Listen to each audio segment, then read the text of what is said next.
in quite a while, so people still have time to get to the meeting, but we already have more than 120 delegates according to our preliminary information, so the quorum is in place.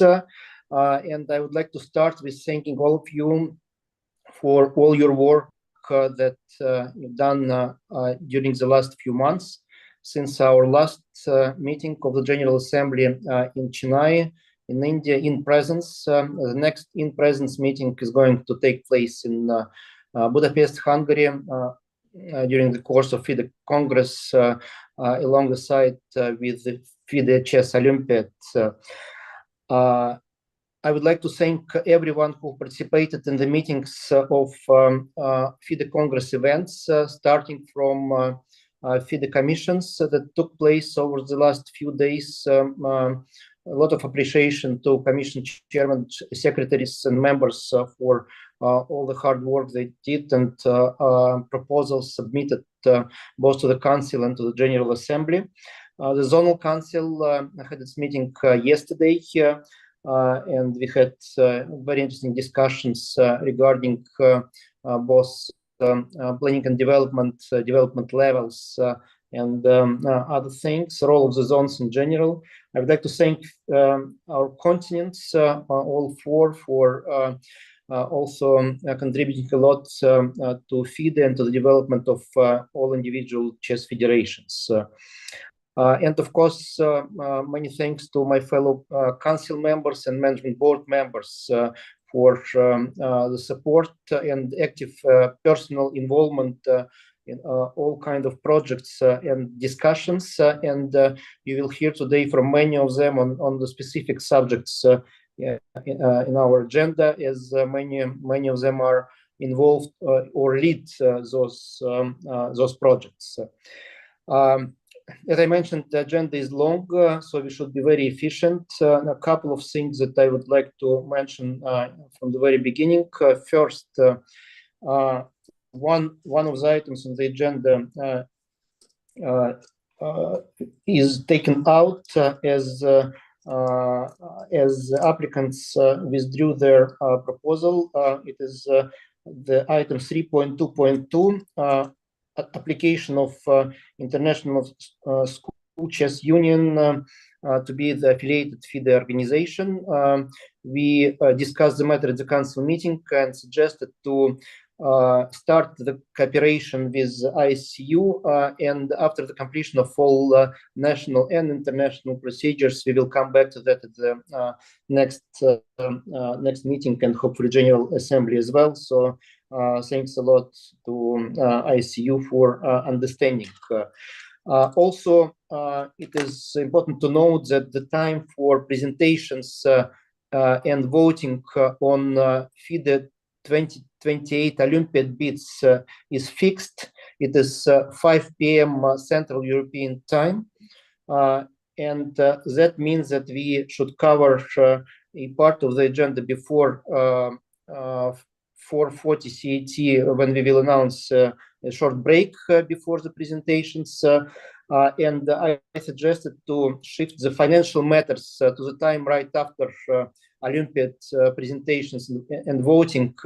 Otherwise, we will not be in time for this important part of the agenda. Also, let me ask you to raise hands when you want raise hands electronically when you want to ask the questions, and my colleagues will unmute your microphones at that point in time so that you can intervene and make your comments or questions. Otherwise, sorry for that, but you cannot unmute yourself.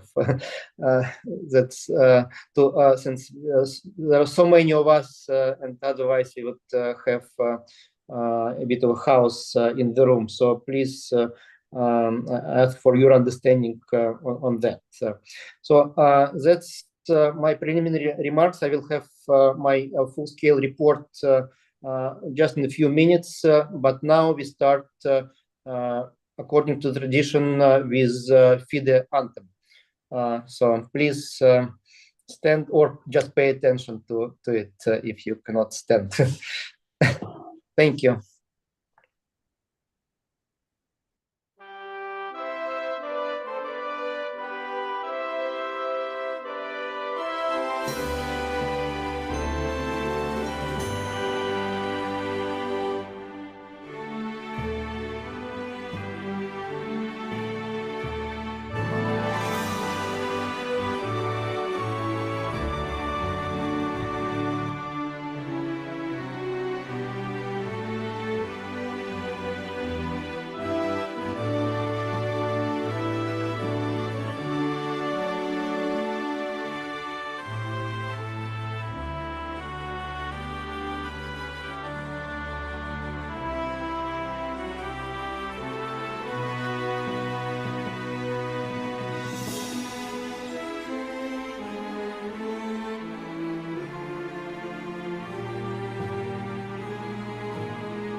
Thank you.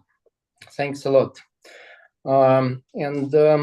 Now also, according to our tradition, it's a sad moment and sad tradition.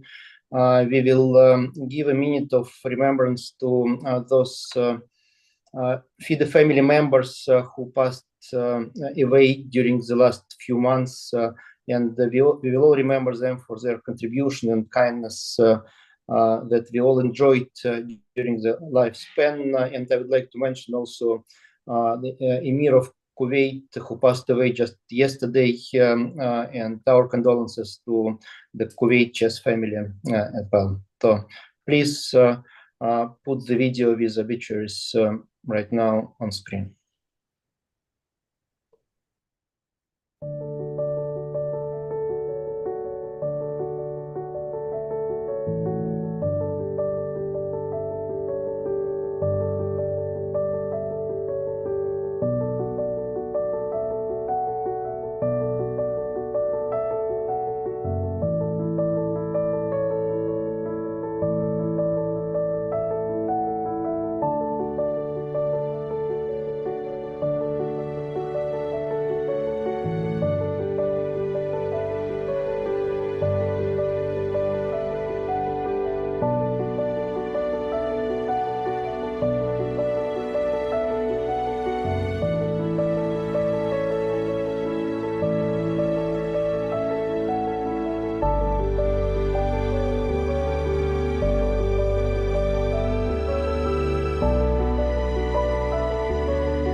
Thank you. Thank you. Now we have the roll call, which is done automatically when members and delegates are joining. And according to the information that I just received from our management, we have 140 delegates present at the General Assembly. People are 142 actually.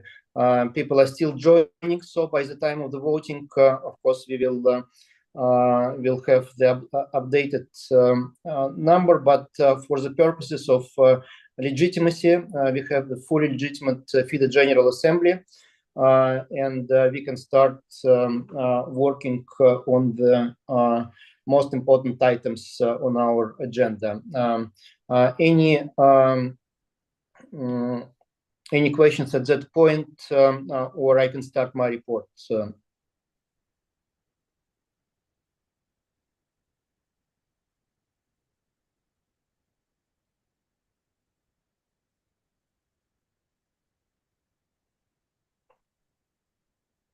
Okay. I don't have any information on any questions, so I will start my report as FIDE president.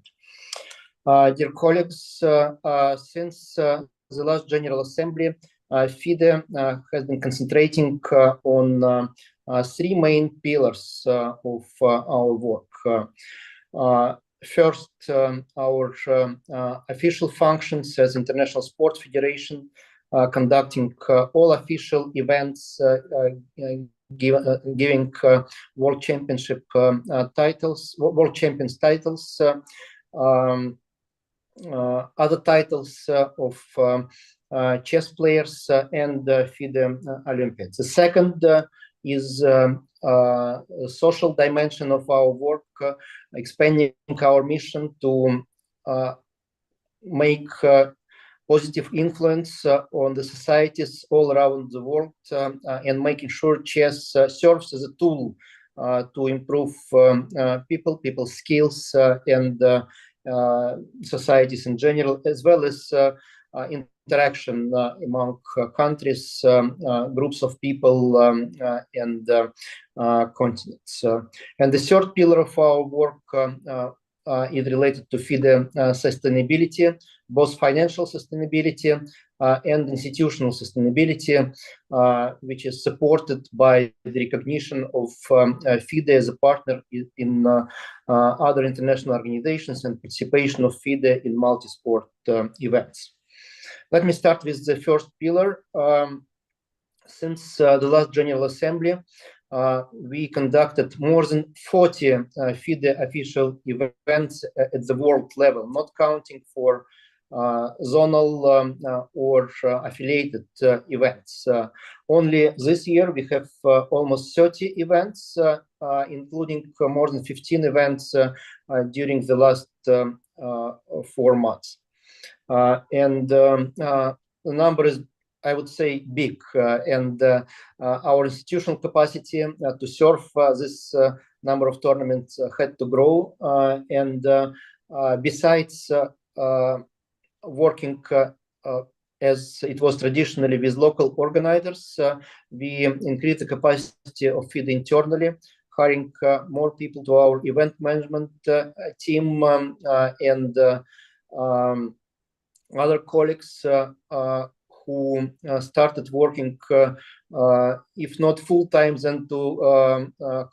then close to full-time basis, including some of the commission members that before worked on pure voluntary basis and now are at least part-time employees of FIDE. And I would like to thank everyone for doing this job. Still this year we have one world event to go, World Rapid and Blitz Championships, basically 4 events in one. And those will take place in Samarkand, Uzbekistan, from 25th till 30th of December. And next year the main body of our events will start in April. But besides world events, besides world championships and FIDE Olympiad World Team Championships, we started a completely new project, which is FIDE Circuit. The FIDE Circuit became a framework that combined all major events played all around the world above certain benchmark, and the winner of the FIDE Circuit will receive a spot at the FIDE candidates. That framework, the system is still an experiment, but the vast majority of people liked it. Since it boosts interest to individual events, creates additional motivation for players to participate at open events, to look for new opportunities, new options. And right now we are finishing the update of FIDE Circuit regulations to make sure we can start the new round already from January 2024. And I hope that besides gaining spots at FIDE Candidates Tournament, we will be able to provide additional incentives for players to participate at the events of FIDE Circuit. We are thinking about this. We'll see what we will find, but I think this experiment was very much successful. Let me also mention a couple of new events that we started this year. First is the World School Team Championship, which is a complement to World School Individual Championship, where school teams participate from various countries. And in the first edition of this championship, we had more than 50 countries represented in Aktau, Kazakhstan, thanks to our partners Freedom Group. And we learned from this experience. We will probably slightly adjust the format, but we hope to continue very soon. And another new event was the World Rapid Team Championship in Düsseldorf, Germany. Again, thanks to our partners, WR Group, and many strong club teams participated at the event, and this event was of high interest for global chess community. As I mentioned, the second pillar of our work is the social mission of FIDE, and instead of talking too much, I would like to ask my colleagues, our management, to put to the screens a short video, 3-minute video that will give you the picture on the implementation of social mission of FIDE. Please.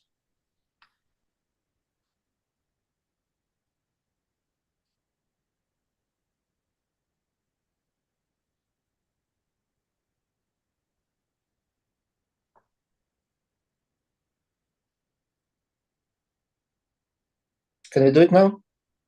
Yeah.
Thanks a lot. So as you can see, FIDE was involved in many social initiatives, projects around all continents on different aspects of social development. And I would like to thank in particular the Deputy Chairman of the FIDE Management Board, Dana Reznica-Ozela, and the commissions that have been involved, the Social Commission, Commission for Disabled Women Commission, Educational Commission. Sorry if I forgot some others, for being very active on this dimension of our work. Thanks a lot. But you should understand why all those things were also possible, why we were able to support national federations, continents, zonal activities, besides all the social activities, because we had funding for that, and funding was coming from organizing the events, selling broadcast rights, and bringing on board the new partners. And I would like to thank personally Emil Sutovsky for leading this work, and I would like to give floor to him for 5 minutes intervention, so that he can tell you what exactly we did and we are planning to do. Emil, please switch on Emil's microphone.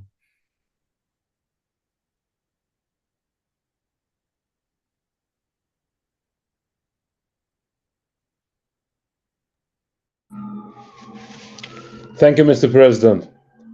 Obviously, after seeing such a nice video, one may ask how exactly it could happen. You explained it partly, and basically, in order to fund all these activities, there were only two ways: either to raise fees from federations and players or earn more. Well, judging by the number of you present here, one may guess what path we chose and how it was implemented. Obviously, it became possible only due to hard work and cooperation with many organizers, national federations, sponsors, broadcasters, partners.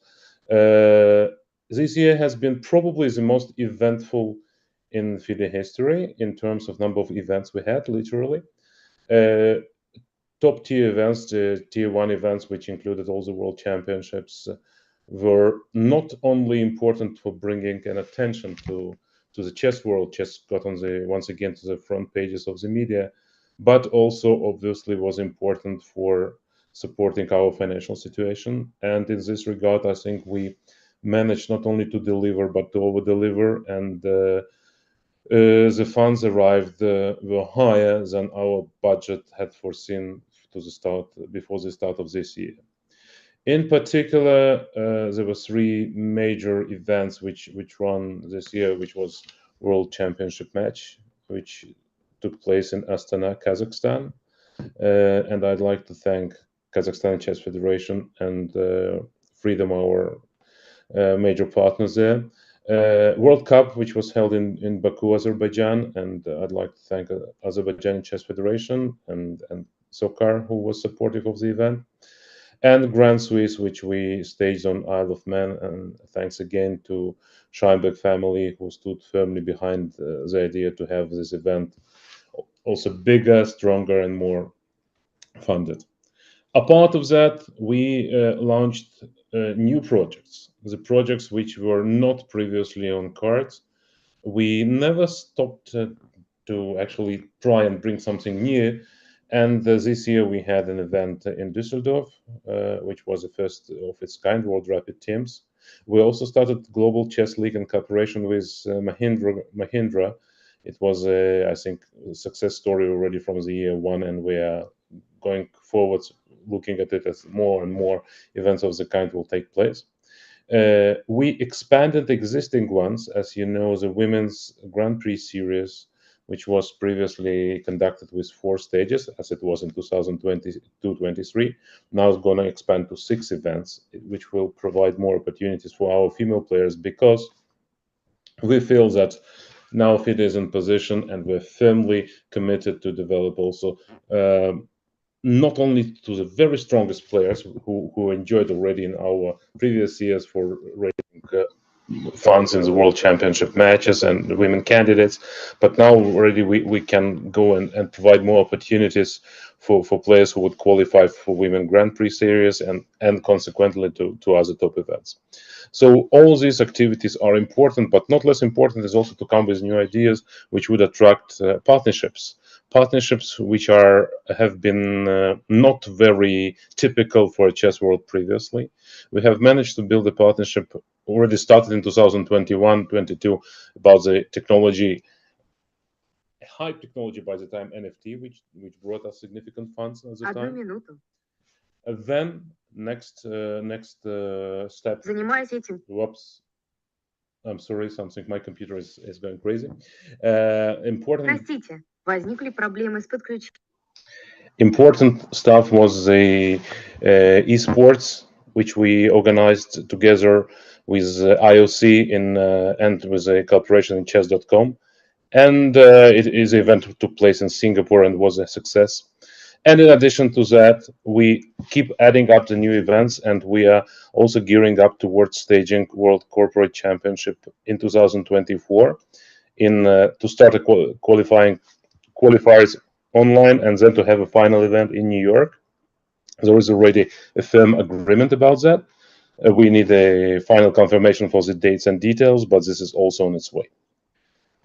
Separately, I'd like to talk about the FIDE circuit, which was not only important in terms of qualifier stage, it was an important as something that would allow us to unify the chess world, to unify number and vast number of chess tournaments.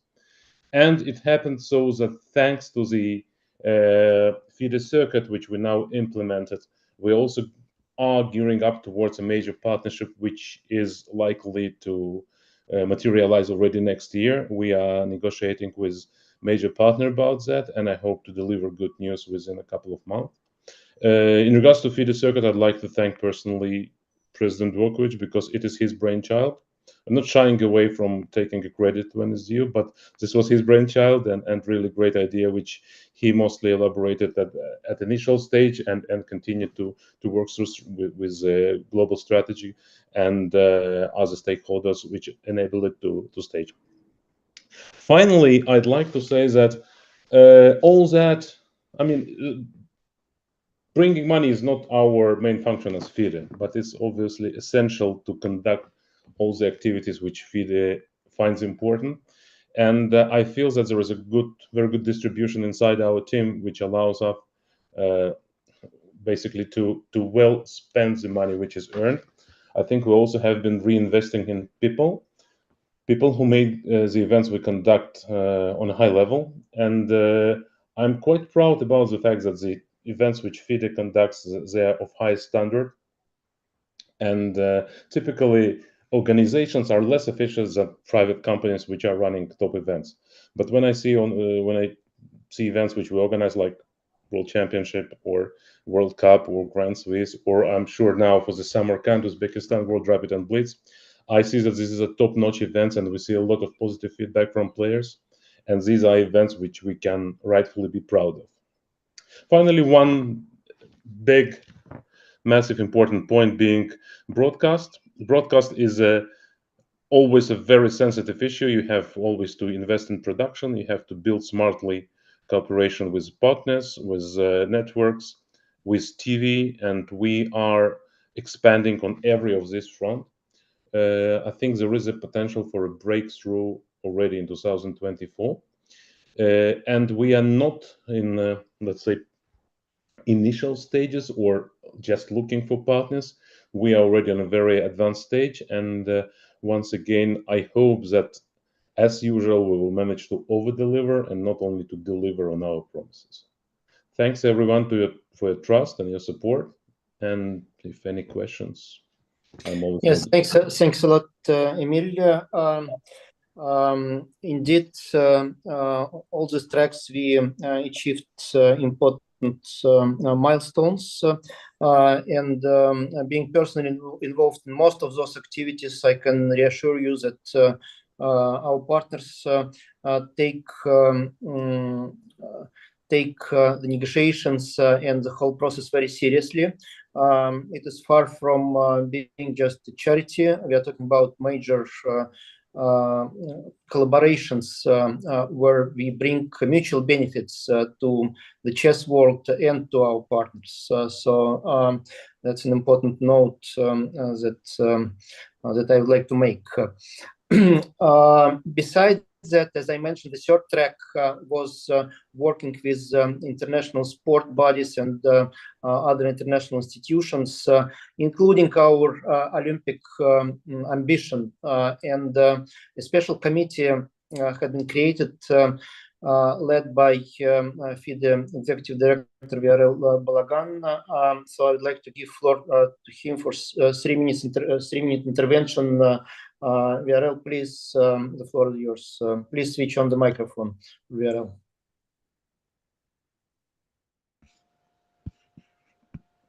Okay, thank you, Mr. President. Yes, indeed, we did many actions before in order to get into Olympic Games. Practically all the FIDE president, last few FIDE presidents tried to do so. Unfortunately, we didn't succeed, but we changed a little bit the strategy in the recent years, especially under new administration, and we decided to go as more as in to be presented chess in all multi-sport games. From there, the name of the committee created this year, that committee is named Chess and Multi-Sport Games. So practically, we are talking about all kind of multi-sport games like regional, continental, international level. Of course, the top of the top, it's the Olympic Games.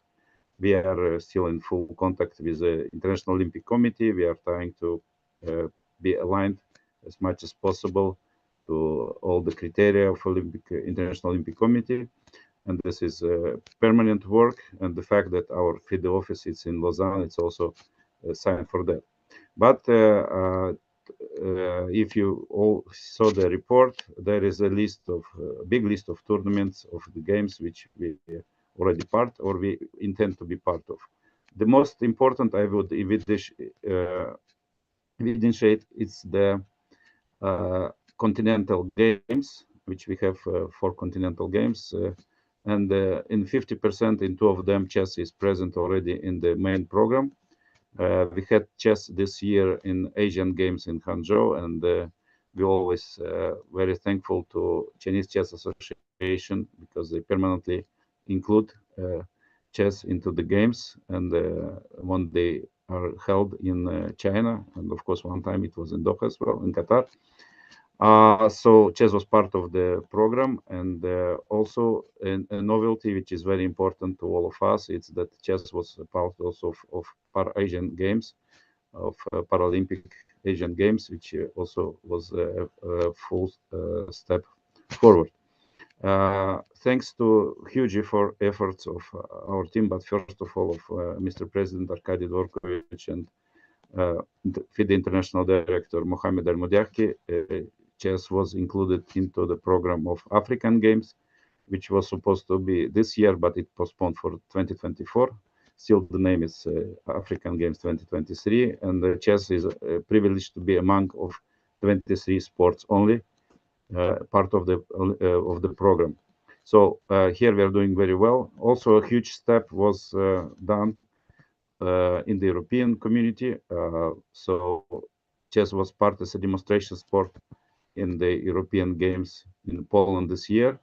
And kudos and huge thank to Lukasz Turli, the FIDE General Secretary, who did a huge effort to have not only chess inside the program, but also very good media feedback and very good feedback from the government, from the organizing committee. And we hope this will be a good base for the including chess in the main program for next games. And the last but not least is the Pan American. We managed to use another door, which was mentioned today as well. It was the e-sport part of the program, and the chess went into as a demo in the e-sport program. And that big thanks to the president of Argentina Chess Federation, Mario Petrucci, and the whole Pan American FIDE America Continental Organization, chess organization.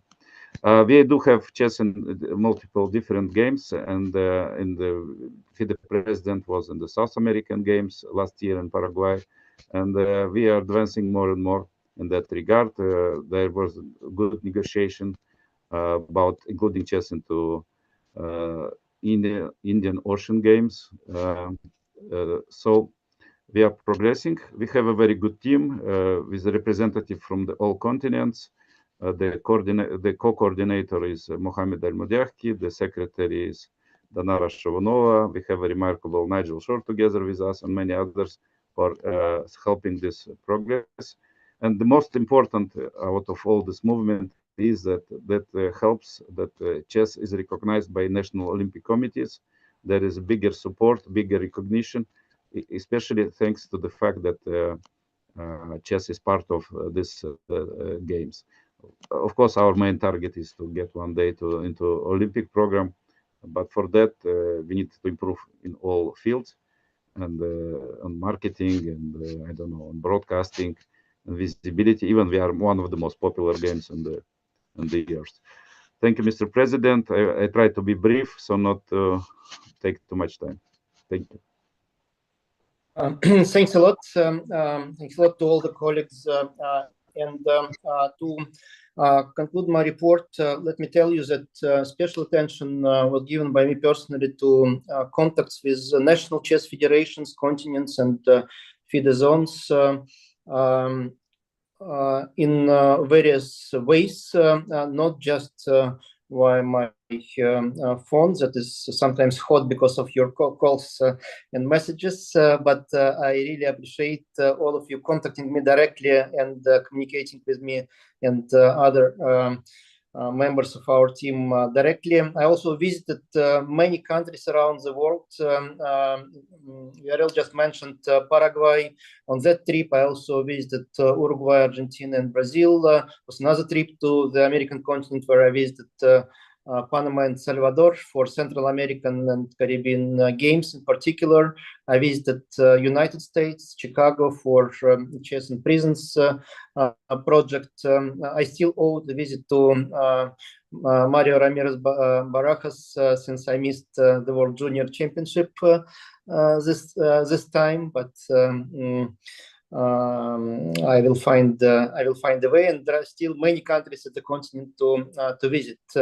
Also, I've been quite a few times in Asia, including, of course, India, China, twice, Singapore, United Arab Emirates, Saudi Arabia, Bahrain, Oman.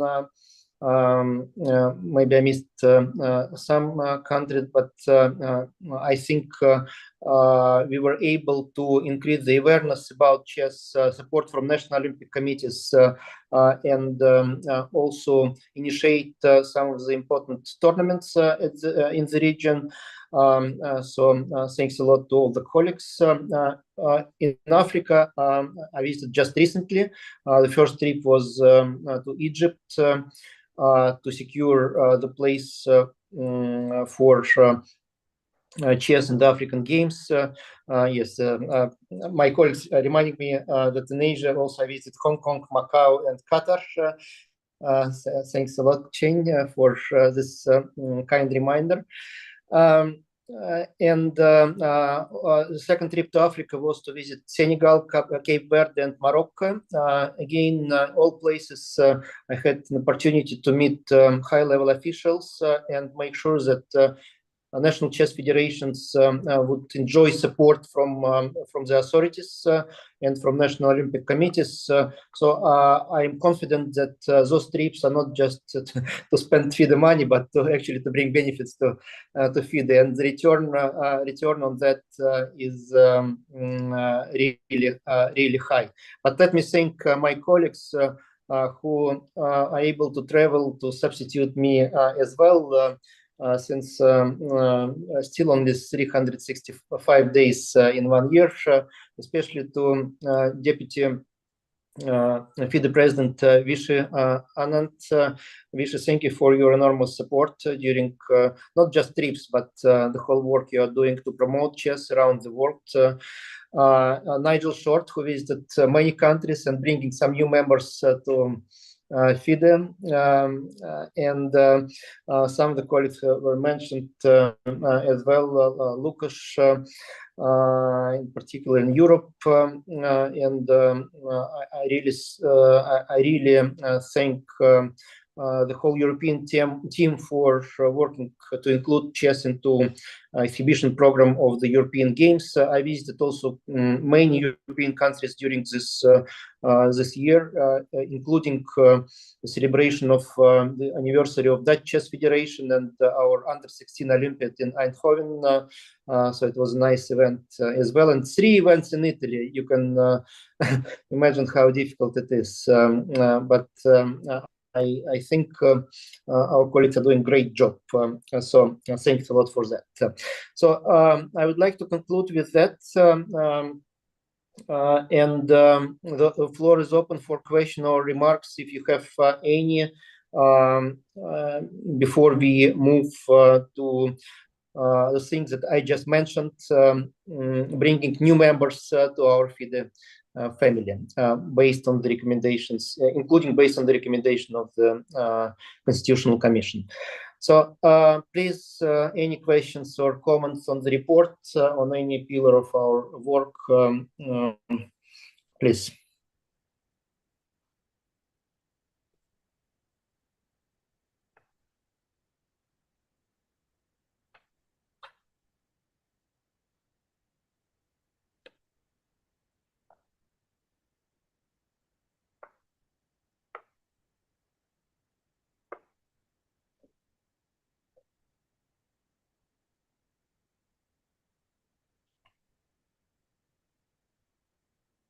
Well, if there are no questions or comments at this point, I do not see any hands raised, at least.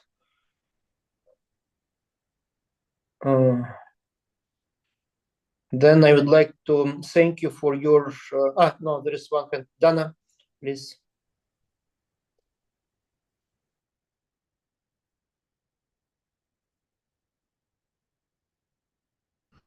Yes, Mr. President. The question is not mine, but from one of the Asian colleagues here in the room, if I may give the opportunity to them. Please.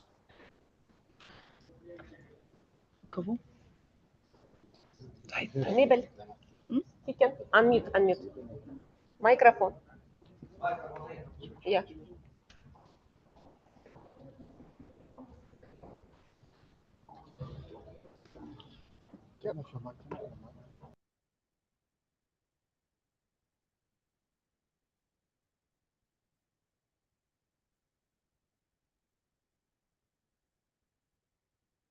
Please unmute microphone of Kasta Bunda.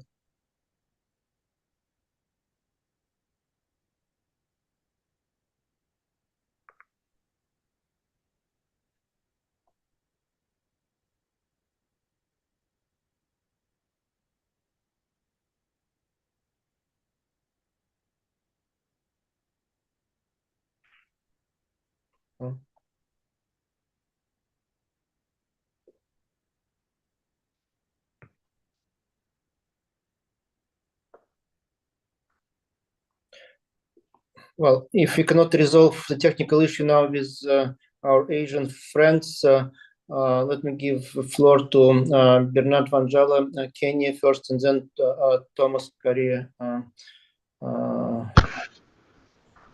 Bernard, you first. Yeah, thank you. Thank you, colleagues, and Mr. President, for a very good presentation. And we thank you for your service to our organization. I think you are the first president who have really given the best during your term. Mine is just to comment on the corporate championship as reported by GM Victor Bologan. I am really looking forward for it because we have been having championship in Kenya, and we hope that it will also make it possible for some of our corporates to qualify. And my suggestion is to make it the qualifier to be continental, then world stage. Thank you. Thank you, Bernard. Thomas Carrier, please, Liberia.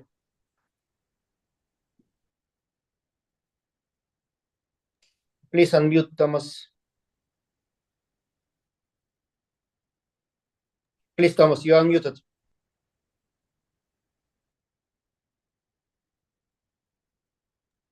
No, we cannot hear you. Please check your microphone.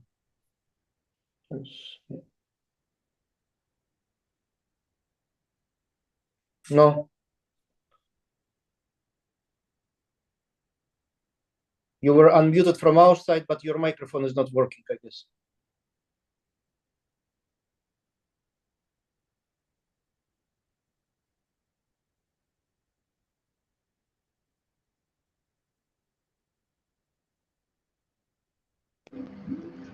Please, Can you hear me? Yes, yes, please. Okay. Okay, I will try to speak. I see that I'm unmuted here now. So if it's a problem, please let me know. I want to say hello to everyone. From the Republic of Liberia, I'm Thomas Kaya, President of the Liberia Chess Federation. I just want to take this time to thank the President. A very nice presentation, which cover a lot of things that happened over the past 12 months. From Liberia, we are very pleased with the work of the World Chess Federation, especially headed by the president, Arkady Delkovich. We have been doing our best to support some of the programs and action from the World Chess Federation. And there are programs that we try to mobilize local support for, and there are others we still need international support, not necessarily in financial terms, but also in terms of training and different forms of organizational support, especially with respect to event planning and training for our players who are in developing programs. I want to ask a question because I didn't hear you say anything specific about it. Is there any plan in the coming year as we celebrate the 100th anniversary of the World Chess Federation? Is there any plan to focus on developing the capacity of players and administrators in smaller federations, especially on the African continent? I hope my point went through because I cannot get the audio feedback. Yes, thank you for this question. I know that this subject was discussed at yesterday's zonal council meeting, and there are certain plans regarding that. I will ask Dan and the Commission to get in touch with you and other interested people to make sure you have a certain plan together to follow up on that, follow up on your question, especially regarding smaller national federations. Again, some of the issues have been discussed yesterday. One of the ways to help is to improve on zonal activities and to coordinate through zones, but not everywhere it is possible. So it depends on individual circumstances, and the approach should be flexible. Thank you for that. I will give necessary instructions to my colleagues. Next is Eric Hernandez, please.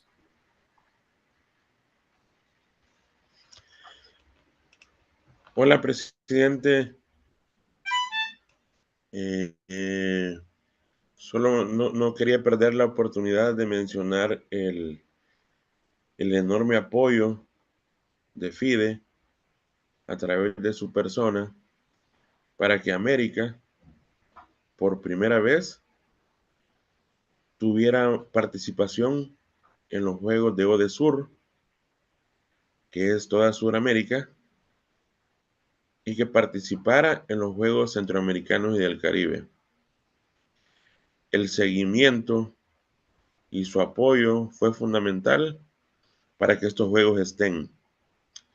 Me consta que en El Salvador usted estuvo presente en los Juegos y estamos seguros que los Juegos Centroamericanos y del Caribe en República Dominicana vamos a estar presentes en el ajedrez.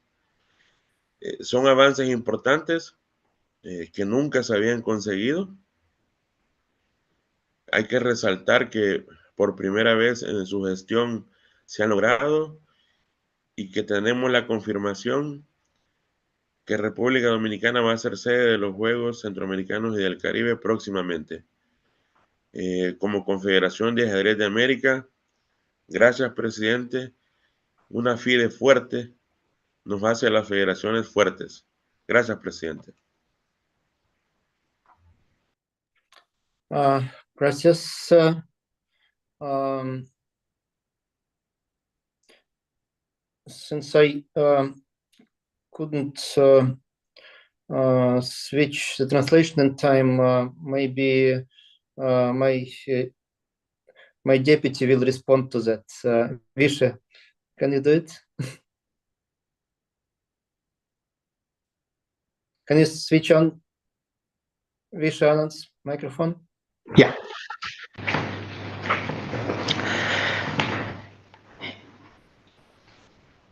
He basically wanted it placed on the record that many South American federations are very grateful to you for the systematic and institutional support that FIDE has given them under your leadership. And he wanted to thank you for that. Thanks a lot, Visha. Thank you. Yeah. Thank you. Next one is Gambia, please. And then we come back to Asia. Please switch on microphone for Gambia. Please. Yeah, thank you very much. I will say hello to all my colleagues. One thing I want to comment on is, okay, on the last part of your presentation, I would like to say your visit to West Africa recently was very, very, very effective. And then I want to assure you that, you know, we take it highly, and then we want to I want to show that, you know, it was very effective for us, because back home when we come, we sat together and, you know, we plan a lot of things forward. So your visit was very worthwhile. I want to commend you for that. And then those kind of visits will be very important in this part of Africa where chess is very dominant. Especially our governments, they know less about chess, and then your visit was very worthwhile, you know. Thank you very much. Thanks a lot, sir. Thank you. Please switch on the microphone for Costa Bunda.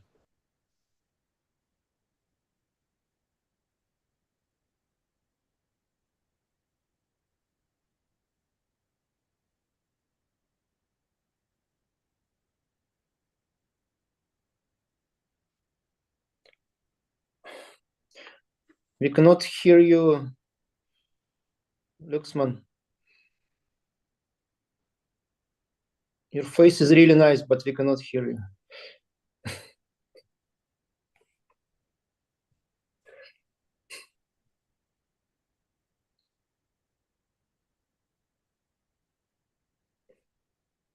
No.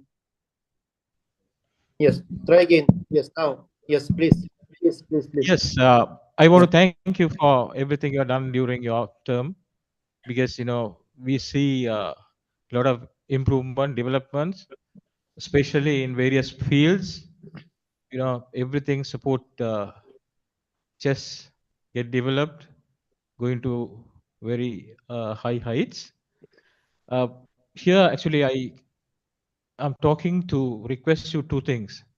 One is that you can see that we are facing a lot of difficulties in this online Congress.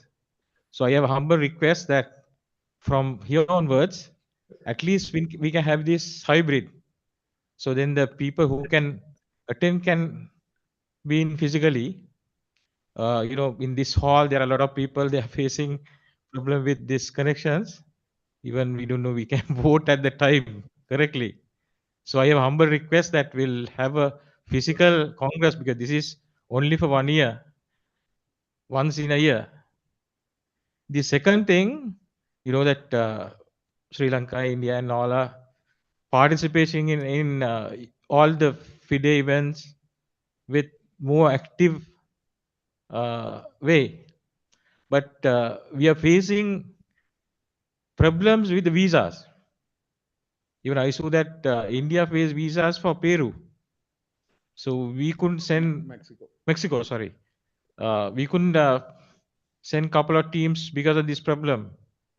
So I humbly request you to address this issue because when it comes to youth events, the next year the youths are going out of their age group. So it's a huge loss for these young kids. So I humbly request from yourself, FIDE, to look after these two issues. Thank you very much for giving me. Yes, thanks a lot. Both are very important. Because before we didn't have annual general assemblies, so this one, even with technical difficulties, is still a plus as compared to before. But of course, we will do our best to conduct in-presence general assemblies in most of the cases. On visas, for each particular tournament, we are being involved with national governments, making sure that the maximum number of participants may come. Not always we are successful on that. Now it's one of the requirements when countries are bidding for World Championship to preserve the guarantees from their national authorities regarding visa support. So hopefully that will help in the future. Thank you. Can continue with Asia? Yes, Carsten. Yeah, please. Mr. President, thank you. Good evening, ladies and gentlemen. I'm Castor Bundo from the Philippines. I'm one of the oldest delegates of FIDE. I have served 2 presidents, Renzo Campomanes and Kirsan Ilyumshinov. And I'd just like to thank Arkady for the energy you have put into your work. I think you have raised FIDE to greater heights. I'd just like to thank you. Thank you very much. Thanks a lot, sir. Thanks a lot, Mr. Abunda. But I would like to thank you for your long-term contribution to FIDE. You are doing a great job in inspiring the young generation of chess professionals to contribute to FIDE. Thank you. Okay. Please switch on Malaysia, please.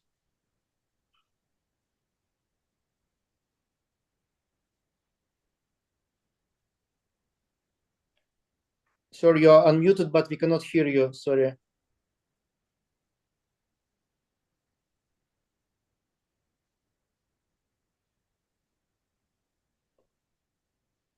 Please, yeah. No, we cannot hear your voice. Sorry. Now it's good. Yeah, please try.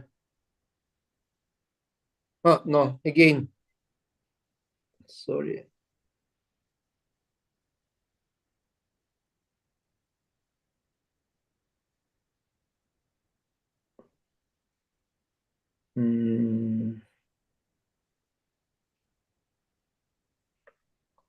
Colleagues, can you try again? No?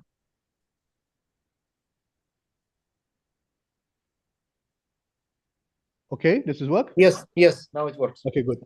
Thanks so much. Good day, everyone. Thanks very much. Thank you also, Mr. President, and also the FIDE leadership. Malaysia has actually gained a lot during the period of your leadership. We've had tremendous support, even personal coaching in particular. I should mention Mr. Willie, FM Willie Ikliki in his visits here and his regular interactions with us, and from the historical committee, has been very helpful in guiding us in some of the works that we're doing. I would like to mention specifically on two things. Firstly, the World School Teams Championship. We actually welcome that development very well. And we're actually progressing in Malaysia to actually have a proper selection process as opposed to the process that we had last year. But the learning that we got from there was that the process of actually putting it together was a bit rushed. So I hope in the future the warning or perhaps even a pilot period is actually given so that we can actually have it put together well, especially with all the organizations we need to liaise with, the schools, etc. in Malaysia, and I'm sure in other parts of the world as well.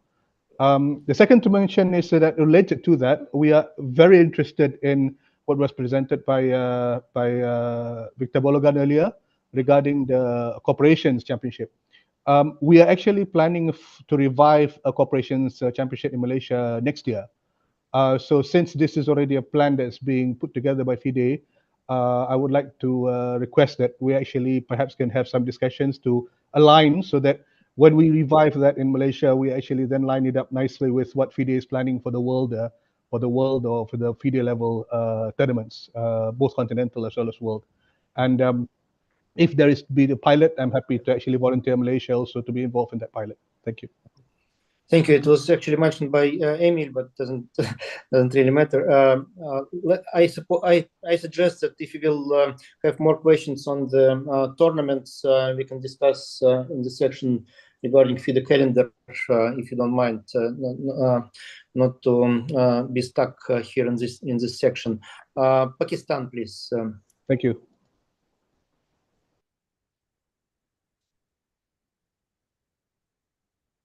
Yes, please switch on Hanif Qureshi.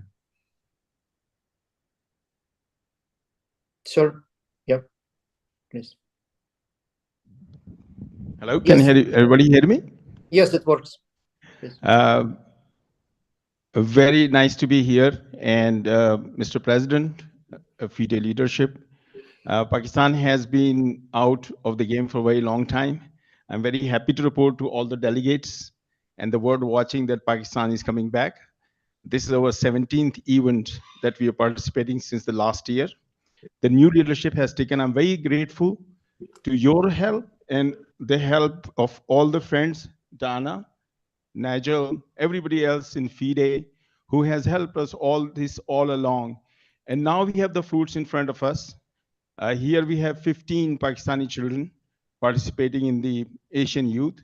So I would like to invite you to come to Pakistan. Pakistan is waking up. This is the 5th largest country on the planet, youngest country on the planet with 110 million youth. And I'm sure that with hard work and support from ACF and FIDE, we will be able to advance it further. So I would like to extend a kind invitation for you to come to Pakistan whenever you can. Thank you, sir. The invitation is accepted, and I will schedule my trip. Thanks a lot. Dear colleagues, I would suggest to move on. There are many proposals, of course. And please feel free to authorize some of the further proposals in the related sections of today's General Assembly. And also, after the General Assembly, our work doesn't stop with finishing the General Assembly. I would like to mention that despite the fact that we had only 3 FIDE Council meetings in presence or hybrid this year, we adopted, I think, close to 100 decisions of FIDE Council in between the meetings.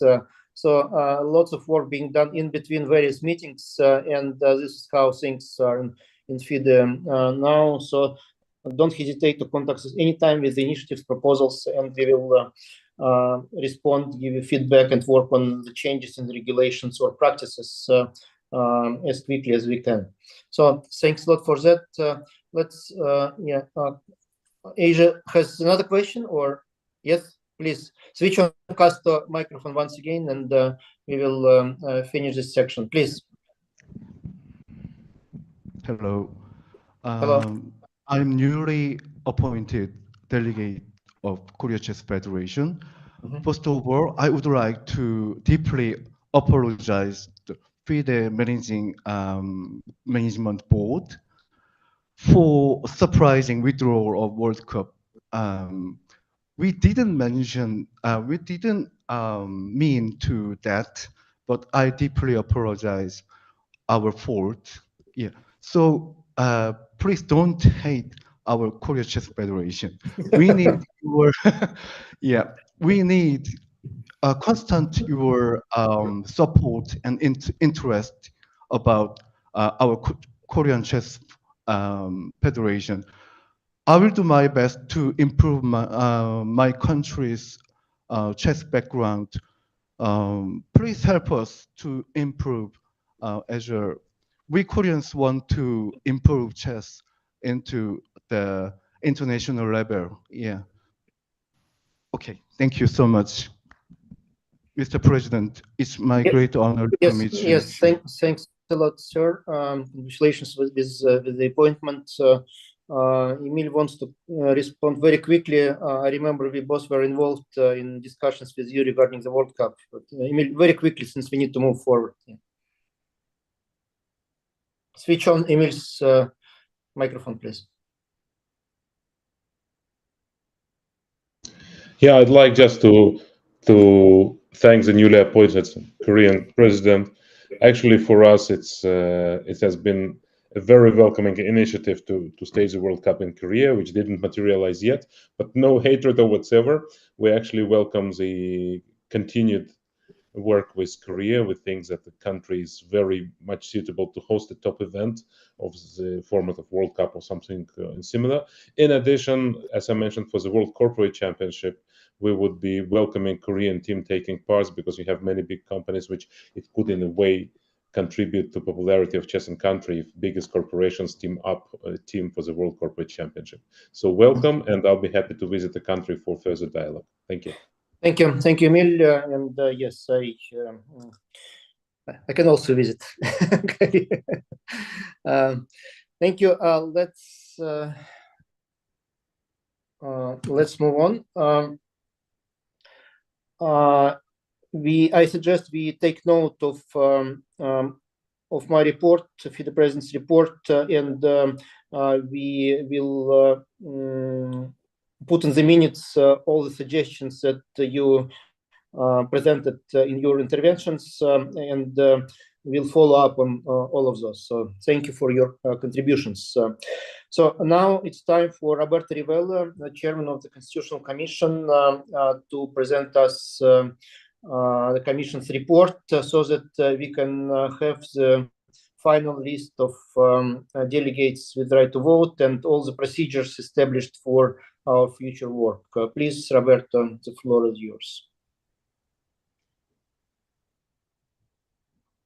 Thank you, Mr. President. I don't know if you can hear me. Yes, perfectly. Okay.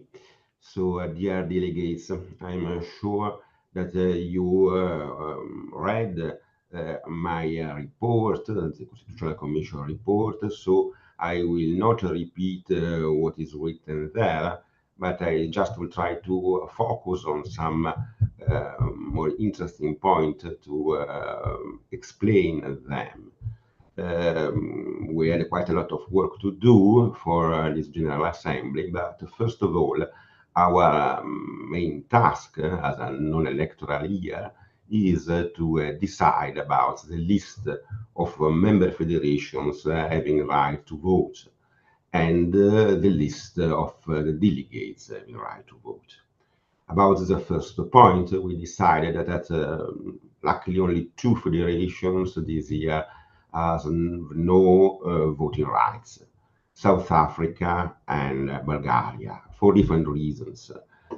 South African Chess Federation was suspended by the National Olympic Committee, and FIDE Council decided to appoint a reverse delegate. When a reverse delegate is appointed until the end of his mandate, this federation has no voting rights. And for what concerns Bulgaria, the current member of FIDE, so Bulgaria as the association Bulgaria 1928, voluntarily asked to be expelled because they are not representing anymore the focus of chess activity in their country. So in reality, there were no complaints about this decision. There was a time limit for the complaints, and this was expired without any complaints. You can say, but there are some cases concerning South Africa, and there is a new request of association concerning Bulgaria, but this is something different. So the appeal of South African Chess Federation is something else that we will discuss later, and it's about an alleged interference in the organization of new elections in South Africa. So no real complaints about that. Then about delegates, also we have not received any complaint. We try to be relatively flexible, given that it's a non-electoral year, and the large majority of requests of changes of presidents, delegates, and so on were approved. We received only by ECU pieces of news about a problem in a given federation, but in the meeting of the council, also the ECU president agreed with us that there is no problem of rights of voting in this election, but we signaled, and it was signaled to the attention of the council, the situation of this European federation for next months and for their attention. So no question about that. Then we asked, and the council approved, to change a little bit the order of today's meeting on the agenda. Why? Because in accordance with the chart, decisions concerning the admission of new federations, as well as decision about expulsion of current existing member federation, should be made before any other order of business. So we will need to start discussion section 3.1 before section 2. This is the reason. And why? Also because after the voting, if the General Assembly will approve an expulsion, the expelled federation cannot vote. And if the General Assembly will approve new member federations, new member federation can immediately vote. About the new member requests, about expulsion of a member federation, well, as I already mentioned, Bulgarian Chess Federation 1928 asked voluntarily for this. We had just to answer a very technical problem about how to vote, because the charter says that to expel a federation, 2/3 of valid votes must be expressed. In all other parties of the charter or electoral rules is written that valid votes are votes without counting abstentions. So we have to decide if this has to be applicable also for expulsion or not. And in our opinion, yes, we have to apply the same rules. So for the expulsion of Bulgarian Chess Federation 1928, it will be necessary to have 2/3 of valid votes without counting abstentions. About new admission of new member federations, the council expressed as is their competence, their decisions about preconditions for admittance. Some of the requirements were admitted to the votes today, and then it's to you to vote if these admissions will be approved or not. Something similar is for new affiliated organizations, but of course, new affiliated organizations cannot vote, but just can participate in the Congress. It means that in practice, this will be for the next Congress. There was just a question about the Sorority Chess Federation, and the council took a given decision that maybe will be next explained better. More complicated is about the appeal in front of the General Assembly by South African Chess Federation. This is the very first time we have an appeal to be discussed in front of the General Assembly. As for sure you can understand, usually an appeal is a sort of parajudiciary decision. So it's necessary to have rules about a sort of, could say, fair trial. In internal rules of General Assembly, there is nothing about appeal. So we tried to give an interpretation on the basis of general principles of law and also the basis of our a systematic interpretation of FIDE rules and regulations, and we are proposing something. We are proposing what is written in the report, so some given rules. And if you will approve these rules, maybe we can also consider this to become part of internal rules of the General Assembly for the future. And in any case, we informed in advance both the Council, that is the organ that took the decision, that is the object of the appeal submitted by the South African Chess Federation, and the lawyers of the South African Chess Federation about this proposal. So to give both parties, I could say, full guarantees of respects of the same rules. It's to you to approve or not, of course, my report. If you will approve my report, I think we can say for granted that these rules are approved. Our parties or our report not needed to be approved. For example, about the list of member federation having voting powers, decision of the Constitutional Commission is a final one. Even the General Assembly cannot overrule this. But about that is to the General Assembly, of course, to approve or not approve my report.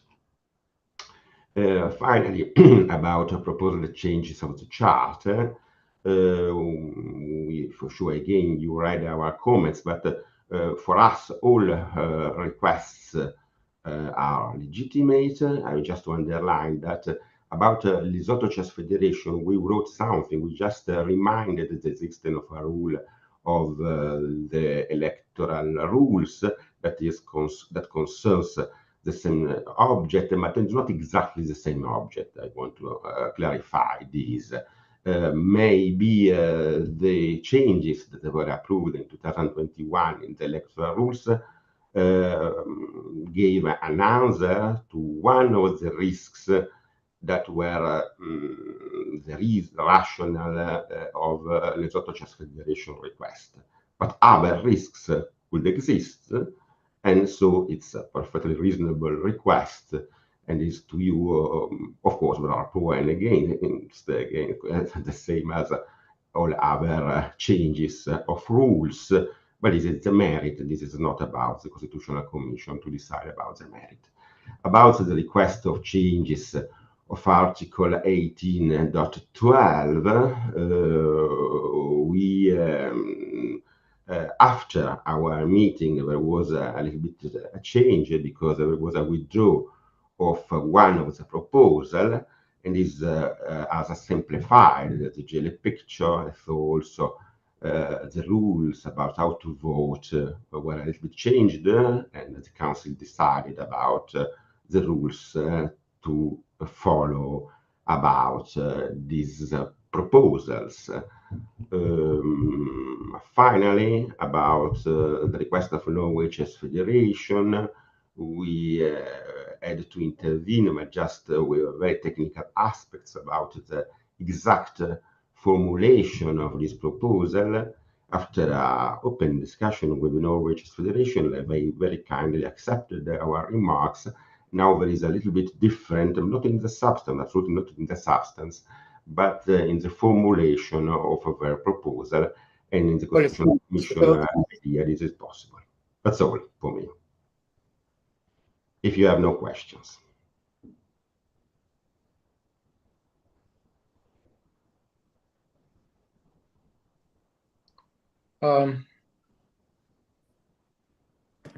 Roberto, did you finish? Yes. Sorry. Yes, yes. Have you heard everything? Have you heard everything, or something was missed? No, it's okay. I just missed the last sentence because translation was overlapping the main sound, but it probably only my problem. Or maybe I can repeat. It was for about a Norway request.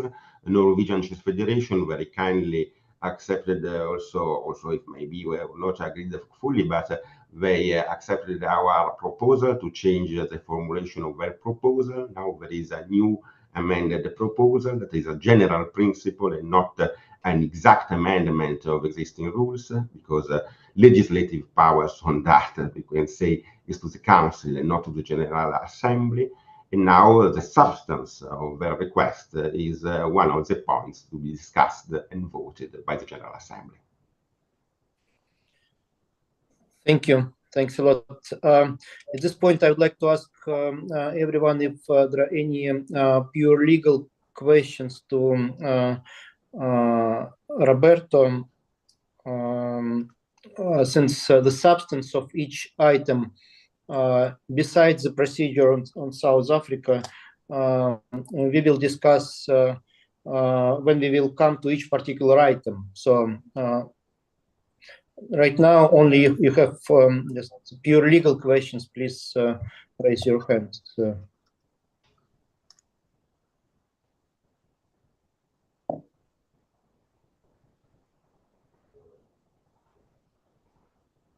And let me inform you that right now we will have the test voting to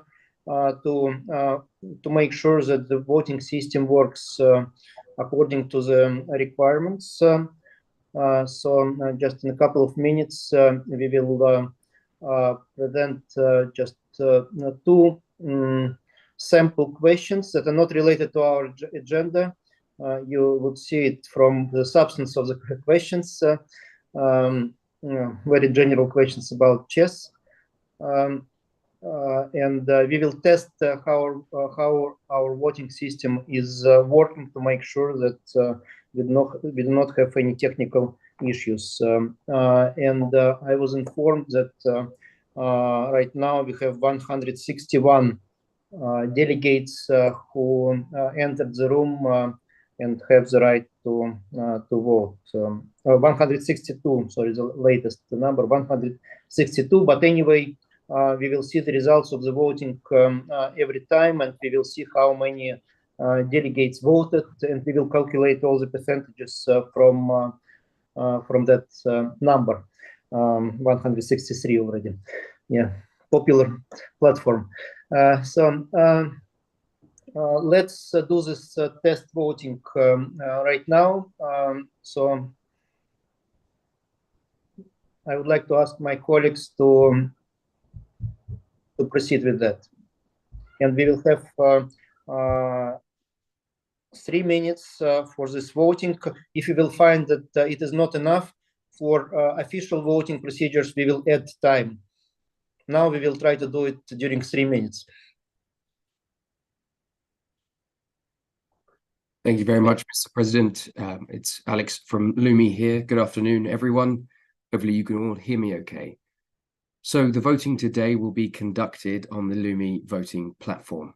All of the delegates have been sent out their username and password combinations, which is how you arrived in the Zoom today. So it's just a reminder that you need to go back to that web browser or look at the left-hand side of your screen, and the vote will appear shortly. So I think we're ready to begin sharing our slides. And so the first question is, do you like chess? Your voting options here are in favor, against, and abstention. So we have 164 voting delegates with us on the platform at the moment. So please, the vote is now open.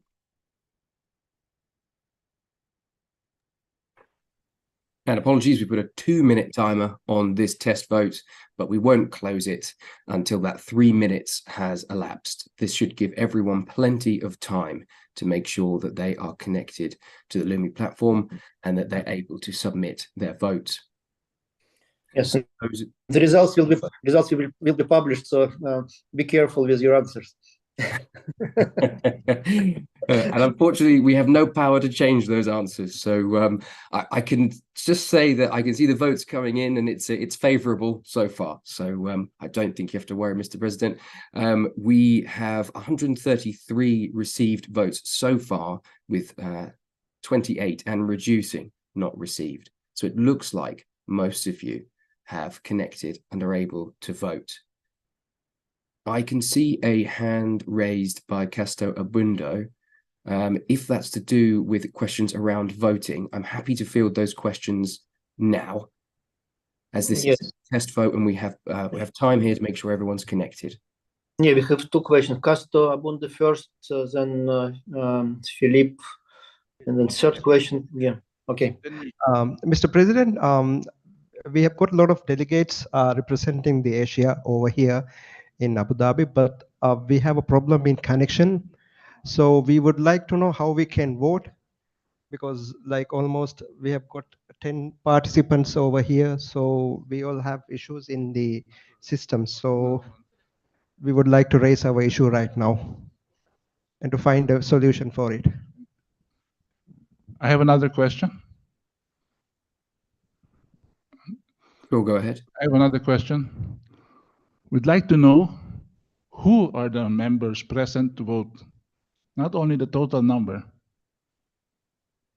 Okay, I can get that information for you and read through a list if that's required. No, I think the best would be to get the list, and if it is possible for our office to send emails to everyone, that would be. Absolutely. So that information is recorded and we can provide that so that it can be sent out at a later date. But to your first... No, not later, but can you do it now or not? Since maybe if you can... Absolutely, yeah, we can get that over to you quickly, and hopefully that gets sent out then immediately. Yeah. But it will take us a couple of minutes to pull that report. Thank you. Thank you. So just speaking to the first question about any issues with connecting. So the voting takes place on the Lumi platform. That's the web.lumi meeting web address. You can use if you're in a room and there's a group of you, you can use your phone to connect to the web platform. So log in with your same username and credentials. So perhaps for those of you who are gathered in a group, you can use your own phone devices to connect to web.lumimeeting.com and follow the instructions that were provided in your joining email. Your username and password there will allow you in, and you should see that test vote is now open. We do currently have 88.4%, that's 145 votes successfully captured, and there are 19 outstanding. This is the first of 2 test votes. So I'm conscious of time. We can perhaps move on to... Yes, let's move to the second one and ask everyone to vote on the second one. Yeah, absolutely, no problem. So we're going to bring that first vote now to a close. And I will display the results. So over to you, Mr. President, if you'd like to announce the results of this test vote.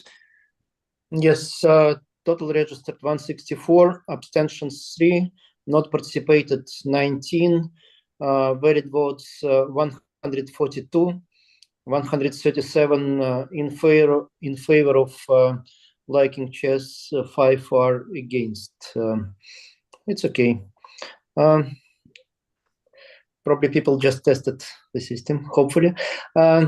So let's move to the second one, and while we have voting for the second one, maybe somebody can read the list of delegations that were unable to participate in the voting to make sure people understand that. Right. Yes, it will take us a couple of minutes to get that. Okay, no problem. Yeah. But what I'll do is I'll open this first vote, the second vote now. This vote is who is your favorite chess player, and you have two responses, Mr. Alexander Alakain and Mr. Jose Raul Capablanca, and that vote is now open. Once again, you simply just click on your desired voting choice, and the one that is highlighted is the one that is submitted. You will see a vote received message to let you know which way you have voted, as well as it being the highlighted option. As long as the vote remains open, you can change your mind at any point and click on another choice. And hopefully you're all mostly getting the hang of that now. I can see we've already had nearly 80% of possible responses in. In the meanwhile, I'm going to look in the background for the list of entire list of presidents. Right, but we have more questions. Let's give the floor to our colleagues. First, Cameroon.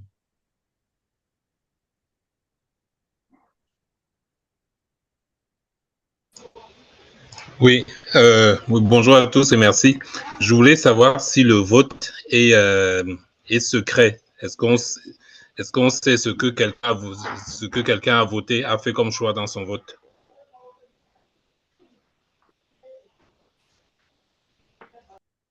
Thank you. I was just waiting for the translation to catch up there. Thank you. The answer is that anonymous voting, we cannot see how people voted. So the system captures that anonymously.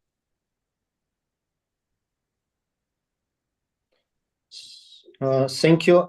Next question, Andy Howie, please, Scotland.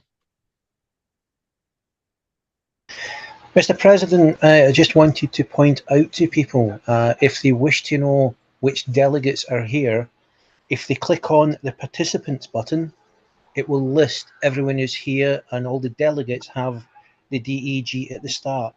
So for anyone wanting to know what's here, there's a simple method for them. Thank you, Andy. Yeah, that's useful. And, Alan Herbert, please, Barbados.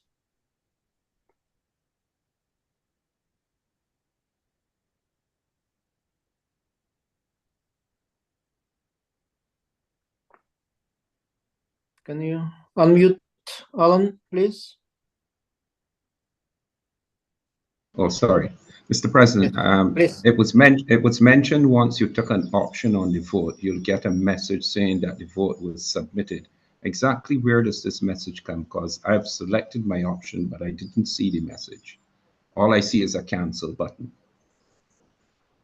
I can answer this one. Thank you for your question. So as you look at the poll there on the platform, you'll see the question, and then you'll see the 3 responses possible underneath.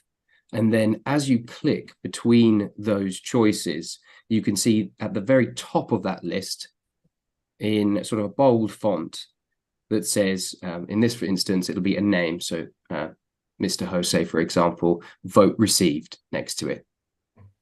But again, it is the one that's just extra confirmation because it is the one that you've highlighted that will be submitted.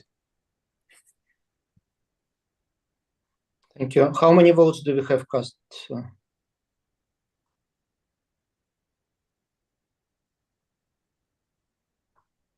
How many votes so far? Sorry. That's 148 received so far and 15 not received. Okay. I think what we should do now is to finish this part. So let's show the results. I know that there are a few technical problems for some countries, so we'll start discussing particular items now, but we will do voting after discussing maybe 3 or 4 items so that people can resolve the individual problems they have. Okay? Absolutely, yes. And just a reminder, we do have that FIDE@lumiengage.com email address that you can use to contact us if you're having any issues. I hope everyone's able to get on and connect. A reminder that if you are in a group, in a room, you can connect on your phone and vote using a phone. So hopefully everyone has a chance to vote. We have just 14 compared to the 19 outstanding on the last one. So some have been able to resolve any issues they have with getting online, but I'm going to stop that vote now. and display the results of this item. Thank you very much. Yes, we have thanks a lot. We have 165 registered, 16 abstentions, 14 not participated, 135 total valid votes, 82 or 60.7% voted for José Raúl Capablanca and 53 or 39.3% voted for Alexander Alefin. So thank you for that. Well, the match ended in a different way back in 1927, but that's fine. So thanks a lot. And with that, we will move now to section 3, federations and membership. And the first item is expulsion of previous Bulgarian Chess Federation. Let me note that according to the report that we just heard from Roberto Rivella, it is a technical question subject.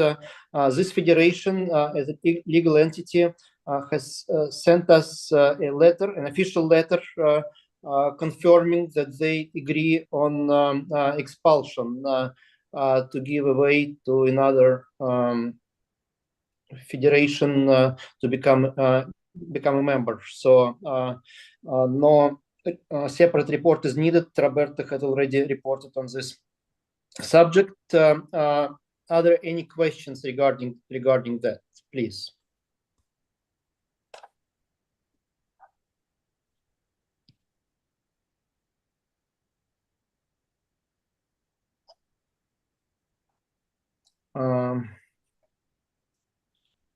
I think we do not have any questions, so we will put this to voting after we will have the reports on the next couple of items, just to finalize all the technical adjustments for official voting.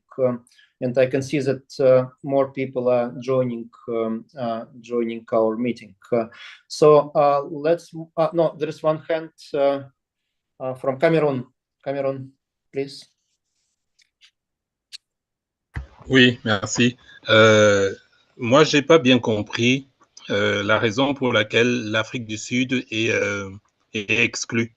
Est-ce qu'on peut nous réexpliquer, s'il vous plaît?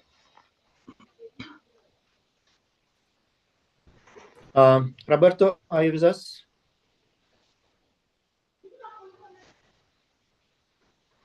Can you switch on Roberto Rivella?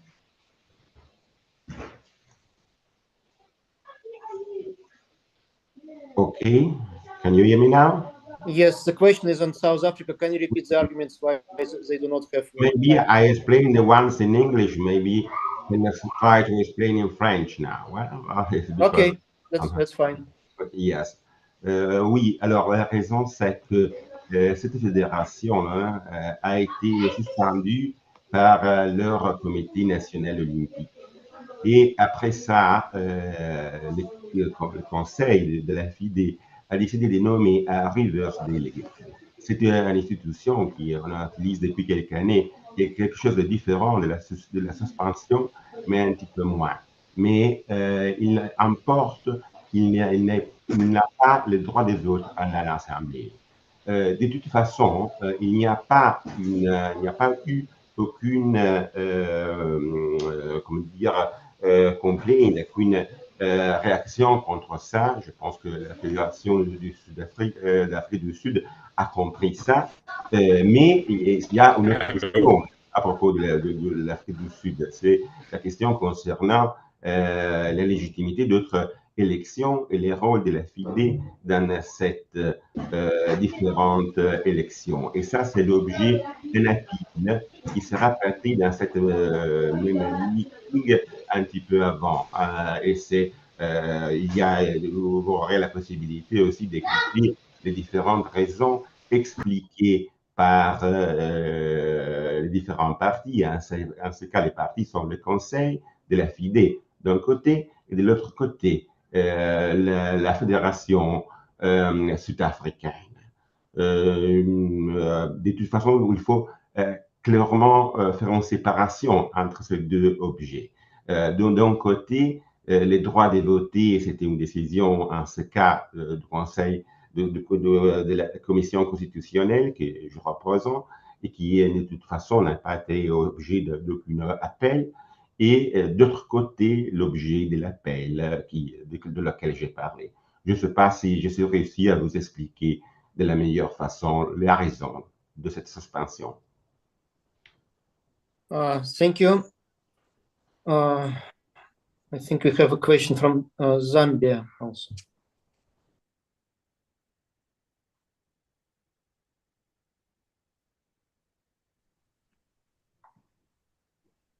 Can you put on Zambia, please? Yes. Yeah, we can hear you.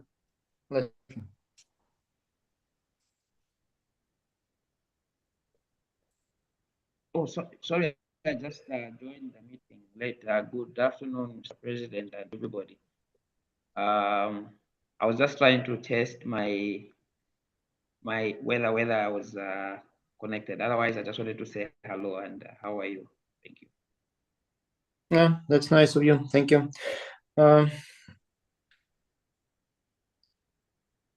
Yes, I suggest to move to the adoption of the new members. If you will still have questions regarding voting, we will come back to this before the first official voting. So we have items 3.1.1, adoption of Tonga Chess Federation. We have representative of Tonga in the room. If you want to say just a few words, maybe 1 minute, that you are welcome. It would be good. If not, then we will put this on vote. Please.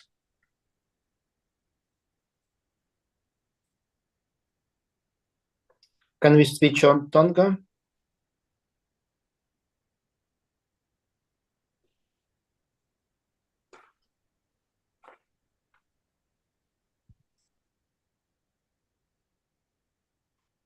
So no need at this point.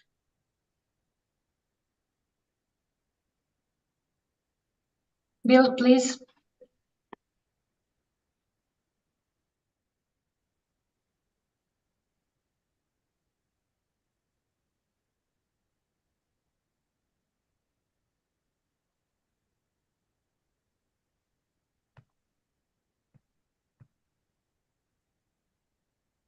He's here, but maybe not at the computer.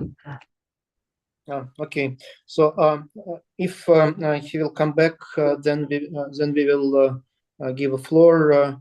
But now, if there are no questions regarding the application of Tonga, it was checked by all our bodies, lawyers, and was pre-approved by the FIDE Council. So I hope that we can approve the full membership of Tonga Chess Federation and FIDE.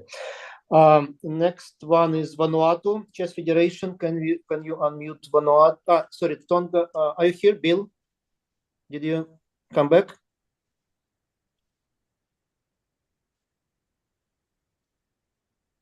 No?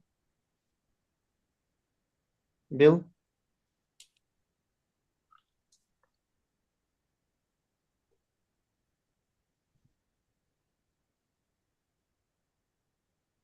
Probably not. Okay, Vanuatu then. Please unmute Vanuatu. No, Vanuatu representative. Hi, yeah, hi. I'm Hi. Richard Hinton. Please, the floor is yours. Yeah, please. Yeah, thank you, Mr. President. Thank you, colleagues, to be here. Yeah, back to Chess Federation has started. We've been doing small activities for the past 3 or 4 years now. I manage a youth centre, and we have chess classes that happen every morning for kids that don't go to school. And we have a chess club in a northern island called Ito, for another youth centre that has about 10 to 15 sort of active members. and we have other clubs, the university based in Port Villa, the French school, and we've recently started a club that's in one of the local prisons, decided by our president, Leslie. So he's managed to get a small group of detainees to do chesses, and has run quite a few competitions within the prison. And we've had small competitions throughout the past few years, bringing some of the clubs together, and we hope in the next years that we can continue to do that kind of work, and get chess to become a very popular activity in Vanuatu. Yeah, we hope that we become active members of FIDE. Thank you. That's about it. Thanks a lot, sir. Thank you. It's good that we have new countries coming to the FIDE family.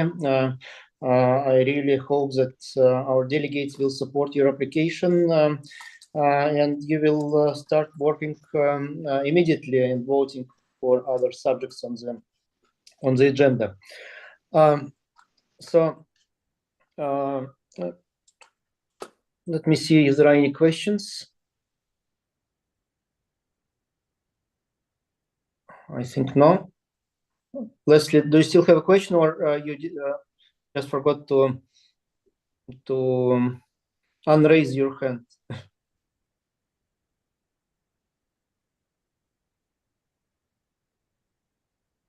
Let's shift to Bill Tonga, since we missed him. Bill, are you with us?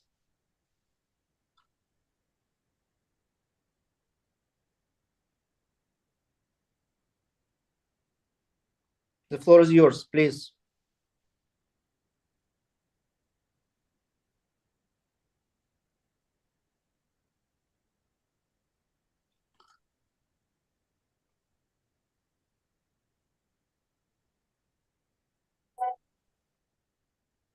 Yes.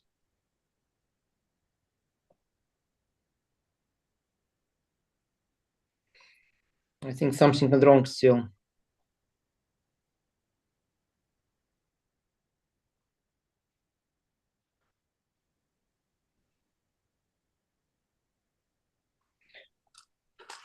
Okay, before we start voting, let's shift then to the last item.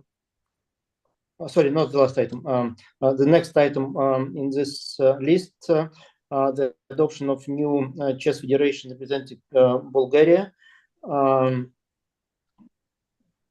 It is 3.1.3.1.1.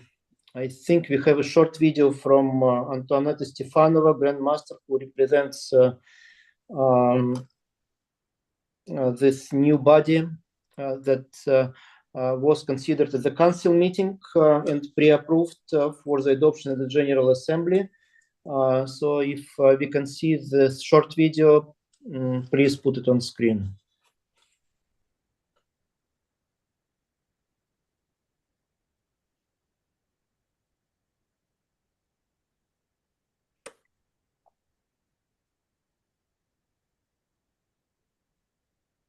Hello, dear colleagues and chess friends. Thank you for the opportunity to say a few words about the Bulgarian Sports Chess Federation. So, our federation was created after a long process of unification of Bulgarian chess guided by FIDE and ECU. It has started with the FIDE Council decision in April, and since then a lot of people have worked for over 6 months in order to really unify the Bulgarian chess and to make these elections possible. And I'm happy to say that all this process was very successful, and the president of the Bulgarian Sports Chess Federation, as well as the board members, 11 people in total, were elected in this process by the chess clubs of 5 federations. We have really been able to create a great team of people who are working tirelessly for the good of the Bulgarian chess. We have received a wild card from ECU as an appreciation and recognition of this new federation to participate in the European Team Chess Championship. Strangely enough, well, for the people who know this process, it is not strange, the Bulgarian men and women were not able to participate in such championships for over 7 or 8 years. So we very much appreciate, and I would like to thank Mr. Zora Pazmai-Parashvili for the opportunity he has given to us, to our women team, and I'm very, very proud to say that we, as the Bulgarian Sport Chess Federation, have managed to secure the best conditions for the women team. I was there as a player as well. Ms. Nurgil Salimova, Victoria Radeva, Gergana Peicheva, and Baloslava Krsteva. And we have became the European team champions just a month ago in 2023 in Montenegro. So I was always saying that it is not that difficult to achieve our goal to bring back Bulgaria in the world map of chess and to restore the reputation of chess and the Chess Federation in Bulgaria and the Bulgarian chess in international level. I'm extremely happy that so far in a very little time we have achieved a lot. We have achieved the European team title, but also we have achieved a change in the opinion of the Bulgarian society, and instead of the scandals which chess was famous for in the last about 10 years, now everybody are talking about chess in Bulgaria with respect. We have become even more popular than football, which I know that is hard to believe, and even yesterday we have been voted a team of the year ahead of all other teams from other sports. We have also achieved to have a government support and even Prime Minister and other ministers, as well as parliament members, the chief of the sport commission in parliament, all of them, they have declared their support for chess and for the Bulgarian Sport Chess Federation.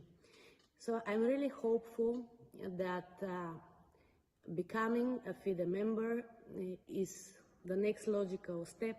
The next step is to become, of course, an ECU member. And I believe that Bulgaria can be an active and valuable member of the chess family. Gensuma sumus. Thank you. Yes, I think we can always thank Antoinette for that. Any questions regarding Bulgaria? Please. Again, that was discussed at the council meeting. Andy, please. Andy, how is Scotland? Thank you, Mr. President.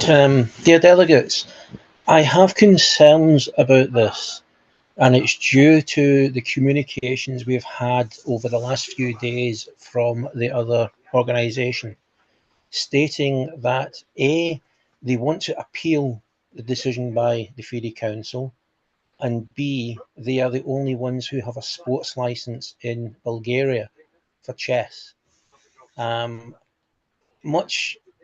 This really complicates things because they were removed from the agenda 2 days ago.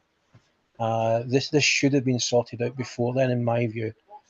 I don't know if we can make a decision about this today. I think it's too complicated. We're potentially looking at, if we admit as we have here, we're going to be going to CAS. I personally believe that we should be postponing this decision until the next GA to allow this to be sorted out. Thank you very much. Thank you, Andy. Malcolm Payne, please. England. Yeah, thanks, Chair. At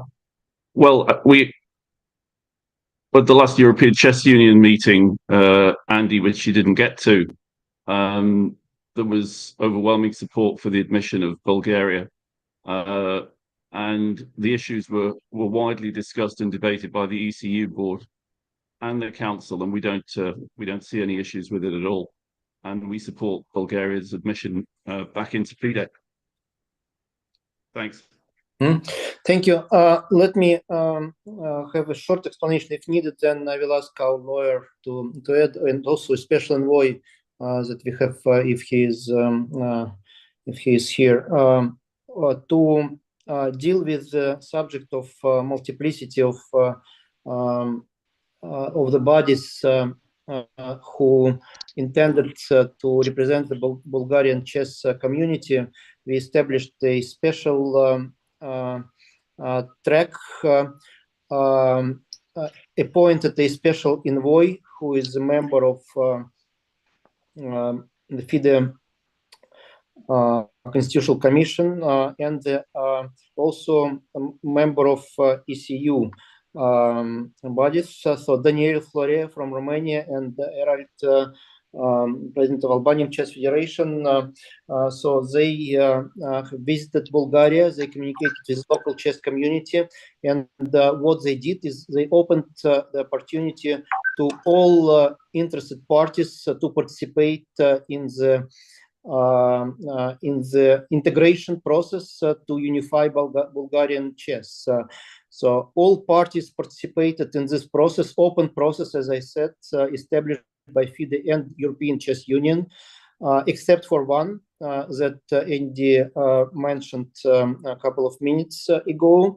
They rejected participating in this open procedure, and the procedure finished with supporting the Bulgarian Sports Chess Federation that was presented by Antoaneta Stefanova. I would like to give the floor to Erald and then to Daniel to add to what I just said. Thank you. Can you unmute Erald, Albania?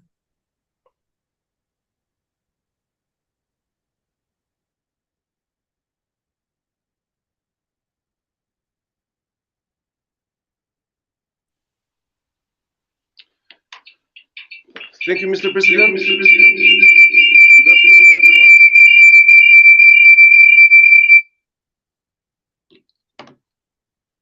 Try again. Yes. Okay. Thank you, Mr. President, and good afternoon, everyone.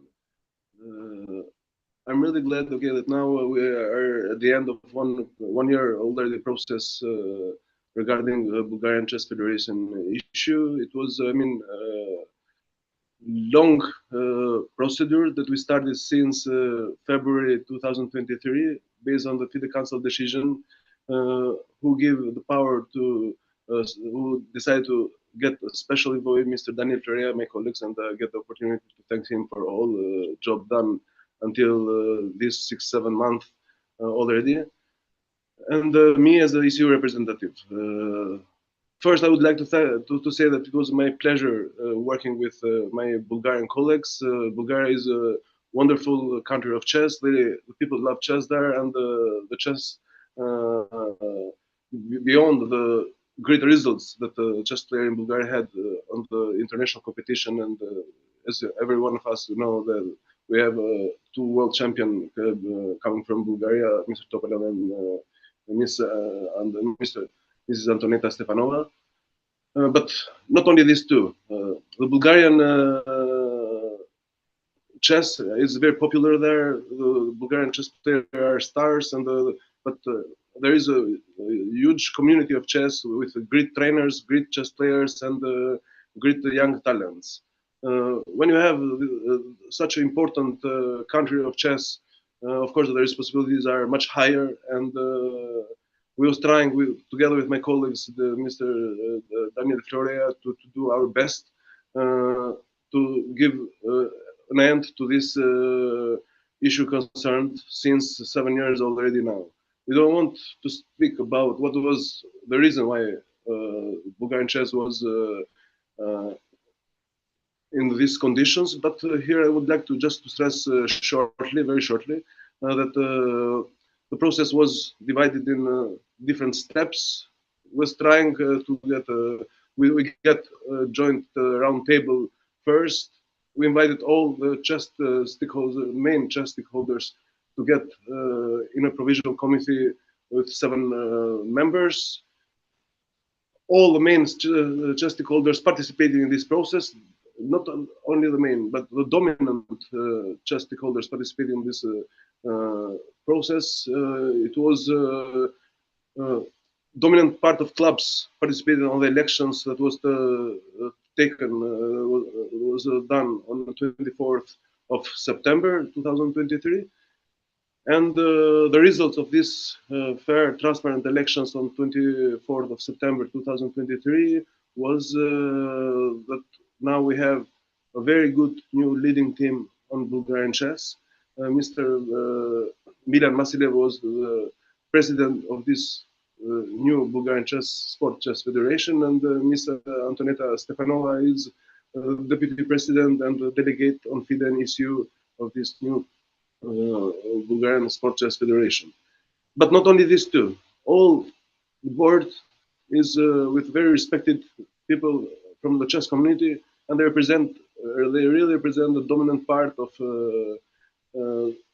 sport chess community in Bulgaria. Here I would like to really thanks not only the FIDE Council who support, Mr. Dani Ferreira and me on all our steps. There was a different decision, as I expressed. There was a decision on February to appoint a special envoy and ECU representative. Then there was another decision on the 4th of April who defined the roadmap until the new election, on transparent election. And then there was another decision on July of FIDE Council who accepted, the creation of this provisional committee, who was going to get some provisional administrative competencies and to prepare the new and fair election. Let's say that finally we succeed to bring together almost the dominant chess community in Bulgaria, and based on the results of the new election, I think that okay, now we have really a good team where FIDE and ECU can collaborate for the future of chess and for the future of chess in Bulgaria. Thanks a lot. Yeah. Thank you. Yeah, thank you. Thank you. Yes, Daniel, please. You're next. Daniel Florea, please unmute him.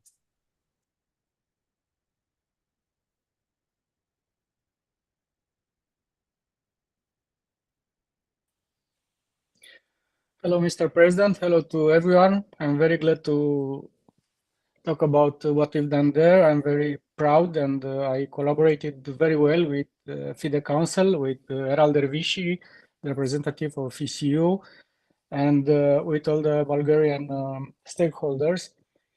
First of all, I would like to underline that the federation, the Bulgarian Federation, who said that will go to CAS, doesn't have board legally elected because they resigned, and now they are not the new board elected on 13th of December. It is not registered in the legal register of the Bulgarian courts. Also, I think that this is a trick because they were invited, they had a place during these unified elections, and they didn't want to participate. And then when they realized that ECU and FIDE doesn't want to have nothing to do with the people who took Bulgarian chess into this situation 8 years ago, now they tried to trick and to pretend that they will attack in court. I think that nobody can invoke their own mistake in order to preserve a right. So I'm very happy with what we have done there.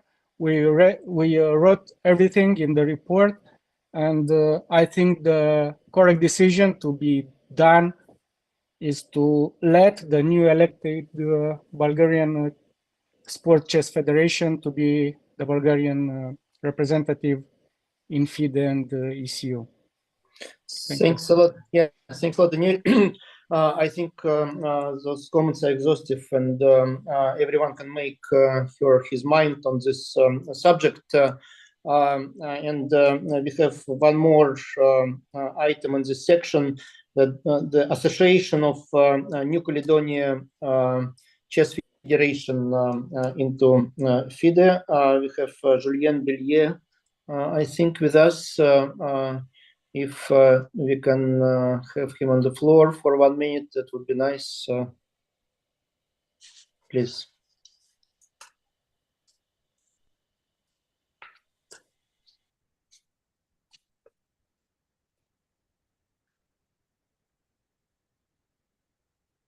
And we have, yes, an important point that we have non-objection letter from the French Chess Federation, that is the mother, mother country to New Caledonia. So.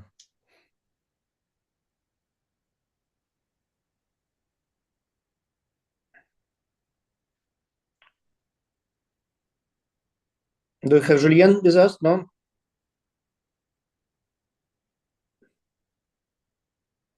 And if not, then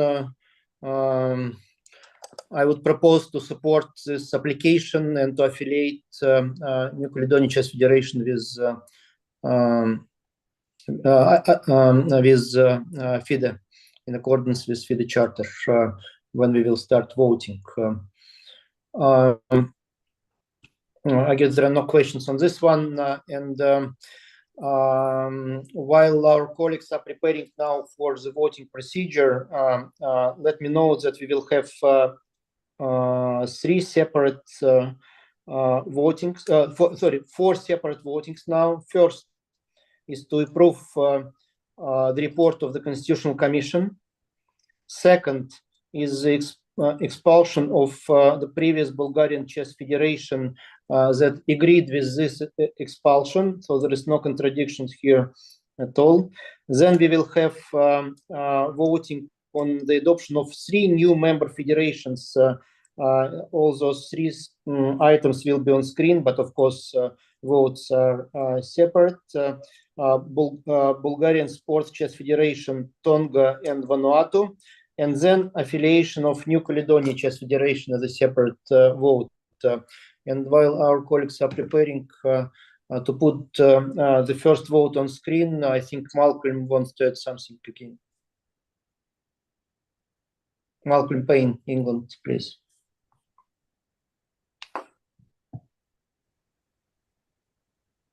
Yeah, actually, for some reason, my hand just didn't go down. I got nothing more to add to those excellent contributions. Thank you. Yeah. Yeah, thank you. Zurab, did you want to add something?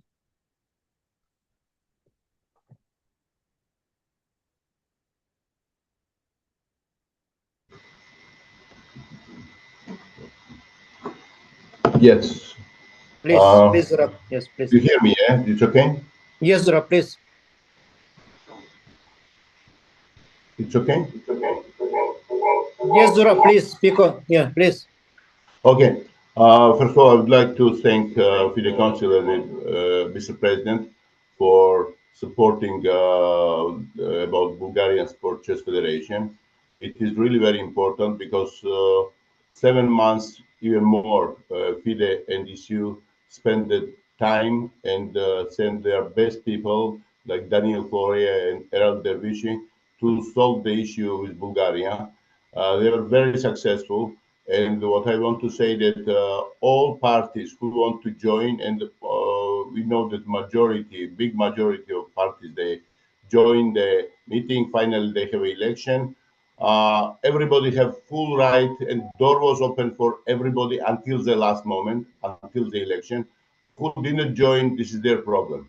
So, in my opinion, all this was done now. It is very good, and I believe that dear delegates, they will vote to include Bulgarian Sport Chess Federation in the FIDE big family. And after this, of course, if FIDE will be approved, then ECU will do the same.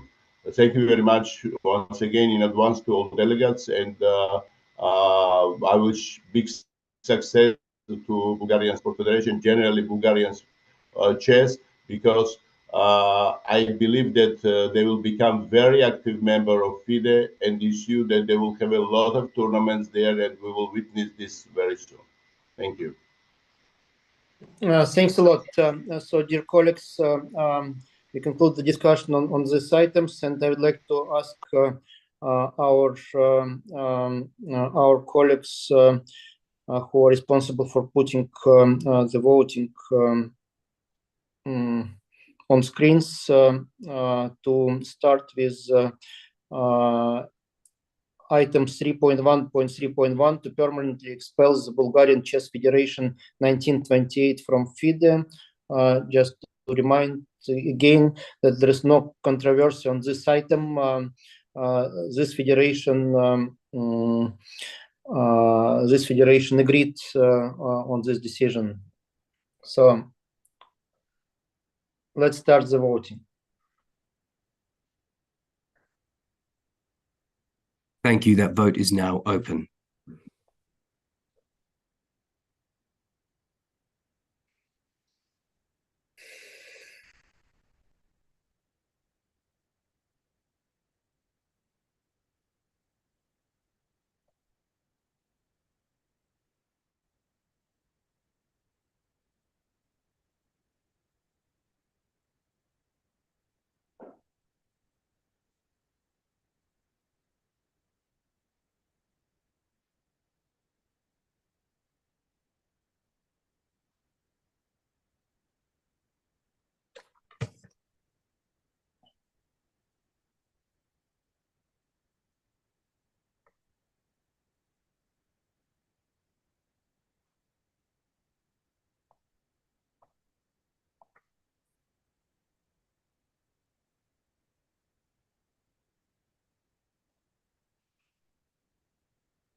The vote will close in 1 minute.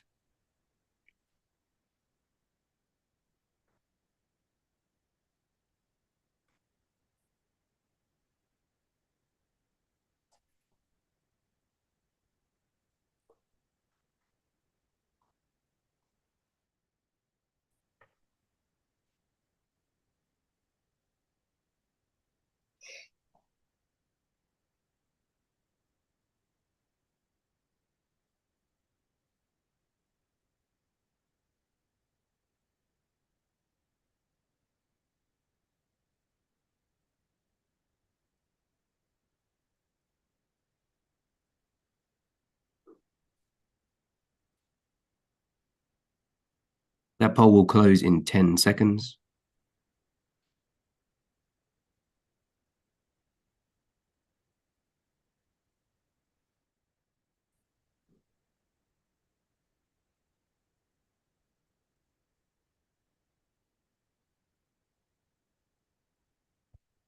And the results displayed. Thank you.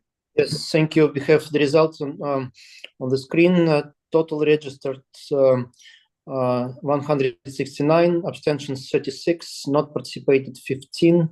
Total valid votes 118. We have 97 in favor, which is 82 82.2% of the votes, which is more than 2/3. So the decision is taken by the General Assembly. Before we put, or we can do it in parallel, while we will put on screen other votes, we have a question for our or remark from Luigi Maggi, Italy. Please unmute Luigi, but put on screen the next vote, which is the vote on the adoption of 3 new national chess federations, Bulgaria Sports Chess Federation, Tonga and Vanuatu. To improve their full membership, we need 2/3 of the votes, and I really hope that we can do it. So let's start voting, but please, Luigi, the floor is yours. Thank you, Mr. President. I would like to make respectfully make a simple remark. Everyone have seen on the screen many delegates in a common venue located in a big country. I'd like to know how it's possible to guarantee free and secret vote in that conditions. Thank you very much.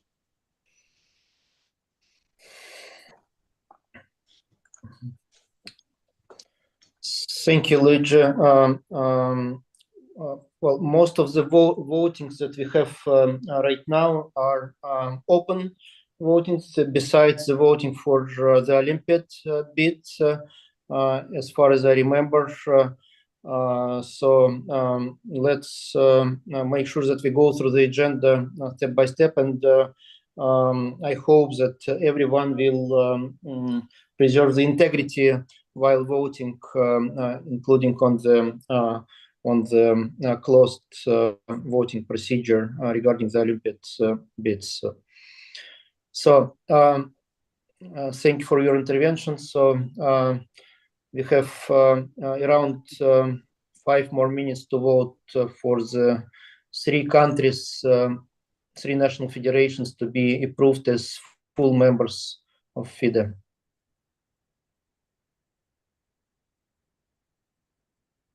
And just to jump in, Mr. President, and to explain to delegates, we're voting on 3 items at once here. You will need to scroll down to see all 3 items.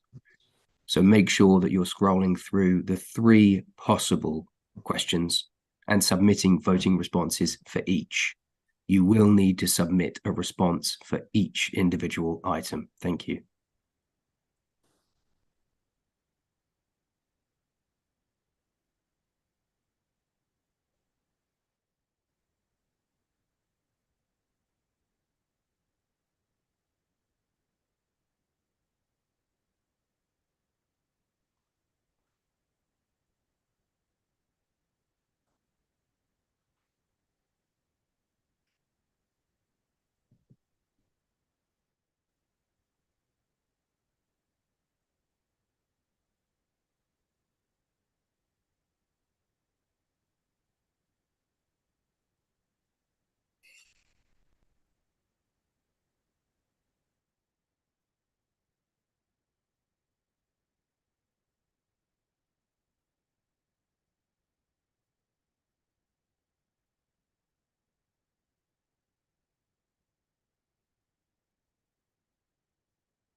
That vote will close in 3 minutes.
That vote will close in 1.5 minutes.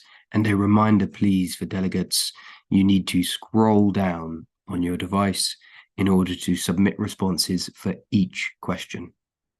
There are 3 questions that you're voting on. You must submit responses for each one.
That vote will close in 10 seconds.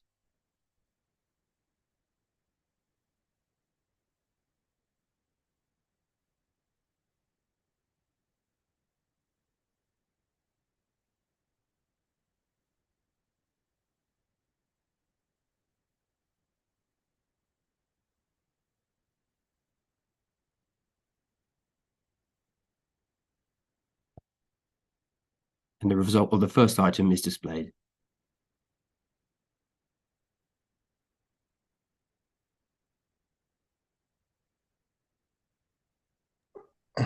Yes, 169 total registered, 17 abstentions, 9 not participated, total valid votes 143, in favor 137, which is 95.8%, against 6, 4.2%. The decision is taken. Next one, please. Same number of registered votes, 7 abstentions, 29 not participated, 133 valid votes, in favor 129, which is 97%, 3% against. The decision is taken.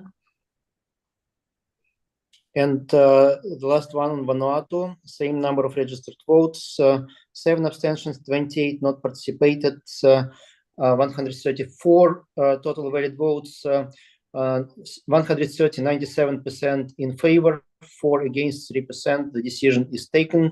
I would like to congratulate the Bulgarian Sports Chess Federation, Tonga Chess Federation, and Vanuatu Chess Federation with becoming the full members of FIDE. Congratulations and applauses and welcome. Now the 3 countries, the 3 national federations who have been adopted to FIDE have their full right to vote on each of the next items, while our colleagues are putting them into the system so that they could vote. Let me check if there are no further questions. If not, then let me just add that we will now vote on the affiliation of New Caledonia Chess Federation. I think that we can fully support this application. I would like to remind you that we took out the item on International School Chess Union from the agenda, but we agreed that we will continue collaboration with this newly established body and hope that we'll expand cooperation in future. And before moving to the voting, let me also cover the gap that I created myself yesterday. I forgot to congratulate our colleagues from Cote d'Ivoire Chess Federation with their championships that they're having during these days. So I will use this occasion to greet them on behalf of FIDE in your presence. So we are now ready for voting. My colleagues corrected me that first we vote, I think, on Constitutional Commission report. According to the charter, it requires the approval from the General Assembly, meaning that inter alia we approve the procedures regarding South Africa, and there was the full explanation given to that. Please start the voting.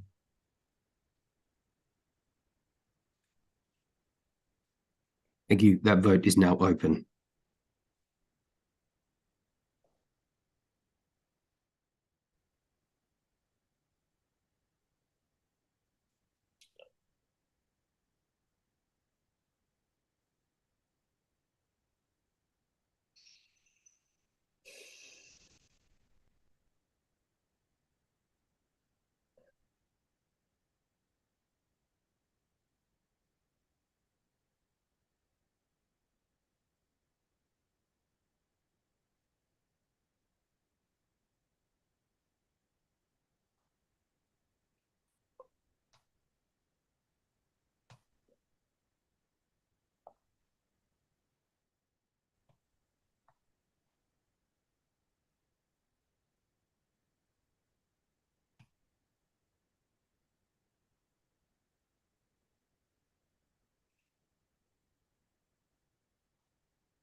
That vote will close in 1 minute.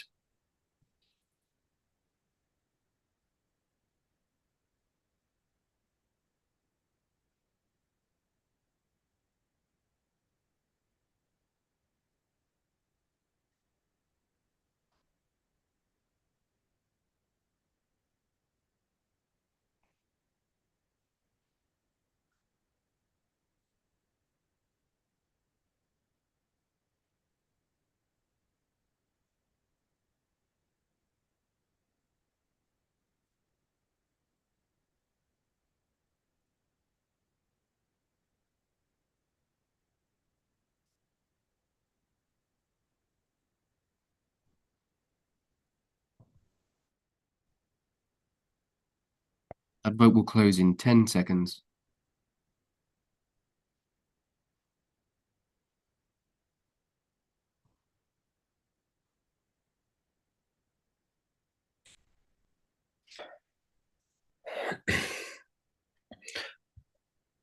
Yes, we have 172. That includes already 3 new member federations registered, 6 abstentions, 16 not participated, 150 total valid votes, 149 in favor and 1 against.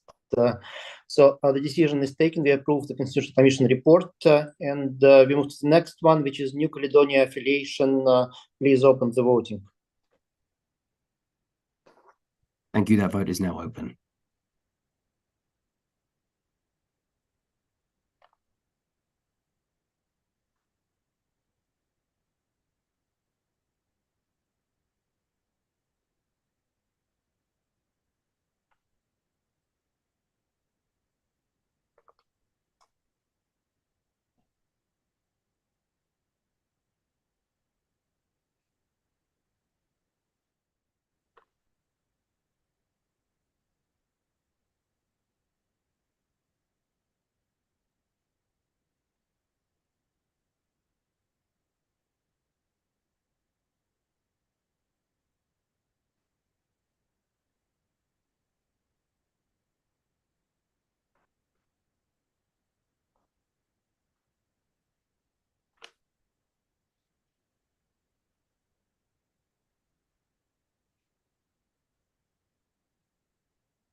That vote will close in 1 minute.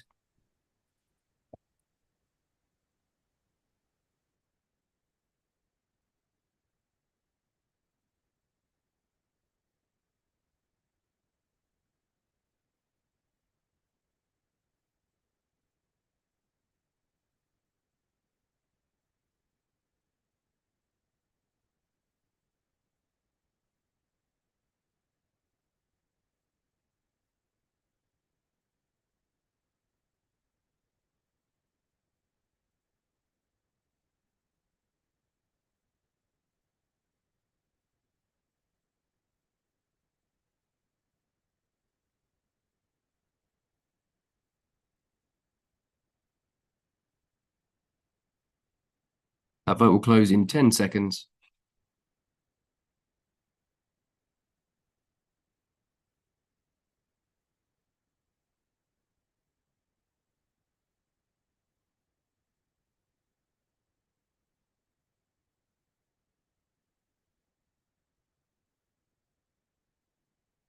Thank you. 172 registered, 10 abstentions, 16 not participated, 146 in favor, no against. So I congratulate New Caledonia Chess Federation with becoming a new affiliated organization of FIDE. Thanks a lot. So we still have a few minutes left before the break, and I would like to ask our colleague Mario Ramirez Barajas to present the case on the next item, 4.2, and then if we will not have time before the break to complete the discussion, we will move the voting to the time after the Olympiad.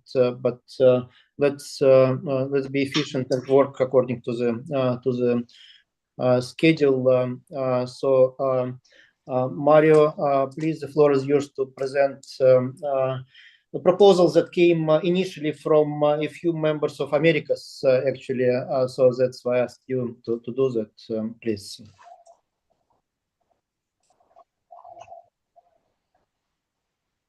Yeah, the floor is yours.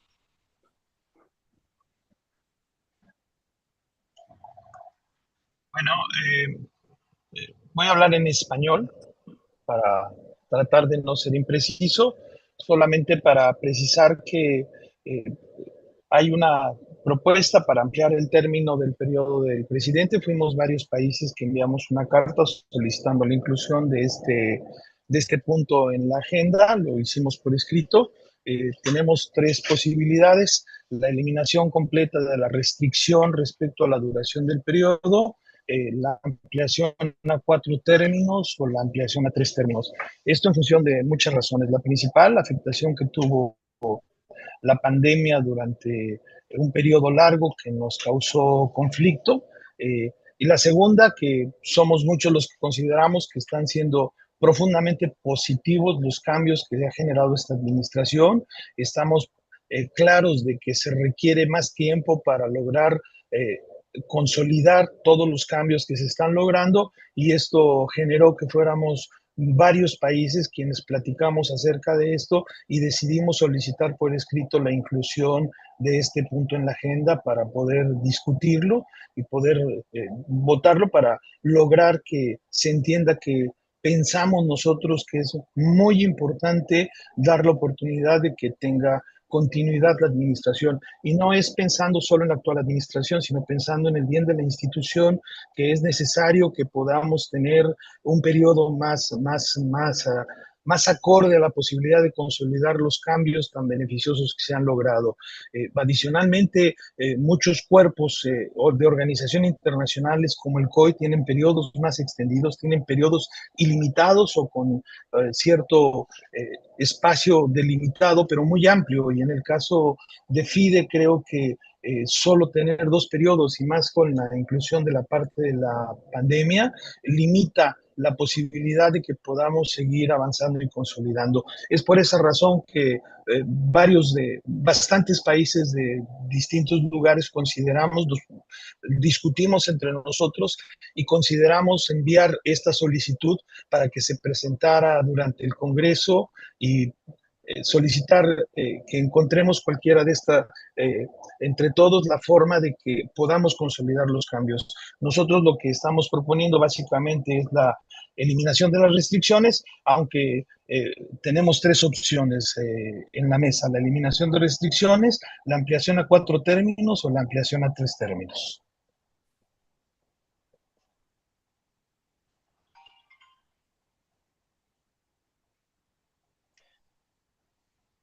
No sé si se me escuchó Thanks a lot, correctamente. dear Mario. Enrique. Sorry. Sorry. Mario, I think you ended, yes? Now we have Enrique. I'm not muted. No? Yes, Okay. yes, I finished. Please. Sí, yes, I finished. Okay. Thank you, Mario. So now, Enrique Celia. Thanks, Uruguay. Mr. President. Please.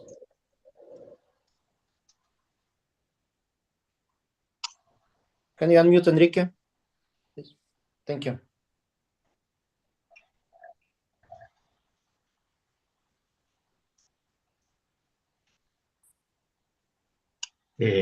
As Mario, I will talk in Spanish to speak properly. I beg your pardon. Please. Yes, thank you.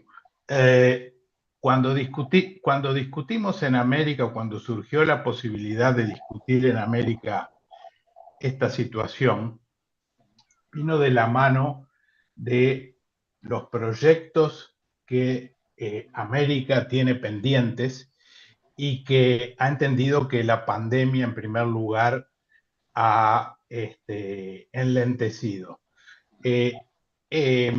Obviamente que se puede entender que esto tiene nombre y apellido y que se llama Arkady Borkovich y su equipo, pero nosotros estamos pensando que la decisión de los 2 términos es inconveniente para esta administración o para cualquiera que venga. En una federación internacional hay que trabajar a largo plazo y 8 años ni siquiera es mediano plazo, es corto plazo. También quiero recalcar que cuando hicimos la discusión entre todos los países de América, o por lo menos los que participaron, nacieron varias opciones y democráticamente trataron las federaciones libremente de expresar sus opiniones. Algunos hablaron de quitar y dejarlo ilimitado, otros hablaron de cuatro periodos, otros hablaron de 3 periodos. Y lo que democráticamente se hizo fue transmitir o permitir que se transmitieran todas esas opciones. Así con nuestro presidente continental, pudimos explicar a la mayoría de las federaciones todas las opciones y bueno, y el resultado son las solicitudes que ustedes ven en la agenda. Muchas gracias. Thank you.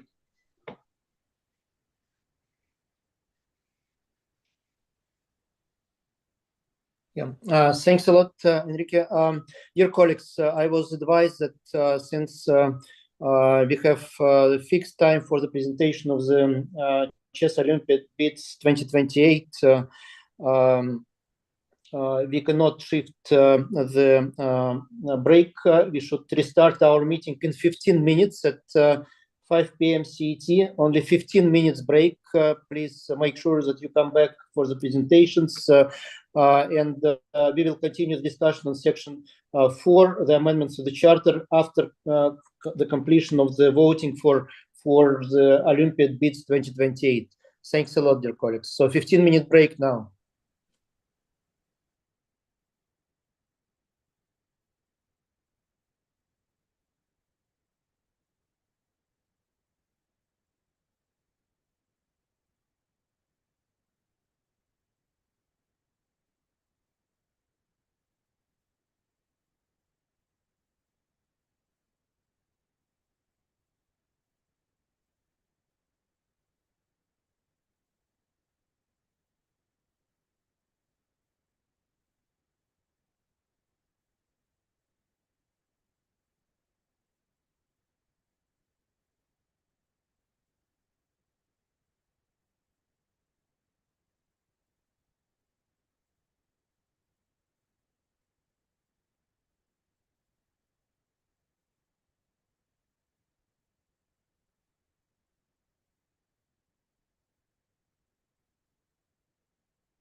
Dear colleagues, thank you for being patient and working hard already in the first part of our meeting. Now we come to the crucial session for the two countries that presented their bids for FIDE Chess Olympiad 2028 alongside with Paralympiad and FIDE Congress.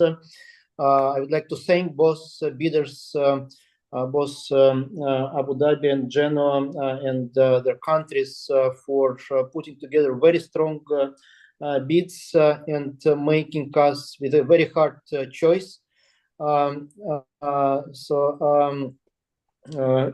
We will now hear the presentations of the bidders. I can see that Luigi raised his hand.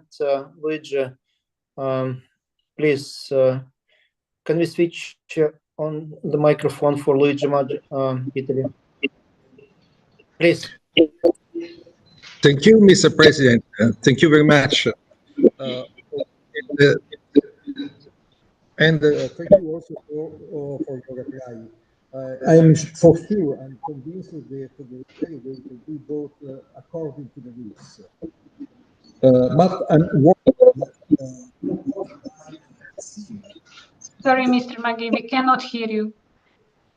Can you speak up a bit, or just be closer to the microphone? I think you're just a bit too far away.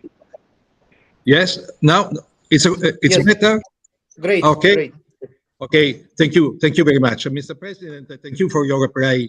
I'm convinced that the delegate will vote according to the rules, but I'm worried for what I've seen. There is no guarantee for a secret and independent vote in a common venue. Therefore, I ask that all delegates in the common view venues are voting with open camera and personal computers. Friend that their vote should not consider it valid.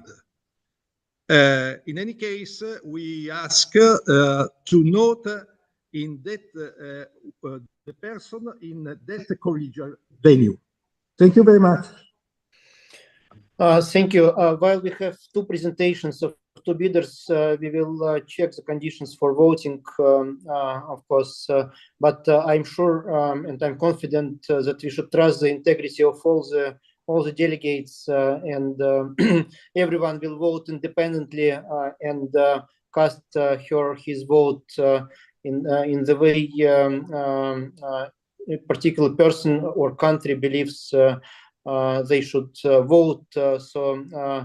But our technical staff will check the conditions, of course. So let's start the presentations. And according to the procedures, the first presentation will come from United Arab Emirates, Abu Dhabi, as they presented their bid first. You have 20 minutes.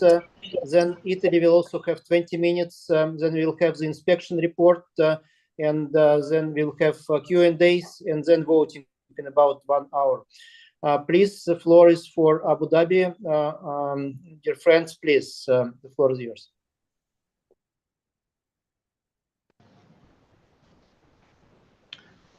Thank you, Mr. President. Hello, all delegates, representatives of all federations. I'm Isa Abdullah Al-Marzougi. I will be presenting the 47th Chess Olympiad 2028 bidders presentation for Abu Dhabi.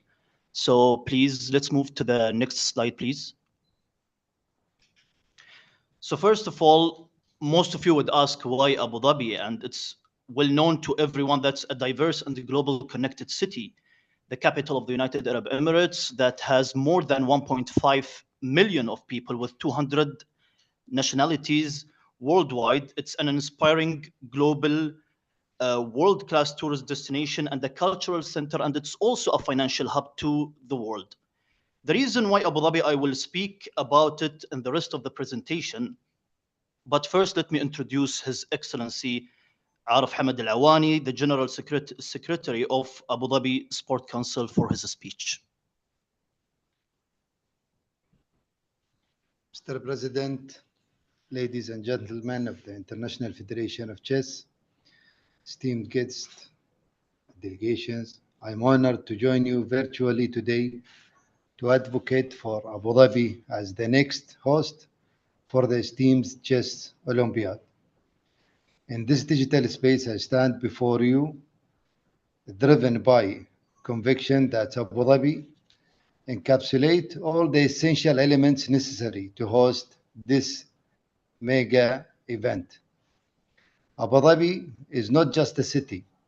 It is a harmonious blend of tradition and modernity, a place where hospitality flourishes and diversity thrives, and our community deeply love chess. Welcoming fans from around the world with open arms, and that's what distinguishes Abu Dhabi is our unwavering commitment to excellence and hosting international events with unparalleled accommodations, state-of-art venues, and unwavering dedication to safety. We promise an unparalleled experience for all participants. Accessibility is paramount, and our world renewed airports to ensure seamless travel. Eliminating unnecessary visa obstacles, ensuring a warm embrace for all who virtually visit Abu Dhabi. Furthermore, our partnership with the international federations goes beyond hospitality. We committed to financially supporting delegations, alleviating the travel burden on players and teams, promoting inclusivity and encouraging wider participation. But beyond the chess Olympiad, Abu Dhabi is primed and ready to embrace the People with Disabilities Olympiad in chess. Our readiness is underscored by our history of hosting the Special Olympics in 2019 and the numerous tournaments for the people with disabilities, with facilities and venues carefully designed to accommodate athletes. Hotels and venues stand ready, designed to be fully accessible to players with disabilities, ensuring a seamless experience for all participants. Envision a chess Olympiad where convince region supreme, where hotels and venues are minutes apart, offering utmost convenience without compromise. Abu Dhabi boasts a proven track record of hosting diverse events, fostering unity and tolerance, exemplified in our hosting of the Special Olympics 2019 and other events, echoing the values inherited in chess: unity, strategy, and inclusion. Your decision today not only shapes the destiny of the Chess Olympiad, but also propels the games to unprecedented heights. Let this not just be a decision, but an investment in the future of chess. I implore you to envisage the extraordinary Chess Olympiad in Abu Dhabi, setting a new benchmark and scripting a glorious chapter in the history of the magnificent game. Thank you for considering Abu Dhabi. Your choice will not only be the best decision, but an opportunity to amplify the essence of chess on a global stage, embracing inclusivity, providing a platform for the people with disabilities Olympiad in chess to flourish. Even in the digital realm, our commitment for the world is unprecedented. Thank you all. Thank you to His Excellency Arif Hamad Al-Awani. Let's move please to the next slide where the video is.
Thanks, everyone. I will get back to the first question I've already asked. Why Abu Dhabi? As we know that Abu Dhabi is the bestowed with the title of the world's leading sport tourism destination, the highest accolade in the field of tourism for the 10th consecutive year since 2013, with impressive sport complexes and facilities. Let's move to the next slide, please. Yeah, as you can see here, there are two different categories of events that shows that Abu Dhabi is a global hub for major sporting event. On the left side are the annual events. You can see the golf events, Mubadala tennis, you can see the marathon, you can see the Formula One Grand Prix, and on the right side, you can see the FIFA Club World Cup, you can see the Asian Cup, and there's a photo that shows our president, His Highness Sheikh Mohammed bin Zayed Al Nahyan, the president of the United Arab Emirates, is hugging one of the people who participated in Abu Dhabi Special Olympics 2019. So we have the full government support for this event for the Olympiad in 2028 Abu Dhabi. Let's move to the next slide, please. So we welcome our guests from all around the world. The most important note I want everyone to know is that we guarantee that all countries will get visa to UAE. We have an easy visa process and fast and less than 24 hours to obtain a visa. The UAE is a home, as you all know, of two of the world leading airports, Abu Dhabi and Dubai Airport. So as it's written here in the slides that Abu Dhabi has 100 direct destinations, and the distance from the airport to the center of Abu Dhabi is 35 kilometers, while Dubai has 240 direct destination and it's just 150 kilometers. And we are sure, and we want you all to be sure, that the transportation from the airport back to the hotel and from the hotel back to the airport is going to be all under the organizer's responsibility, and we are sure that we will take this part. Let's move to the other slide, please.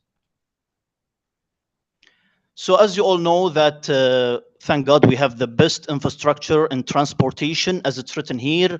UAE and Abu Dhabi are 8th in the best globally transport infrastructure as per the World Economic Forum, and the 7th best globally for quality of road infrastructure as per the World Economic Forum. So let's move to the next slide, please. So here is a map that shows how, first of all, here's the map that shows ADNIC, Abu Dhabi National Exhibition Center, the venue of the Olympiad. And as you can see, most of the hotels are all around the venue. Some of the hotels, we have 3 hotels that are even less than 100 meters away from the venue. There is a hospital that would be away for 1 kilometer. And on the right side, far right, you can see Abu Dhabi Airport, which is not far away. It's just 24, even less than 24 kilometers to the venue ADNIC and to the rest of the hotels. We will speak about the hotels on the next slide, so we can move to the next slide, please. So Abu Dhabi is one of the best cities that has the best hotels all around the world, more than 169 number of registered hotels, 30,000 number of available rooms, and it can accommodate more than 3 million guests annually. So that's an important note to mention again, is that we can accommodate more than 3 million guests annually, and we have more than 169 hotels and 30,000 number of available rooms. Let's move to the next slide, please. Next slide, please. Yeah. So here are the best hotels and accommodation that we are ensuring that it's going to take place at the Olympiad in 2028. So as you can see on the top, where Andas Capital Abu Dhabi and Aloft Abu Dhabi and Pearl Rotana Capital Center, they have a 1,800 rooms, and they are like within 300 walking distance, just 300 meter walking distance, and even less than 300. It's almost like 100. It's inside the venue. So it's a within walking distance of the venue for 2 to 8 minutes. At the bottom, you can see the Millennium Al Roda or Fairmont Bab Al Bahar, or even the hotels that are at the table. They are almost more than 4,000 hotel rooms, and they are between 2 kilometer to 5 kilometer walking distance, and it's within riding distance of the venue, 5 to 10 minutes. And as I mentioned before, that all the transportation from the venue and back to the hotels also, we as Abu Dhabi, we will make sure to take care of everything, and we are responsible of these things. Let's move to the next slide, please. So welcome to ADNEC. ADNEC is Abu Dhabi National Exhibition Center. It's the largest venue. Again, it's the largest venue in the Middle East, and it's located in Abu Dhabi with an area of more than 150,000 square meter. And all the services are all provided under one roof. As it's mentioned down there, the ATM, the transportation, the travel agency, the pharmacies, everything, and even the catering will be available there. Let's move to the next slide, please. In this slide, we can see the venue, ADNEC exactly. You can see that I can mention that's an important note to all of you, that all events are going to be under one roof, including the opening and the closing ceremony. And you can see also that hotels here in this picture are all proximity to the venue. You can see 3 hotels here, and they are, as I mentioned earlier, they are even less than 100 meters away from the venue. Let's move to the next slide, please. Yeah, so these are this is a photo or a map of the venue of ADNEC with the details. As you can see, hall 1, 2, 3, they are going to be fully dedicated to the Olympiad. Hall 4 is going to be dedicated to the people with disabilities. In our country, we call them people with determination. And there is an atrium that will have some activities related to the event. Let's move to the next slide, please. So here are some facts to be considered. As I mentioned, that halls 1 to 4 are fully dedicated to the Olympiad. 1 to 3 are going to be for the Olympiad, and the 4th one will be for the people with disability or people with determination. As I mentioned also earlier, the Congress conference, all meetings, everything that is related to chess is going to be under one roof. As it's written on the right side, ADNEC Auditorium can accommodate 6,000 seated, and as I mentioned before, that opening and closing ceremony are going to be under one roof. An important note is about Aloft Abu Dhabi Hotel that holds 418 rooms, which can be fully dedicated to people of determination or people with disabilities. And it's less than 90 meters walking to the venue. The staff at Aloft Hotel, they are already experienced with people with determination, people of determination or people with disabilities, because they had already experienced that, because they had experienced that at Abu Dhabi Special Olympics in 2019. Next slide, please. So ADNEC has the capacity to cater 100,000 people, and as Capital Gate Hotel has already the world genius record holder and one of the most titled buildings. Next slide, please. So here are some of the attractive venue or attractive places in Abu Dhabi, some religious sites, cultural sites, entertainment venues, experience, and shopping malls, and some sports facilities, as you can see. Next slide, please. Of course, volunteers of multinational volunteers will take place at the Olympiad with a huge experience in creating sustainable sport environment, assisting and helping all participants with their needs. Those volunteers speak different languages and have already participated in Special Olympics in Abu Dhabi 2019. Next slide, please. Here is an example of some of the events that has been in 2023 in Abu Dhabi or in the United Arab Emirates: the Global Chess League, 29th Abu Dhabi International Chess Event, Asia Chess Amateur, and Asian Youth Chess Championship. Next slide, please. Of course, there is going to be like some community engagement. Regarding the engagement of the community, there's going to be some school, universities, families visiting during the event. With high exposure event will attract the levels of society attention and to be part of the Olympiad. Next slide, please. So here are some of the facts to be concluded. The visa is simple and easy, and we guarantee that all countries will get it. Transportation from airport to the hotel and back to the airport are guaranteed, and we will make sure that we will work with everybody to bring maximum number of countries to participate in the Olympiad. Next slide, please. So our mission is to make Abu Dhabi 47th Chess Olympiad 2028 an unforgettable world gathering. Honor us with your attendance. Thank you so much. And now I want to give the final speech to His Excellency Sheikh Sultan bin Khalifa bin Sheikh Boutal Al Nahyan, President of the Asian Chess Federation. Thank you.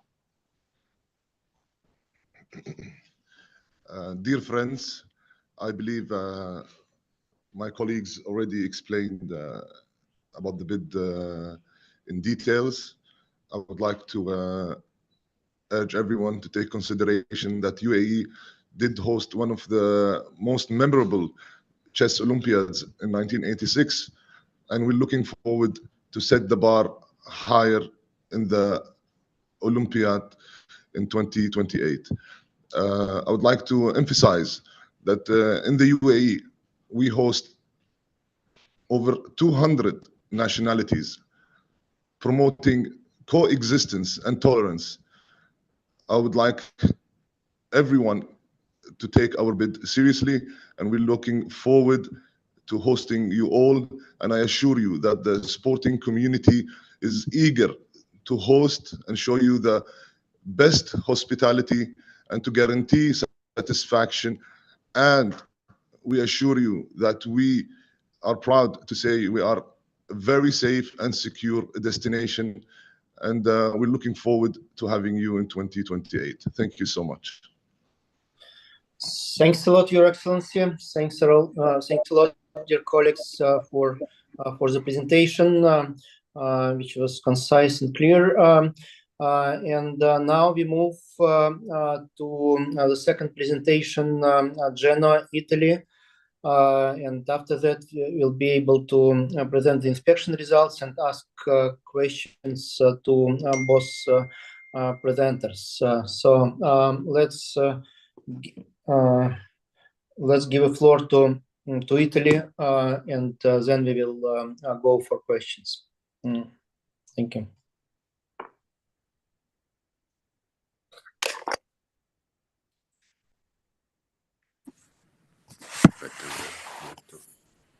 Sta per iniziare? Sì, alza un po' il volume. No, nel senso che anche...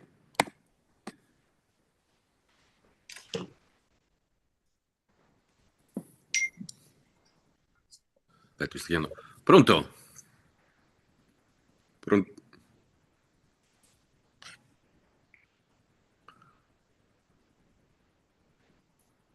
Ma non si sente se scacchi. Yes, please, we can hear you. All is good. Please. Andrea, vogliono... Dove sono? Credo. Ok. Qua, aspetta, qua davanti, un attimo su. Vediamo. Perché non va? Aspetta. Un attimo solo. Ok, ci sei.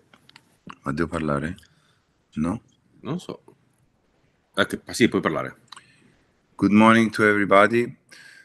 This is Andrea Bocelli speaking. Sorry for my English. I love very, very much this project because I love chess since when I was a child. And I really think that chess can help the brain, our brain. And with Roberto Mogranzini, we did all our best to bring the Olympic game in our country. And I really hope that it will be possible because Italy is the country of the culture in general. And I think that also for every chess keeper, chess player, will be very interested to be in Geneva for this manifestation. Just in case I will be to sing for the opening. So good luck to everybody. Thank you very much.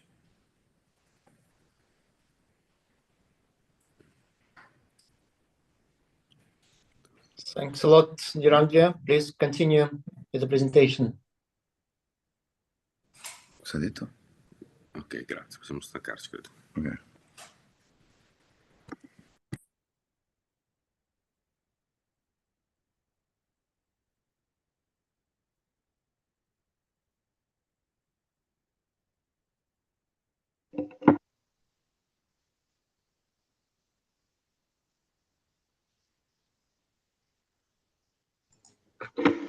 Thank you, thank you. So, can we switch the video, please? Okay, thank you, Sava. And dear delegates, honorable guests of the FIDE General Assembly, we are here from the Italian Olympic Committee Honorable Hall.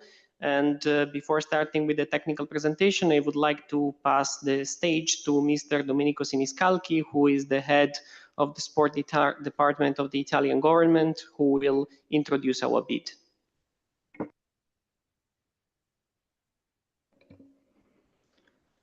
Dear President, Presidents and delegates, I'm convening you today. Video. Greetings and best wishes from the Minister for Sport and Youth, Andrea Bodi. Italy, you know, has a long tradition of success in sport and in hosting major world events.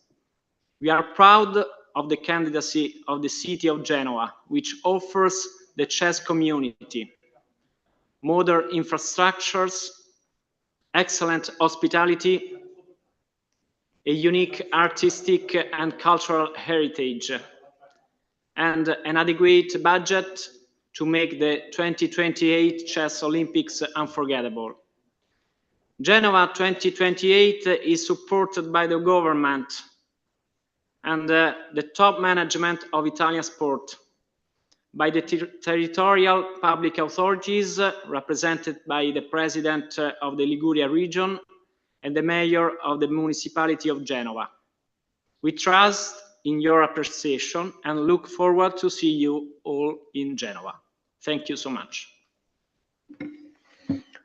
Thank you, Mr. Siniscalchi. And now an introductory speech also from Mr. Luigi Maggi, the president of the Italian Chess Federation.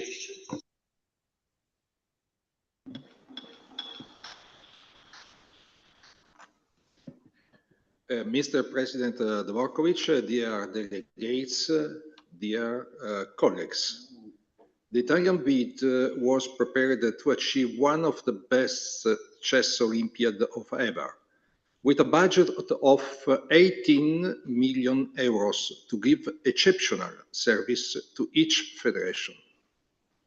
The bid was made in accordance with the Olympic spirit, listening to the needs and giving help, equal opportunities, inclusion and support, also to the developing Federation of Africa, Asia and Latin America.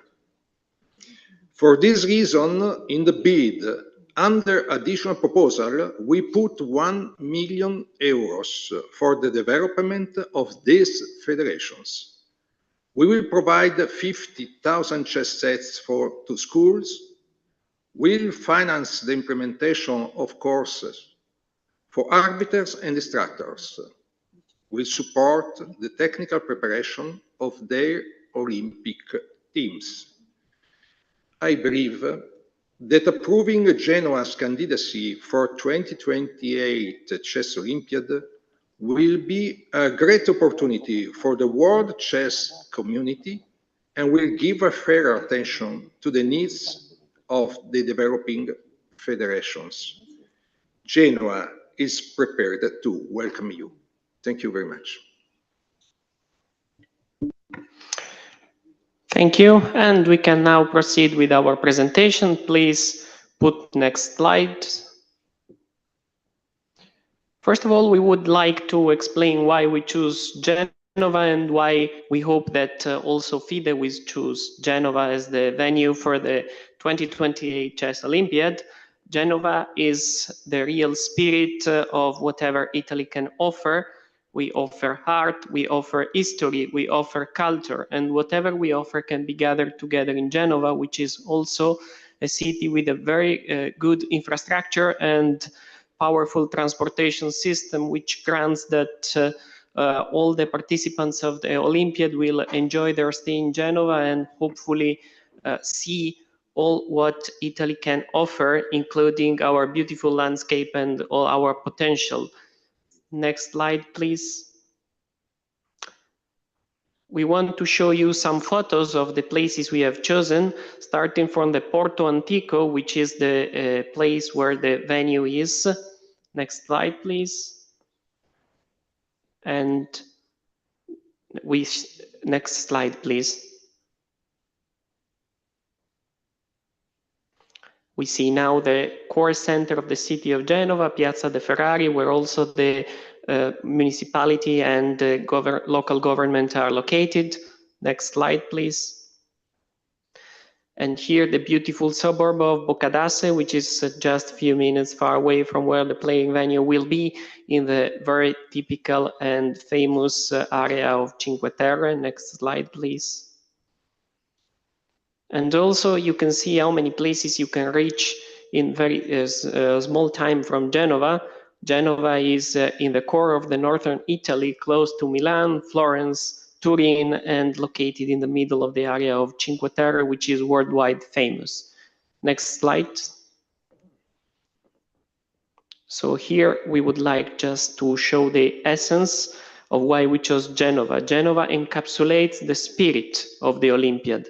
It offers all what our family would like to meet when going to the Olympiad. A friendly city which is ready to welcome everyone, harmonious blend of tradition, innovation, sport facilities, and the perfect venue for our competition.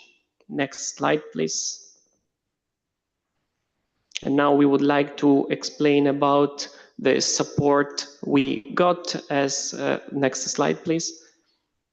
As you have imagined by seeing that we are in a government building and Mr. Siniscalchi's speech, we enjoy full support from our local and central institutions, starting from the government, who put maximal effort in granting that the Chess Olympiad will be a success, and also local institution and municipality of Genova. All the stakeholders, if possible, are gathering to grant that the Olympiad would be a success. Next slide. We want to reassure that the visa assistance is granted at maximum level. The Ministry of Foreign Affairs will be a part of the organizing committee and will grant an easy and quick visa procedure for everyone, so we can say without any doubt that every delegation would be able to come to Italy and would be able to play in the Chess Olympiad in Genova without any problem, and a very quick and granted visa procedure which will be handled directly with the government. Next slide. Let us also show what venue we chose to host the Olympiad. Next slide. As you see, the venue we chose is the Jean Nouvel Pavilion, which is an excellent facility located in Porto Antico. Porto Antico is the very core of the Genova Historical Center. You can see from some pictures. This is a masterpiece of architecture designed by the very famous architect Jean Nouvel, and it will be exclusively dedicated to the Chess Olympiad. We would like to show you some pictures. Please switch to the next slide. As you see, the blue building is the Jean Nouvel Pavilion. It is in the front of the sea, in the middle of Porto Antico with Prospicient Marina, and this will be used only to host the event. Please switch the next slide. From this aerial view, you see that it is located in the very center of the city, few minutes walk away from the historical part. Next slide. And here you see also the waterfront project, which is going to be realized before 2026, which includes 2 new facilities exactly in front of the pavilion that will host also additional room to what we already have in provision for our players. And now if we switch to the next slide, we can also show you how we imagined the venue. We created this virtual tour. Please start the video. As you see, the whole playing venue will happen in only one hall. So all games will be played under the same roof, and this facility has 20,000 square meters, which will be dedicated exclusively to the Olympiad. Now we can also go up to the mezzanine. As you see in the ground floor, which is completely accessible, there will be the playing hall. And going one level up, we have more than 20 offices and meeting rooms that can be used for all the services connected to the tournament, including VIP areas, service rooms. Someone restarted the video, please. Let's go back to the original point.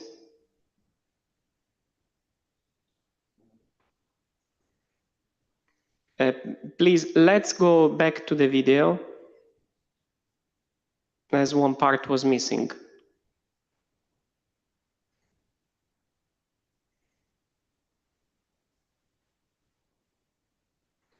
Here you can see again navigating how the playing hall would be.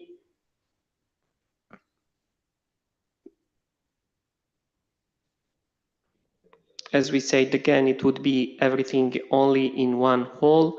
In the mezzanine, as already mentioned, there would be all the tournament services and offices.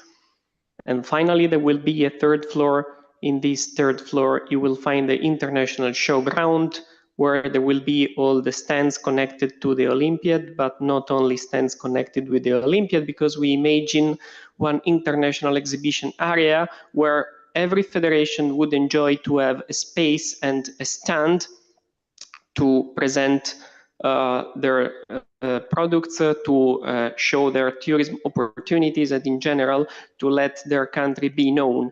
We imagine that this would help all federations to connect with their trade ministers and also to be in touch with their government and get more fundings opportunity and help their development. Please switch to the next slide. We also would like to focus about the accommodation. Next slide, please. We have some key points regarding the accommodation. We selected all the officials' hotel in a 12 kilometers radius. We want to be sure that no one should travel more than 10 minutes by transportation to reach the playing hall from the officials' hotels.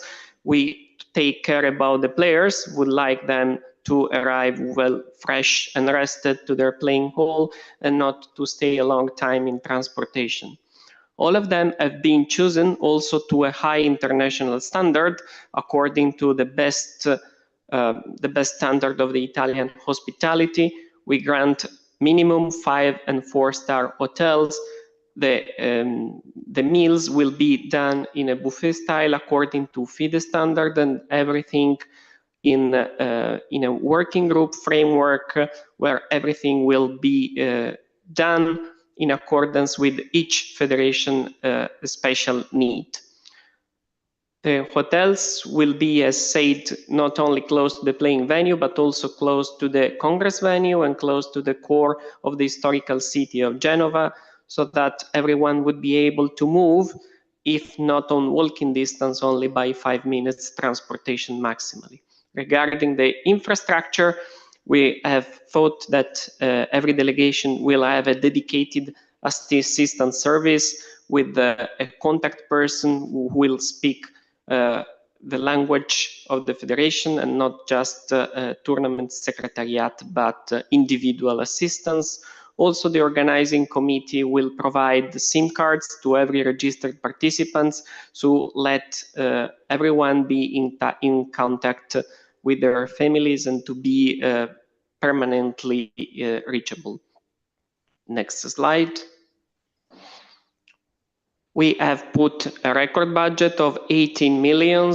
Please switch to the next slide. Out of these 18 millions, more than the original travel grants that are provided in FIDE regulations, we provided 1 extra million for development purposes. We believe that Genova 2028 can be not only an event, but a project, and this project is designed especially to help Federation in development. So we allocated 1 million, and their distribution should be done not in, let's say, not on vertical way, but in the framework of a working group where the federations will tell the organizing committee what are their needs to prepare the best Olympiad, and the organizing committee will allocate resources in order to grant exactly what the federation needs. So can be training programs, can be chess materials, can be chess books, or whatever else is needed for the federation to develop in a 4th-year path, because these funds will be available already in 2024, as well as in 2024, since the Italian Chess Federation is one Erasmus Plus partner, which has available funds for more than 16 billion euros, will be able to cooperate with Federation on a 4-year development program, which will include special dedicated programs for every federation in development. Next slide, please. Here you can see the budget in detail. We have allocated all the funds. Please scroll the budget down. We have allocated all the funds according to FIDE regulations, and extra funds for what we have said. Please scroll down again. Again, please. Just 1 second. Okay. The total budget, as you can see, is 18 millions, which sets a new record in the history of the Olympiads. Please, next slide. But also we would like to show how many opportunities you can have by coming to Genova. It's not only a chess event. Genova is a beautiful historical city. You see how many historical spots and beautiful places it can offer, starting from the very medieval historical center. Genova has more than 1,500 years. It was a powerful state in the Mediterranean up to 1,000 years ago. It now has more than dozens and dozens of museums and historical spots that you can enjoy during the event, alongside with beautiful landscapes and fantastic sea view from the villages which are located around the city. Here you can see one example of Boccadasse. Please switch to the next one, where you see the very famous aquarium of Genoa, which is one of the most important and probably the biggest aquarium in the world. It is owned by the city of Genova, who is partner and co-signer of the bids, which grants that all the participants of the Chess Olympiad will be able to visit all these spots as part of their cultural program when coming to Italy. Please switch to the next slide. We would also like to emphasize the importance of the event for the people with disabilities, as Genova is a very inclusive city, which points on inclusion, as also we have the full cooperation of the Italian Paralympic Committee, and Genova in 2023 already hosted 2 events, including the European Team Championship of the Braille Chess Association and the World Championship of Wheelchair Dancing. So the city is fully committed to grant inclusivity and equality, and this would be the case of the Chess Olympiad for people with disability 2028. So if we switch to the next slide, to conclude, I would like to emphasize some key points of our bid.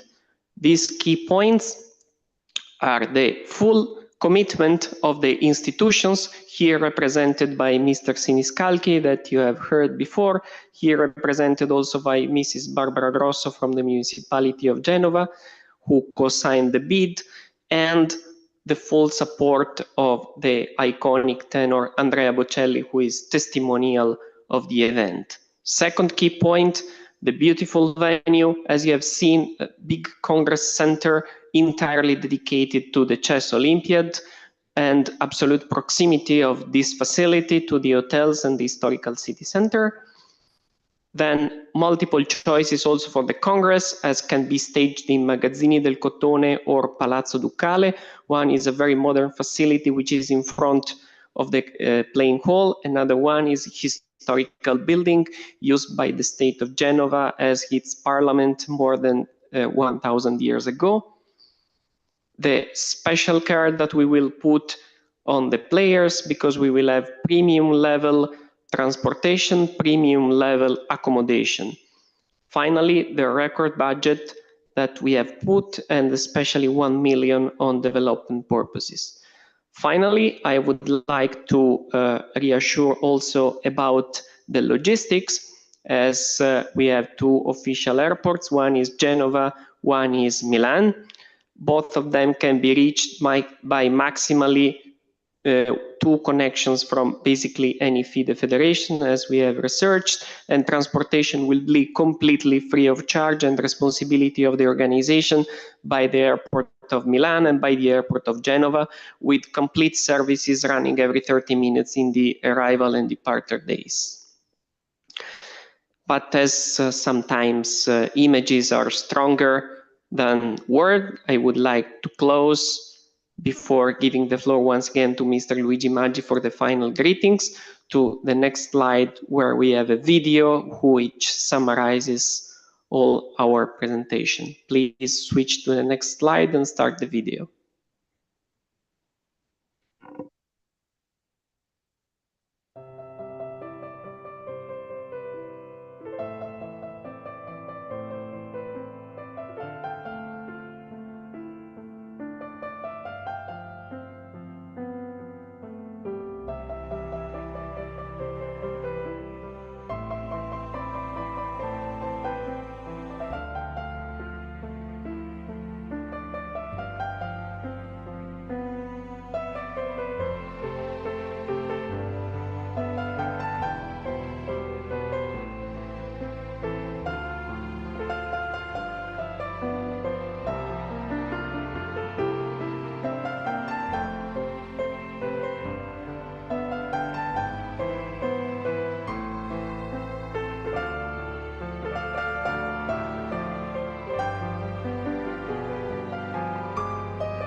Let's play.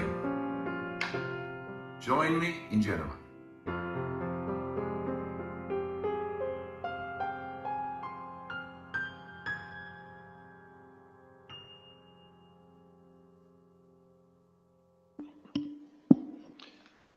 So, thank you very much, and I hope to see you in Genoa 2028. Thanks a lot, dear Luigi, your team, and Andrea, of course.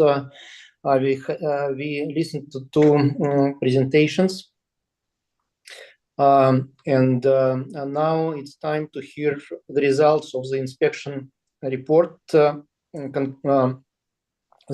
is completed based on 2 trips that our team had made to the 2 bidding cities. The team consisted of our General Secretary Lucas Terli, Executive Director Viorel Balagan, and a member of our event management team, Maria Balashova.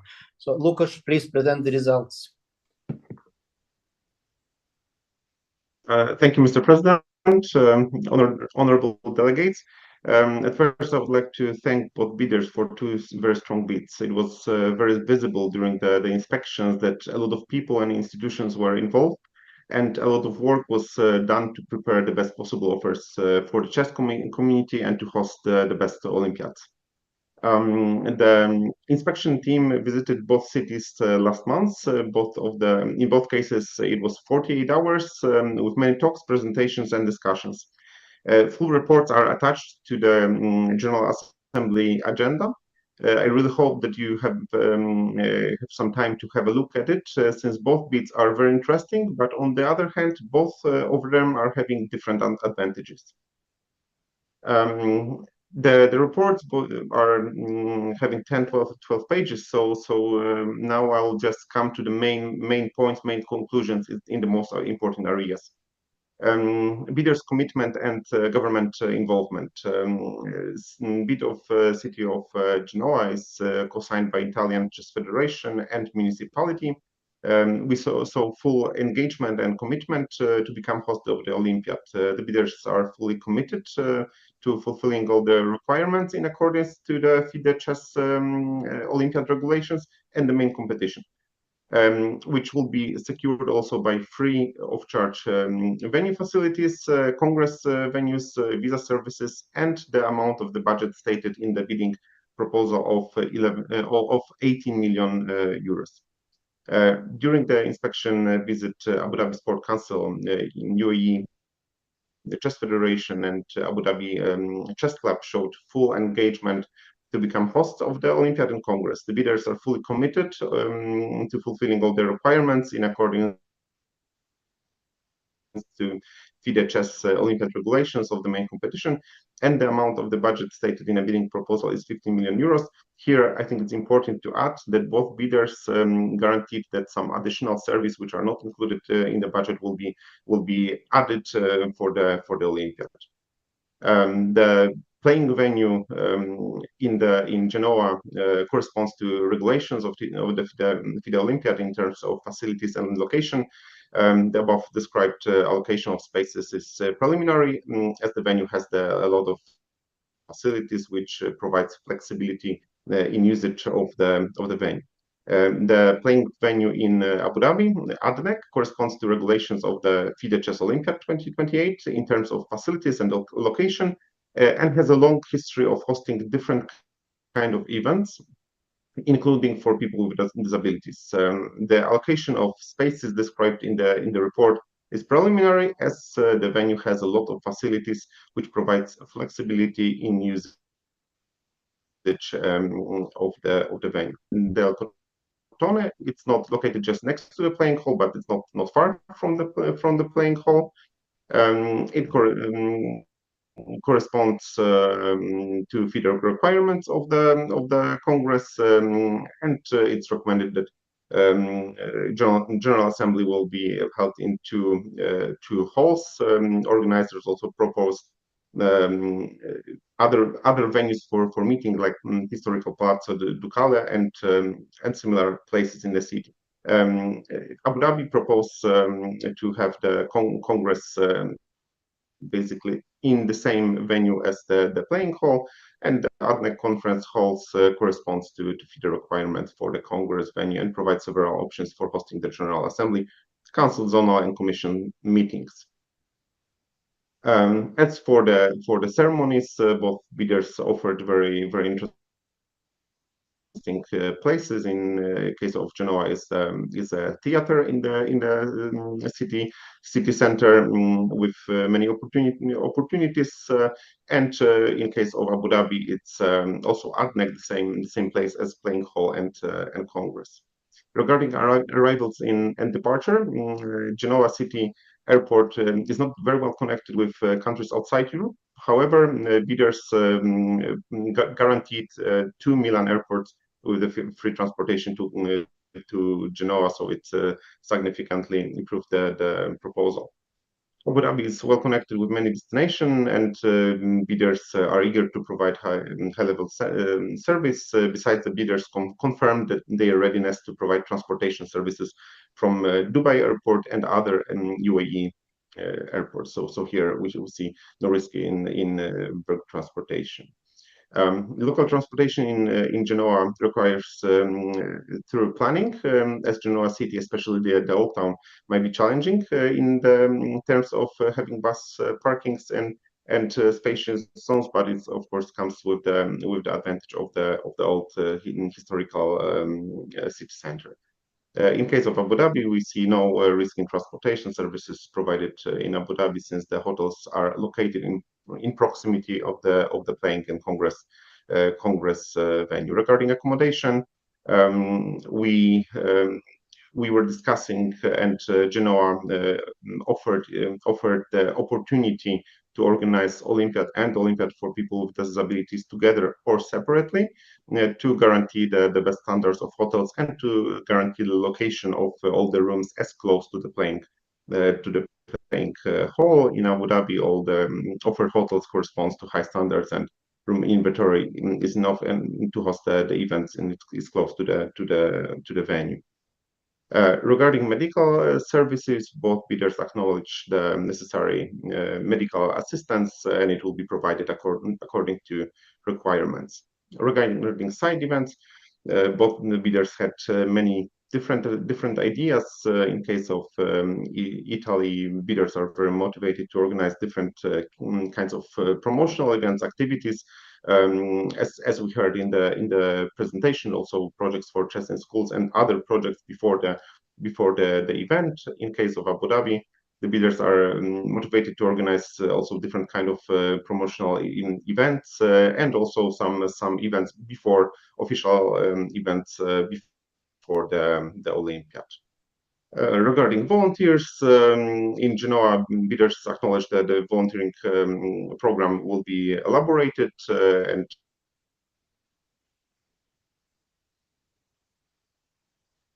it will be volunteers mostly from the city, and no risk in volunteering program delivery, as the bidder is experienced in organizing volunteers deployment and training. And going to final conclusion, Genoa city has submitted a very strong bidding proposal backed by strong commitment of the Italian government, National Olympic Committee, and Italian Chess Federation to organize chess Olympiad for people with disabilities, and FIDE Congress. Moreover, events are going to be carried out under patronage and help of the distinguished thinker Andrea Bocelli. Finally, Genoa itself is attractive historical and cultural destination, which might be interesting experience for the participants. Abu Dhabi has submitted a convincing bid proposal backed by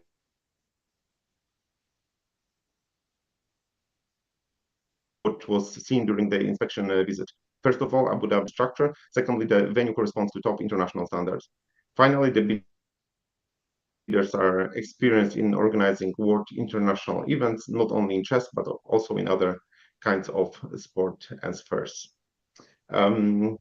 Thank you. This is it. I'm open, and my colleagues are open for questions. Thanks a lot, Lukas. We have listened to two presentations and the inspection report. Now it's time for questions and answers. We have three people who asked who requested to ask questions.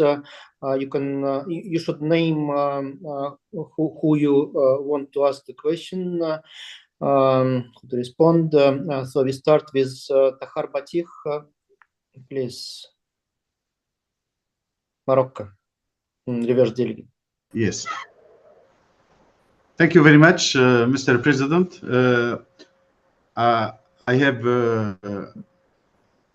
I'd like to congratulate both bids for impressive quality of both bids, and especially for Genova bid.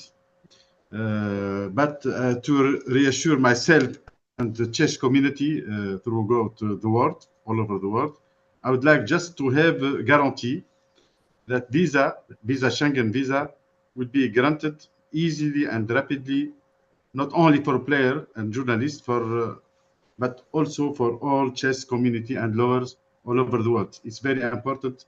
Let's make the event success or not success the participation, all easily participation for our chess community all over the world, especially for African countries. I know that because the Schengen visa could be difficult to obtain for some African country to Schengen area. Thank you very much, Mr. President.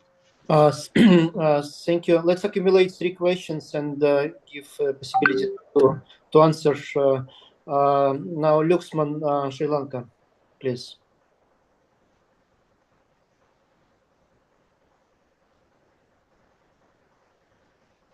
Please unmute Sri Lanka.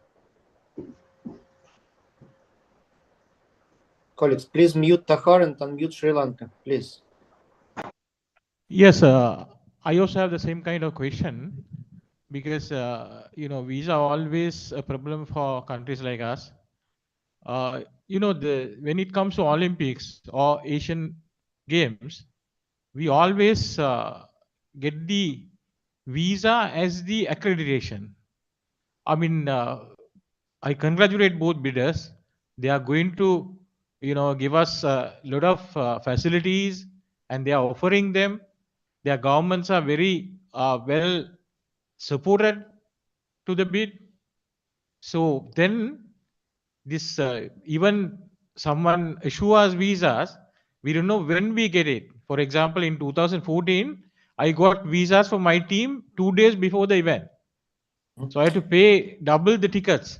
So because of that, you know, even FIDE, I request you can make a term that the visa can be arranged, because, you know, generally for Olympiad, we have to register our teams in a particular day. So it is well given time.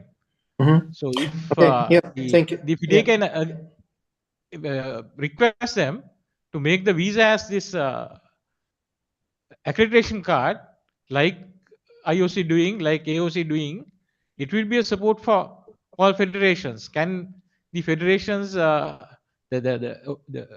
offering federations, can agree for this? Thank you for your question. Just one request from my side. Let's not repeat the same questions, but otherwise, thank you. Alan Herbert, please. Can we reply? No, first the third question, and then I will give the floor to reply. Alan Herbert, please. Unless your question was already on the table. Okay, reply now. Please unmute Italy. Thank you. Thank you. Regarding the visa, we understand that this is the major issue for many federations. So in the bid documentation, we have submitted 2 letters, one coming from the Minister of Sport and one coming from the President of the Olympic Committee, which means their full involvement in the process. Visa will not be sorted according to the regular procedure that are now available, which means going to the embassy or booking the appointment. The visa procedure will be centralized through the organizing committee and directly handled by the Minister of Foreign Affairs. So this grants that all federations will have visa for all the registered participants. This is not just a promise, this is written in the letters that we have included together with the bid coming from the Olympic Committee and the Minister of Foreign Affairs. Besides, this is the same procedure that will be used for the 2026 Winter Olympiad in Italy. So it's a guarantee. Thank you. Next is Yemen, please.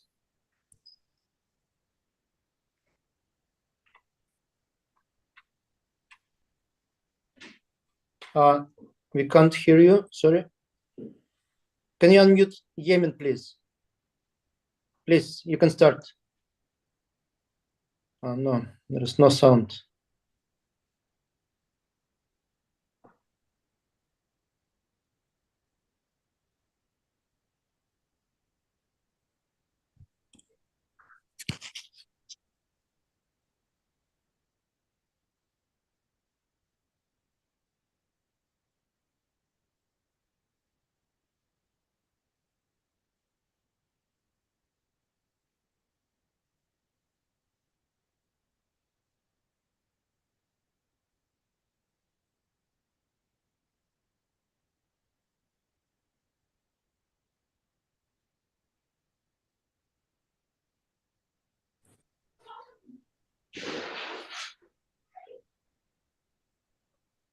Sorry, I had a problem with connection.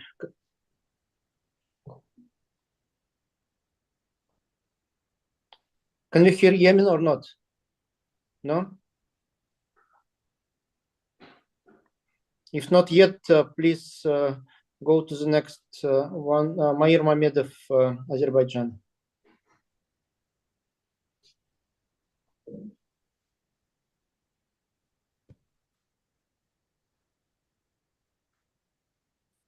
Mair, please.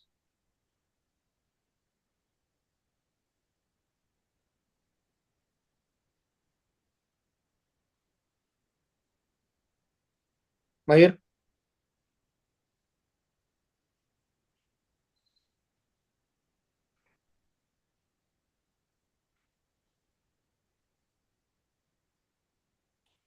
Mair, please.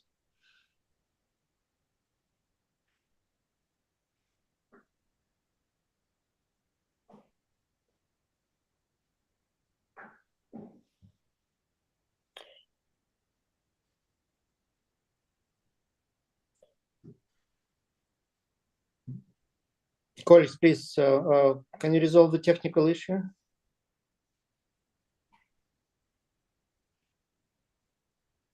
It's not from our side. But you already unmuted two people and we cannot hear any of them.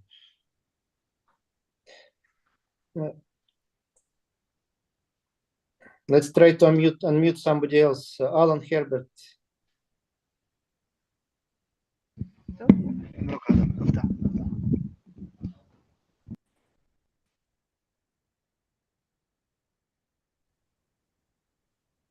Alan.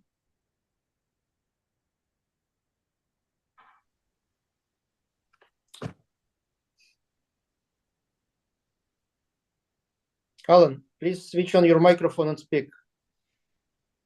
No, we cannot hear you.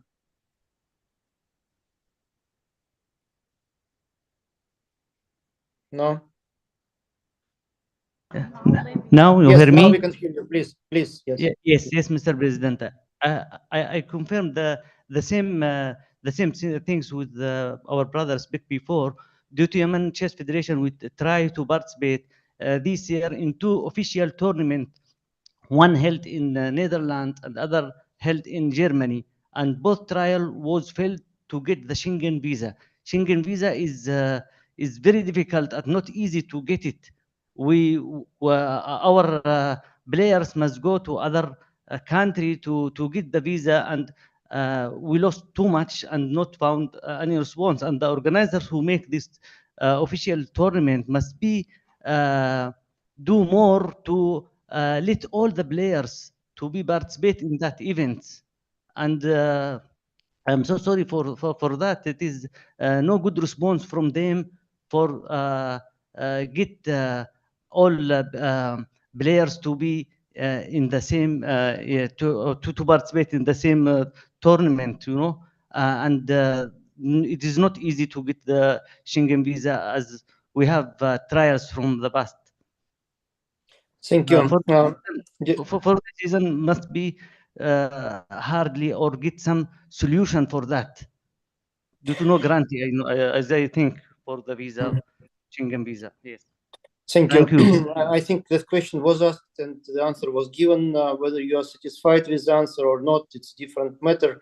But please, with all huge respect to each of you, let's not repeat the same questions. Otherwise, we can have almost 200 speeches on the same matter. It's not going to give us any new information on that. Alan, please try to speak.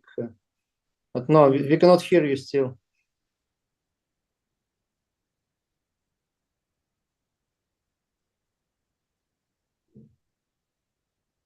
No, sorry.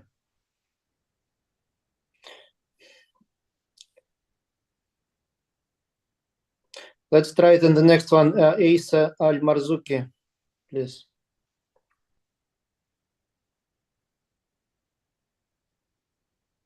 Thank you all.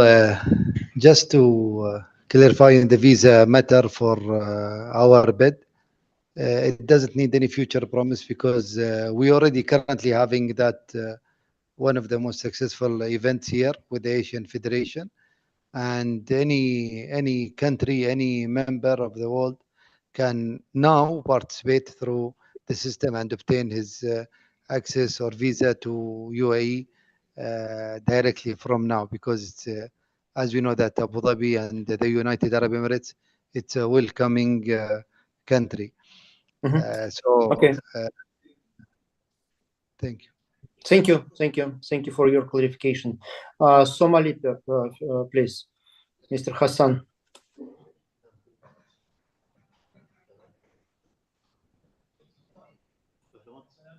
Mute. Please unmute Mr. Hassan Somalia.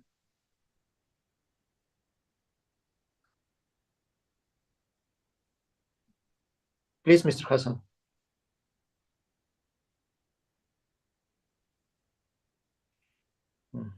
We cannot hear you. Sorry.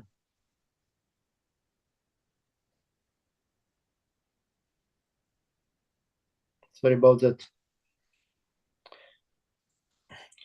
We still have the hands raised from the account of Castabunde and Alan Herbert. Let's try.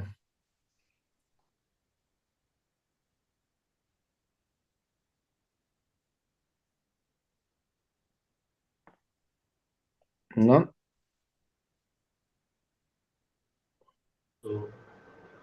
Please. No,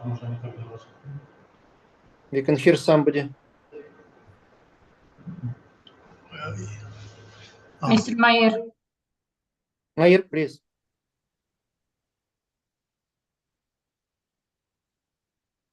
Mayer, we could. Yes, please. Yes. My computer says host muted me. Sorry. I have a question regarding the timing season of the Olympiad.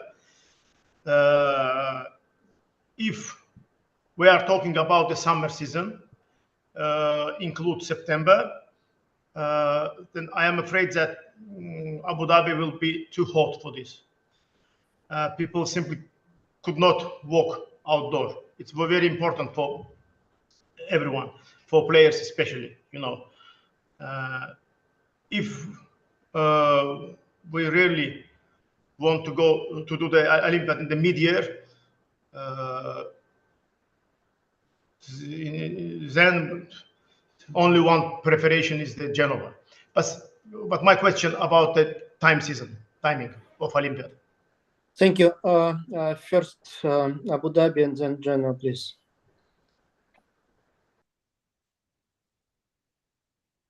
What is the proposed time of the Olympiad for Abu Dhabi? Our dear colleagues, I invite the last speaker of Azerbaijan to come to Abu Dhabi, and they can invite him to the next Abu Dhabi festival, the Abu Dhabi Chess Festival, which we do now for more than 15 years, 30 years. And we can invite him to see how is the weather here, even in the summer. It's not about the weather, it's about what facilities can be held even during the summer. If any heat wave come to different countries, which is not occupied with the necessary infrastructure, it's going to be difficult. I agree with him. But for us, I can guarantee that even all the public transport are air conditioned.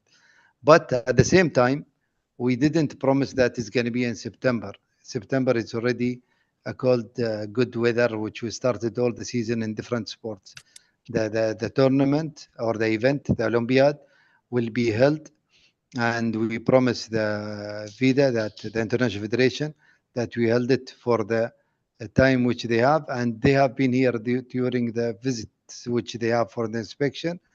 And I'm sure that you and anybody of the members, whether we have that event or not, we are already in a proceed of a lot of many other events which is developing the chess, and everybody is invited to coordinate with our international Abu Dhabi, with our UAE Federation or our Abu Dhabi club or the Asian Federation, to have them and to host them here and to participate in our current chess event.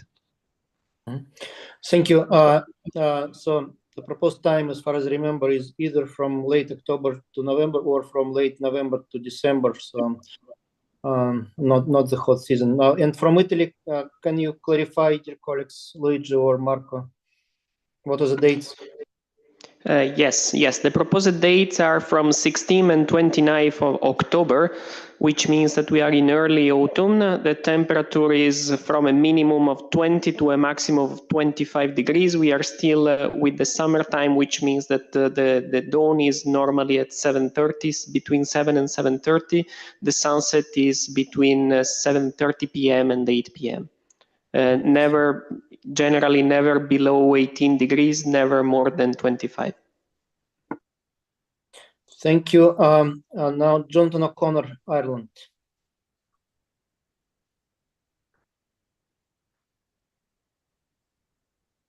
Okay.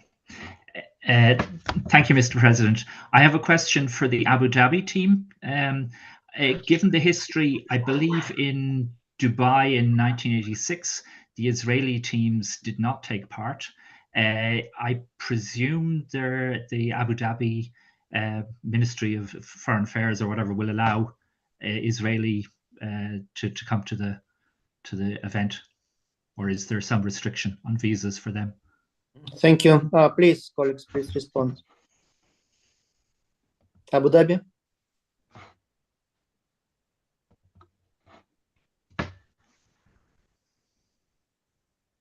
Yes, thank you for your question. That can be answered even by our friends in Israel. We are open for all the countries. As we promise that all the countries of the world are welcomed to UAE. And already there is an embassy, by the way, for the Israeli as a country in Abu Dhabi now, currently, where I speak with you. So we'll not promise you anything in the future. I'm talking about the current situation today. Thank you. Okay, thank you. Thank you. Lebanon, Habib Khalil.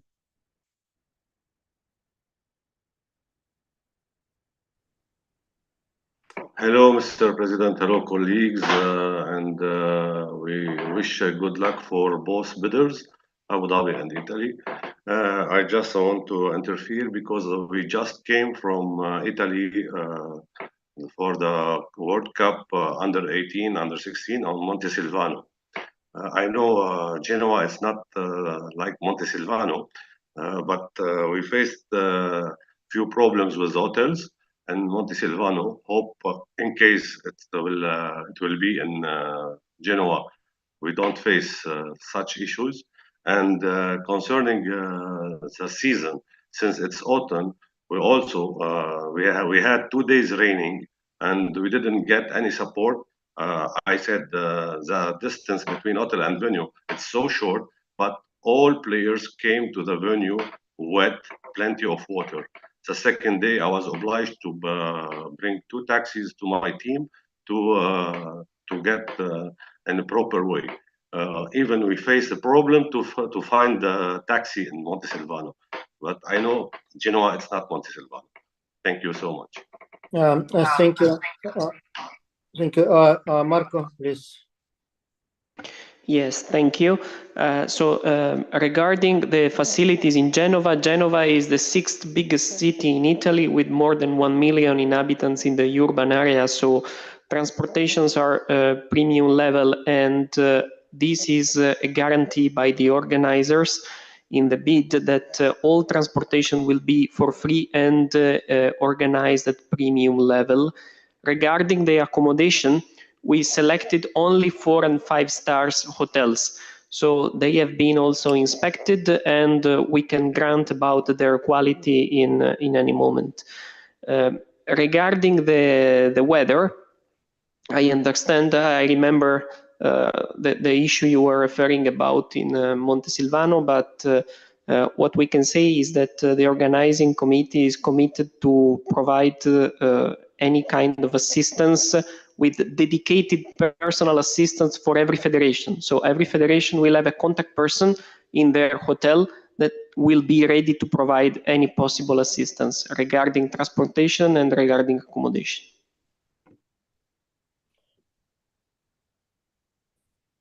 Thank you, Marco. Thanks a lot. Alan, since we cannot resolve your technical issue, please write to my personal WhatsApp what your question is, so that I can tell people what you're asking, if it is possible.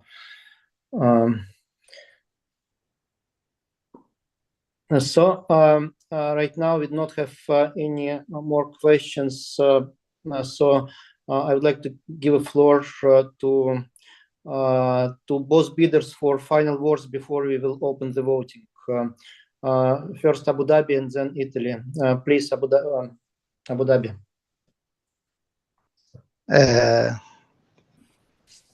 Thank you, Mr. President. Thank you, the community of chess around the world. It's in your hand to take the right decision for sure.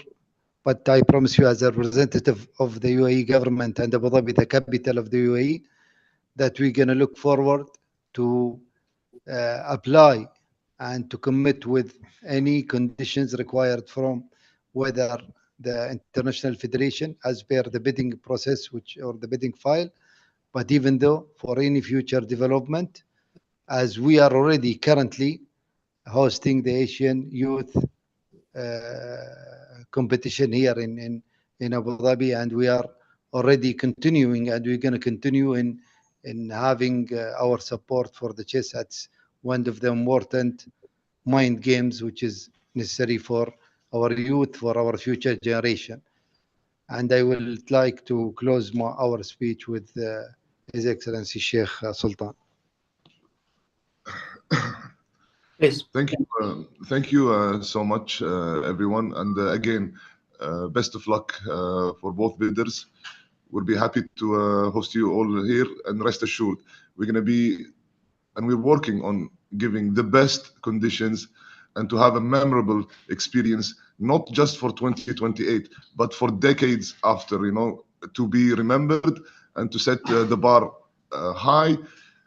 And we're aiming to showcase chess in a way that is that it's deserved to be one of the top games, and we would like to show that in the upcoming event in 2028. Thank you so much, my colleagues and my friends, and hope to see you here in Abu Dhabi. Thank you. Thanks a lot, Your Excellency. And now Luigi or Marco, who is please. Thank you. What we would like to say in the conclusion is that we are not making promises, we are showing facts with our bid. We are putting the commitment of the Italian government, which is hosting us here today and who is present here today with Mr. Siniscalchi, who spoke before. We are putting the experience of the Italian Chess Federation, who organized only this year 3 World Championships. We are putting the commitment of the organizing committee that many federations already know, and they were periodically in touch along the year, showing all their kindness and all their readiness to help everyone. What we put is on the papers. It's signed by the city of Genova, it's signed by the government. We really believe that this is not just an event. We have a 4-year project which will benefit FIDE, which will benefit all the delegations. So I will just conclude by asking Mr. Luigi Maggi, who is the president of the Italian Chess Federation, to say the final word. Gens una sumus. Thank you. Please, Luigi. Only to thank you, to thank everybody for your attention, and I hope to see you in Genova. Thank you. Thank you. Yes, and Alan sent me a question regarding arrangements for spectators. I can briefly answer, since I know the conditions not to restart the whole thing. Both facilities are very spacious and have both arrangements for spectators and a lot of space for side events inside the proposed buildings, both in Genoa and in Abu Dhabi. Also, there are many facilities outside of the main playing venue that can be visited by spectators in both places. From that, let me just before we start voting, just to say that again, same thing. We have two very strong bids. Very hard to compare since one Abu Dhabi is a modern history, modern place with the modern experience of hosting sport events and international fora. And the second, Italy is a huge cultural heritage and experience living through centuries and having a very, very particular culture. So from that perspective, really difficult to compare, but I would wish we could have two Olympiads in both places, not just one out of two.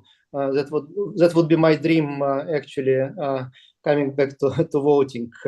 But today you will have to make your choice. I'm not the one who will vote. So I would like to ask my colleagues to prepare a slide for voting. And please, dear delegates, make your mind. And again, I really hope that we can have major FIDE events during the next 5 years in both Italy and United Arab Emirates. Hopefully we will do. Thanks a lot. I pass it over to the organizers of voting. Thank you. That vote is now open. Once again, this vote is being conducted in the Lumi platform, so please find the vote open there.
This vote will close in 1 minute.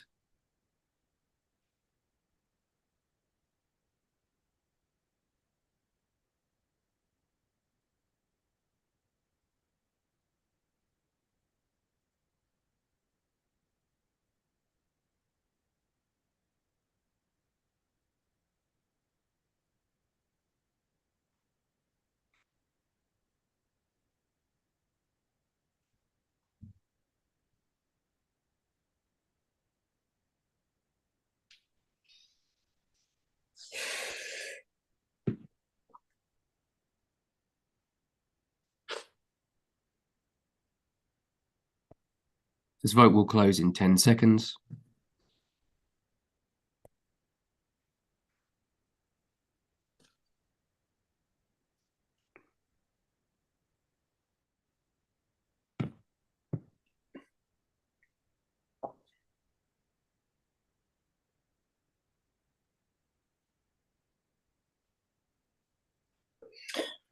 Thank you. We have the results of the voting.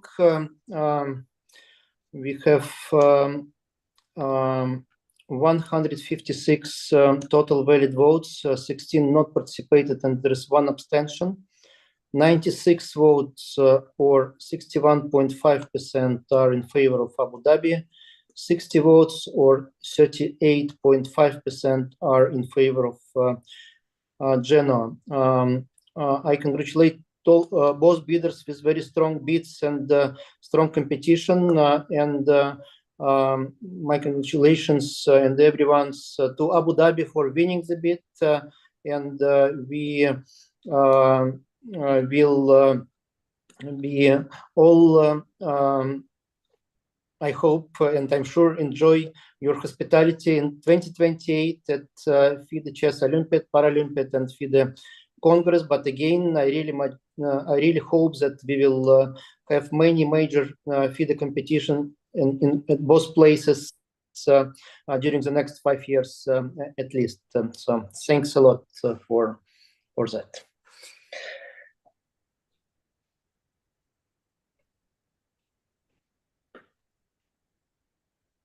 Okay, we went through this sensitive and difficult part from the agenda, but still quite a few items to discuss and take decisions. We started discussion on item 4.2, which is amendment to presidential term limits, and we had 2 interventions by Mario Ramirez and Enrique Celia. I would like to open floor for other comments on this subject, and then we will go to voting procedures. Please, the floor is open, and we start with Alan Priest, US zone. Please.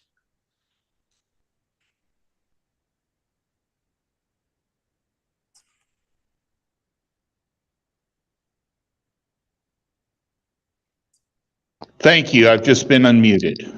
Yes, please. Good, you can hear me. It's unfortunate that the discussion was interrupted on this.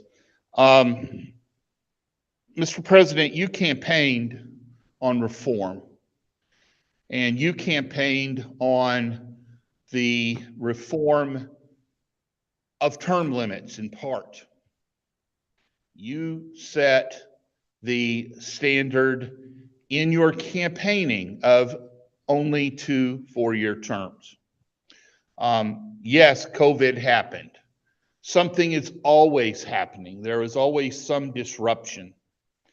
The charter revision was only adopted in 2020. It has not had time to function.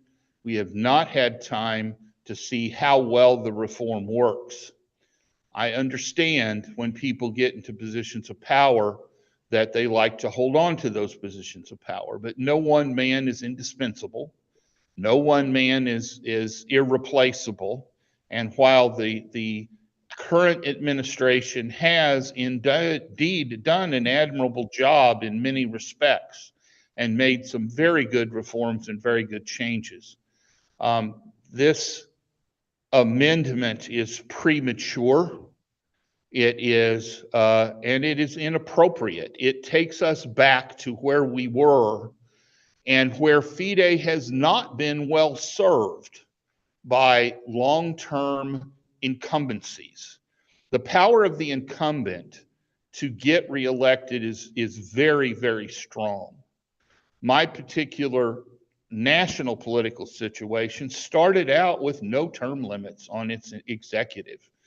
And after we had a period of time where we had an individual through a period of great crisis, the Great Depression and World War II, get elected to 4 terms, our political system looked at it and said the power of the incumbency is too strong and limited it down to 2. The reform that you championed in your campaign was a good change, and it is premature to change it. I would encourage all voting delegates to vote no on the removal of of presidential term limits in its entirety. This proposal is wrong for FIDE. Thank you, Alan. I just want to say that I missed the intention of Sheikh Sultan to make a speech after the announcement of results. Just to apologize, and I hope that everything is okay. Sorry about that. Let's continue.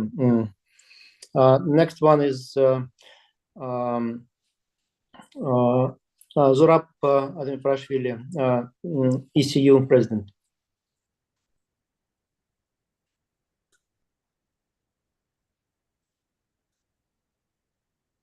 Yes, it's okay?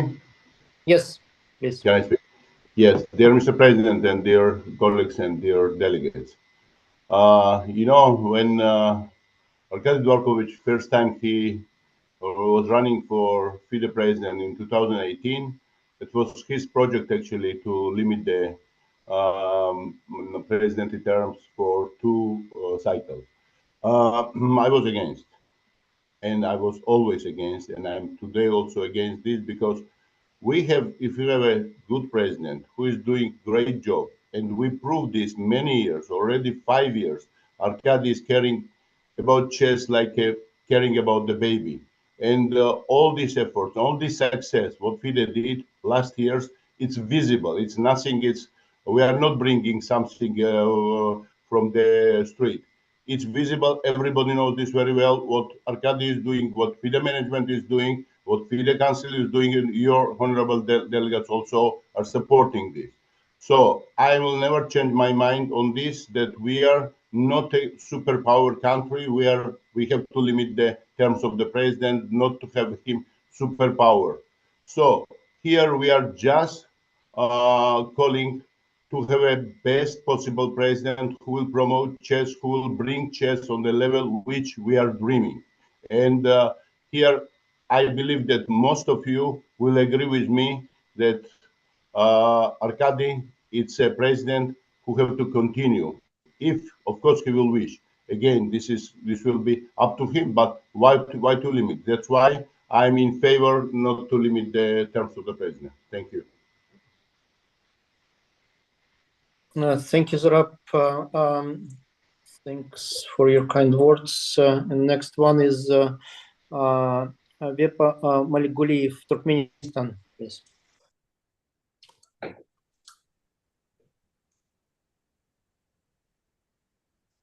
Please.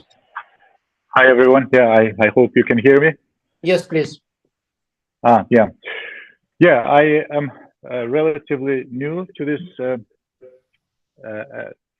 administrative world in chess. I was elected last year as the president of Turkmenistan Chess Federation.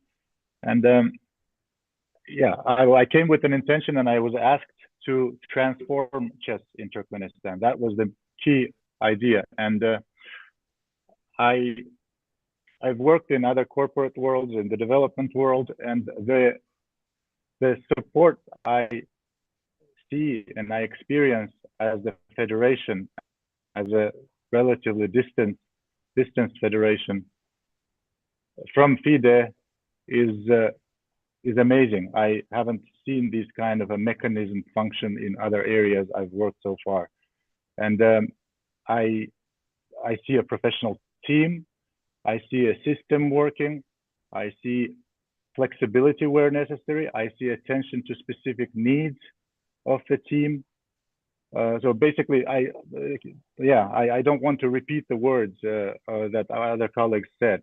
And all of this is the result, is the outcome of a visionary strategic planning, I believe, of the top management of FIDE currently.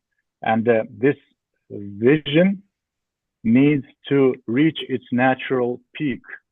This implementation of this vision needs to reach that peak. And I think we, as the chess community that enjoy this support that we currently have deserve for that natural trajectory to let reach to the natural peak, and we deserve that trajectory basically. And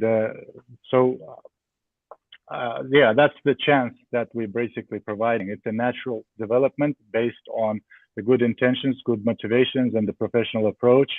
And we should not end that by certain rules. We should be flexible and mature enough to, yeah, adjust things to accommodate positive developments. And plus, COVID was mentioned, that took away at least 2 years of this natural trajectory, and we should take that into account as well. Thank you. Thank you. Next is Sandra Johnson, please.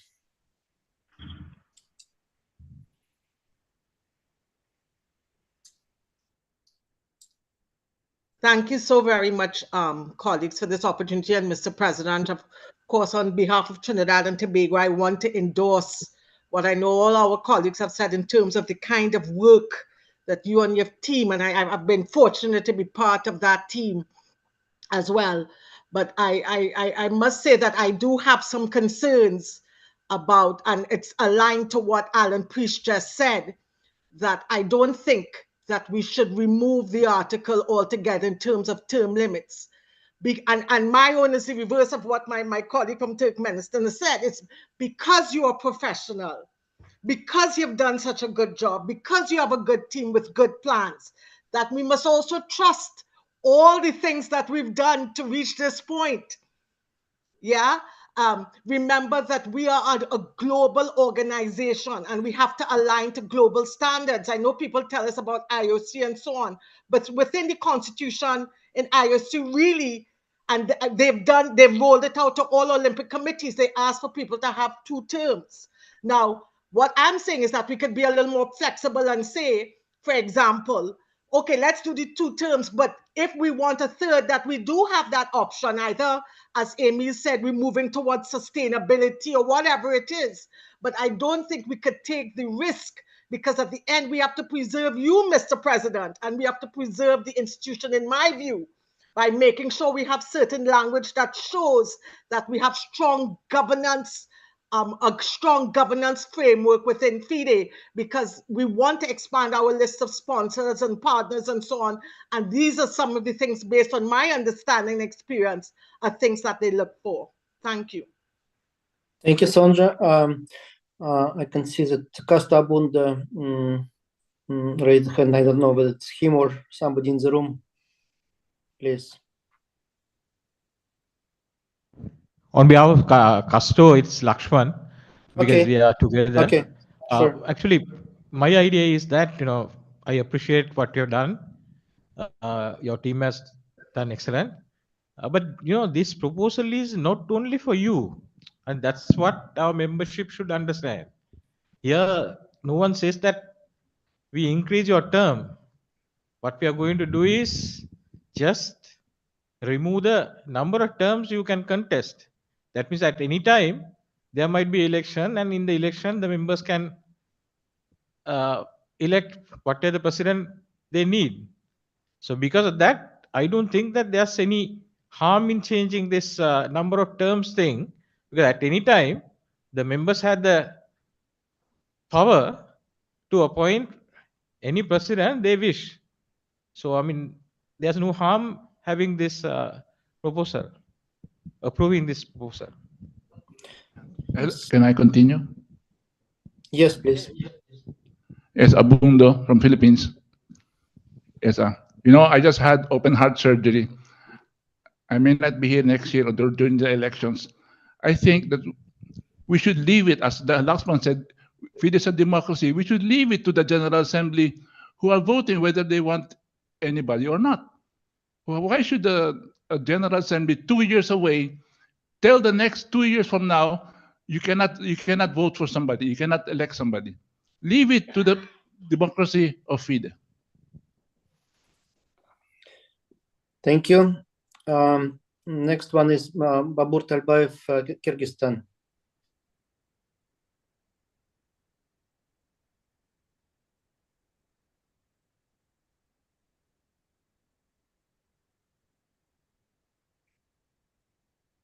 Please.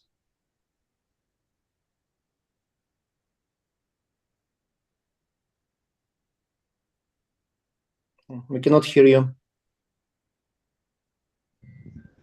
Yes, please.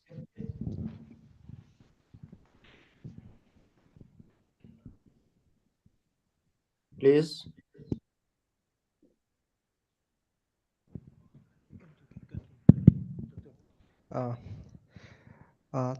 Thank you, Mr. President. I'm Shian from Maldives Chess Association. Okay. I would really like to, as far as my experience, I've seen that this just a two-term is just not enough for a good leadership to come to its goals. So what I personally believe is they should be given time, and also let the General Assembly decide that the existing the leadership should be given chances rather than we limiting all those. So I really support my colleague Abundo and my colleague Lakshman is saying. So we should always give the right to our General Assembly to keep the person, because whatever the futuristic work which are being done requires different timelines, and things comes and goes. Of course, we all are here to come and go, but that doesn't mean that for the right leadership, we should because of certain things which are being practiced in the other organizations, we need to limit ourselves. So what I feel is that's also democracy, rather giving us all the members to decide that this is right for the organization. So this is my point. Thank you very much. Thank you. Thank you. Next one is Michael Stöttinger, Austria.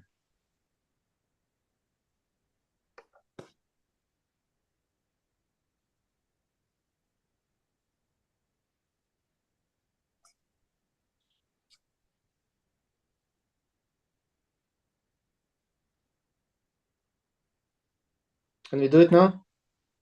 No?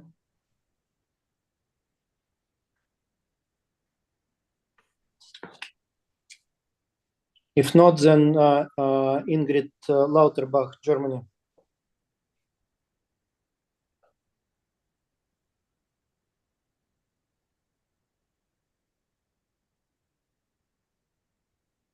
Please, Ingrid. Does it work now? Yes, please. Okay, good. I'm also like Weber for the first time here in the assembly. I want to share my concern, which Alan and Sonia has raised. If in 2018 we sell something as democratic and going forward, and then we take it back before it even has stopped, I have really huge concerns about that. I also think any big organization should never depend on one single person, and I think FIDE does not depend on one single person. We have a strong team, and a strong team should always be able to have a successor for somebody who was there before. So as chess player, I'm used not to take moves back easily, so I would really ask the assembly also not to take the move back here. Thank you. Thank you, Ingrid. Next one is Battle Putian, Armenia, please.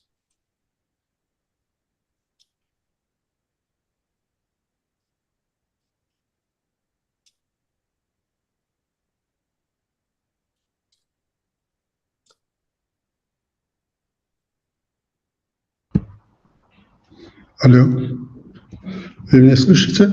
Да, Симбат, пожалуйста. Да. Я думаю, 2 срока – это всюду, и в многих странах считается это нормальный срок. И я тоже считаю, что 8 лет – это достаточно, чтобы человек мог сделать что-то для шахматного мира и мог потом найти себе замену.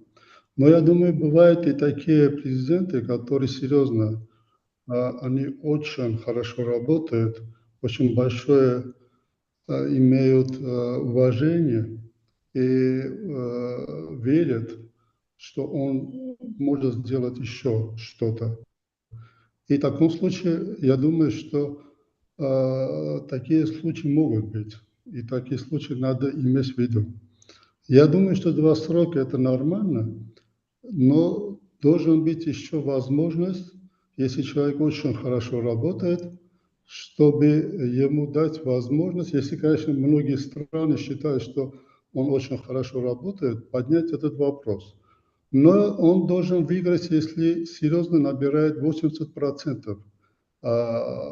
Тогда это говорит о том, что серьезно он настолько хорошо работает, что 80% стран хочет, чтобы он был, опять остался президентом.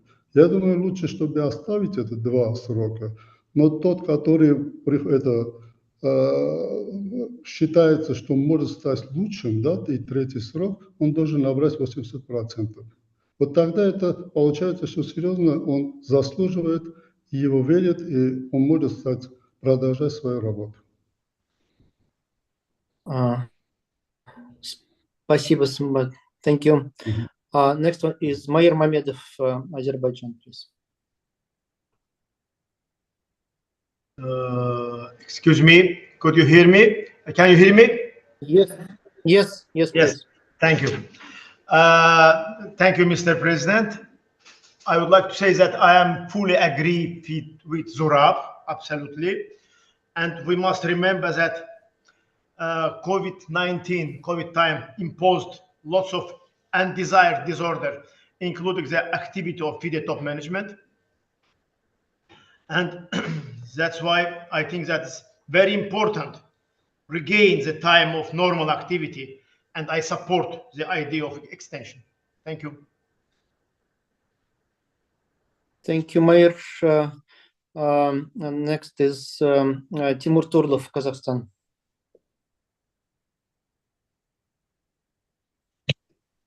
Thank you very much. I think Arkady is a great leader who did a lot for organization and who is a real chess lover and strongly committed to this democratic process. I think with his leadership, our organization did a great job and did a great performance. And he is also sharing, I think, the values of chess community, values which is very common everywhere in the world. And I know that he's personally committed to these values much more than for anything else. And I will be extremely glad and happy see him on this position as a person who is definitely spending all his life and who is fully committed to this organization, who is traveling much, who is paying attention to all key FIDE events and to most FIDE events everywhere in the world, and who do really great job and do it with all his possible commitment. Thanks much. Thank you, Timur. Next one is Guinea Equatorial, Pedro Goyamabili, please.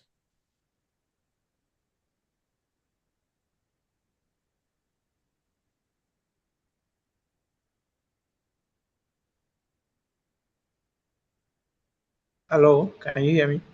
Yes, please. Yes, yes. Thank you, Mr. President. I don't really know what is the purpose of limiting or terms limiting for such a type of organization. I think we should vote this out, and people, the Chess Federation should be able to vote for a president who is doing a good job and continue to do a good job.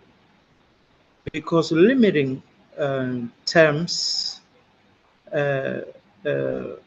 is a trick for such big organization.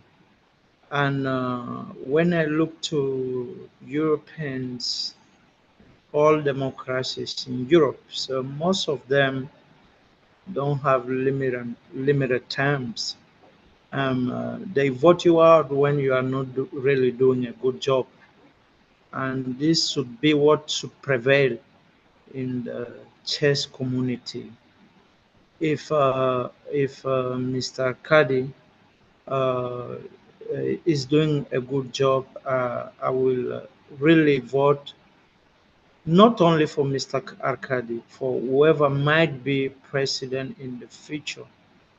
If to limit to vote this out on limitation, but if they really want to limit, not 2 terms, because 2 terms don't really allow you to comply, to do everything that you want to do in 2 terms. If they want to really limit, I will propose 8 terms. That's what I wanted to say on my intervention.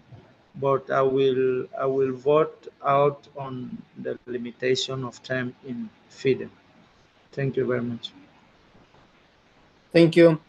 Next is Ruggles Ferguson, Grenada, please.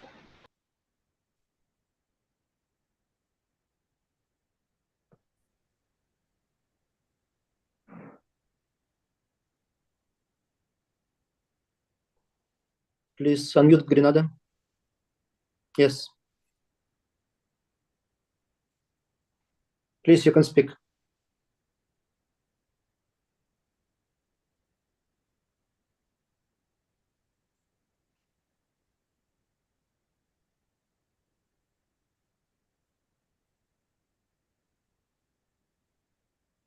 Ruggles? No?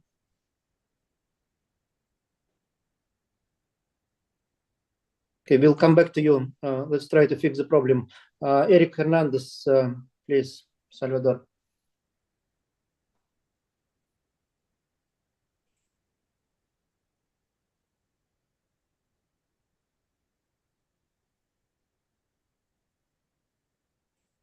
Eric, please.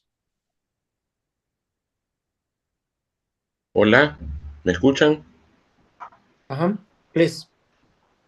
Sí, es importante mencionarle a los amigos delegados que en el 2018 muchos países de América no votamos por el presidente Arkady, pero en el 2022 fue unánime el apoyo al presidente.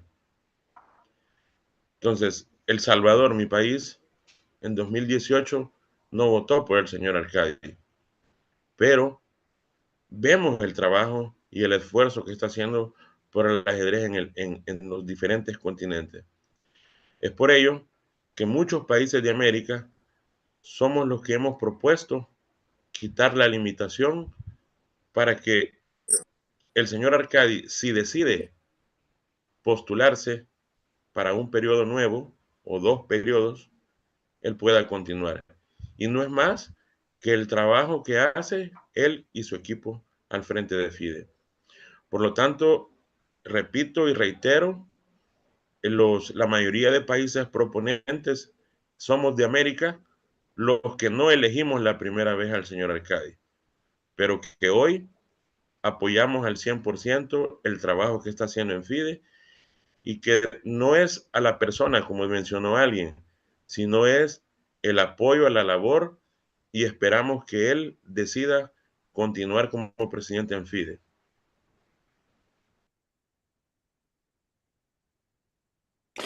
Thank you. Next one is Georgios Makropoulos, please.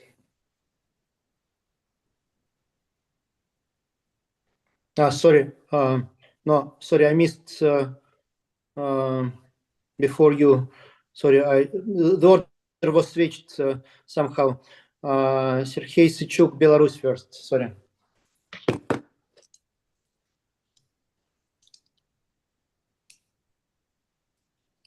Здравствуйте. Добрый вечер, уважаемые коллеги. Я попрошу вас поддержать предложение и не ограничивать сроками полномочия президента. И если человек честный и талантливый, любит свое дело, нужно пользоваться его талантом и вместе идти в будущее шахмат. Это мнение всей нашей федерации. Спасибо вам огромное за внимание. Thank you. Now, Georgi Gradev, Bulgaria.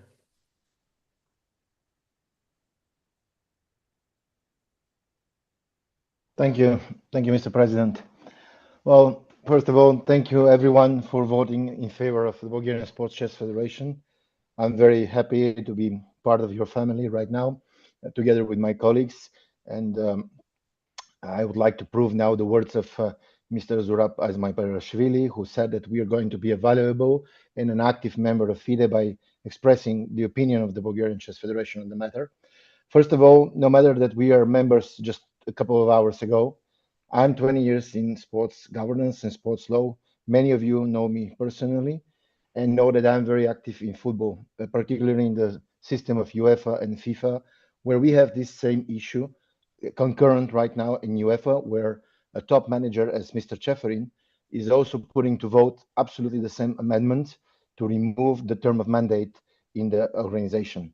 So when we studied in a work group the two possibilities stemming from this proposal, we reached a conclusion.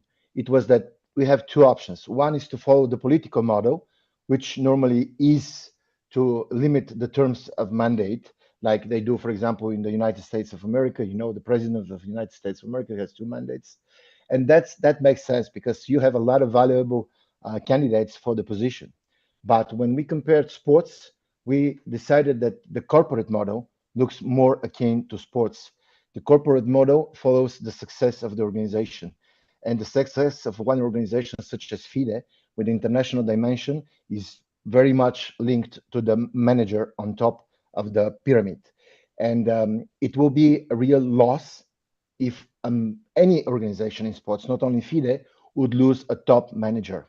On the other hand, if you have a manager, a president, who is abusing power or is not doing his job, it's the easiest way to vote against him on the next elections. But it's not about the president and his personality in this Andorra proposal. For me, this is a proposal for the future of the organization.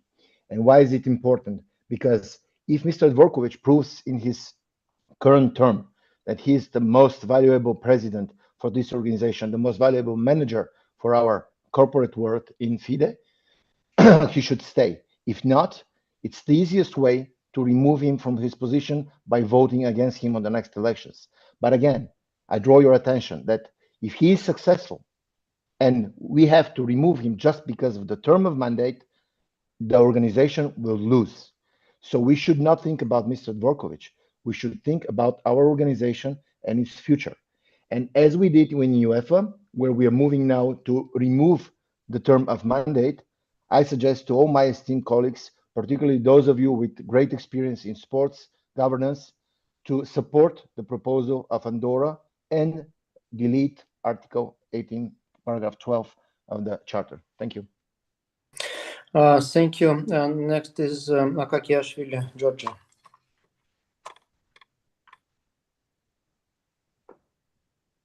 Mr. President, dear colleagues, the Georgian Chess Federation fully supports amendments to the Charter that allows the President to participate next elections. So I, like Zurab and Mair, I am in favor of unlimited terms. Thank you. Thank you. Leslie Chikuza, Zambia.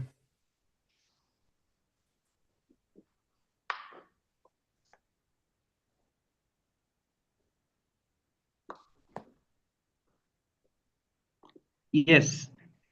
Are you able to get me? Yes, please. Hello? Yes, yes. Yes, I think. Yes, I think our debate basically is what is it that is going to bring in democracy? We support the the motion that we give extension or remove the limitation of a term of a president, on the basis that if we are going to talk about democracy, we must dwell more on the credibility of an election. As long as an election is and there is free free volition, then it is clear that people will be able to choose the leader of their choice. So when you look at chess, chess is a fast-growing sport. For it to increase momentum, we need to be very consistent, especially with leadership, with governance issues, and so on. Like for Zambia, we are very, very particular about the issues that are coming up, issues to do with all Africa inclusion in the All Africa Games, the issues in regard to inclusion to the Olympics. Those do not require a certain kind of consistency and leadership. So we do support that the extension clause must be removed to allow good presidents to continue. And if they fail, they must be removed because the people have decided to do that. Thank you. Thank you. Let's have 3 or 4 more, and then I think maybe we can consider closing the discussion. We have Cameroon, Nigeria, Barbados, and then Georgios Makropoulos, I think. Yeah, Cameroon, please.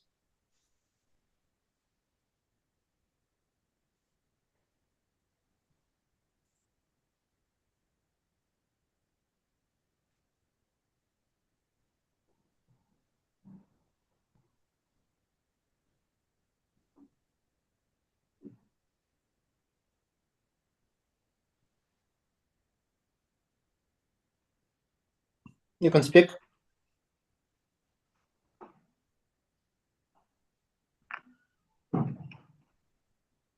Yes, please. Hello? Hello, yes, please.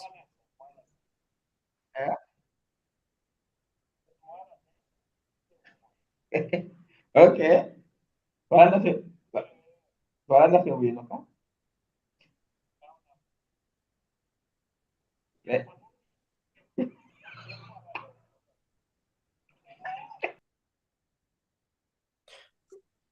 Sorry, I don't think it works. And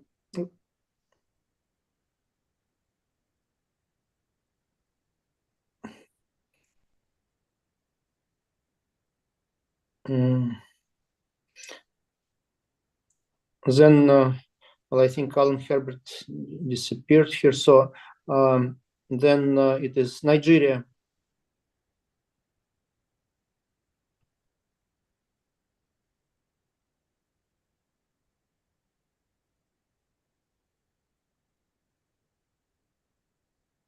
Sani Usman Mohammed, please. Yes, Mr. President. Dear colleagues, am I audible enough? Okay, talking video. Mr. President, are you hearing me? Yes, now we can hear you. Okay, simply not to take your time, I support the removal of the term limit. We have a good product, let the good product continue. Thank you. Thank you.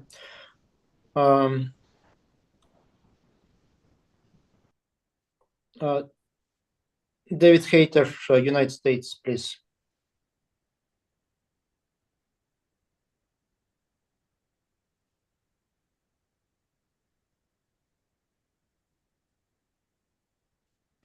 David, please.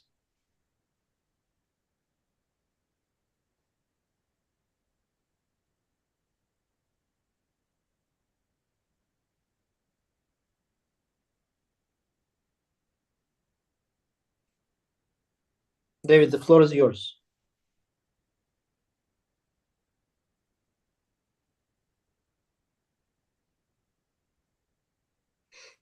Sorry, we can't hear you.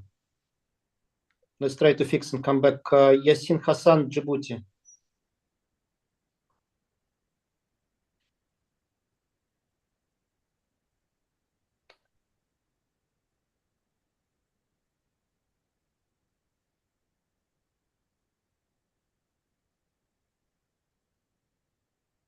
Est-ce que vous m'entendez, Monsieur le Président? Please. Est-ce que vous m'entendez? Yes, we can hear you. Please speak to the microphone. Yes, please. Bonsoir, Monsieur le Président. Bonsoir, Bonsoir. chef délégué. Est-ce que vous m'entendez? Si ce mon travail est réalisé par le président, malgré les temps difficiles. Sorry, the connection is. Sorry about that. Sorry. Let's try Gambia.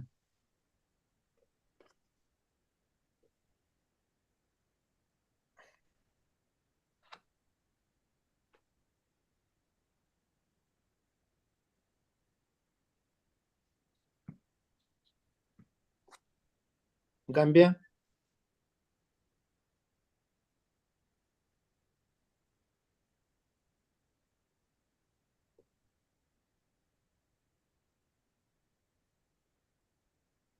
Please.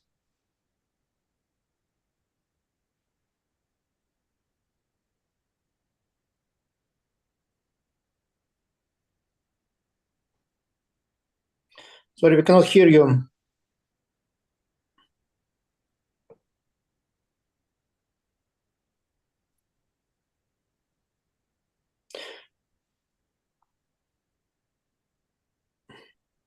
Okay, let me try just two or three more, and then we will wrap up.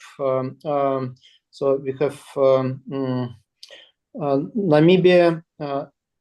Then we try again David Hayter, and then Georgios Makropoulos. Sorry, guys. Namibia, please. Good day. Can you hear me? Yes.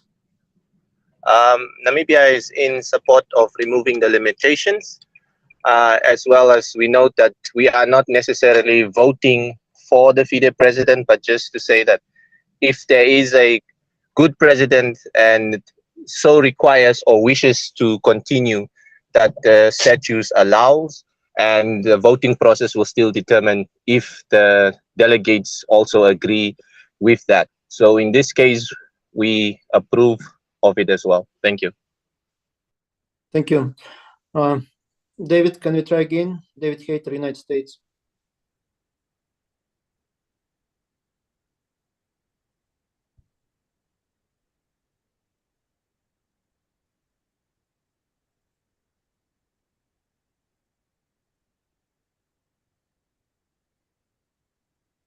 No, I don't think it's working.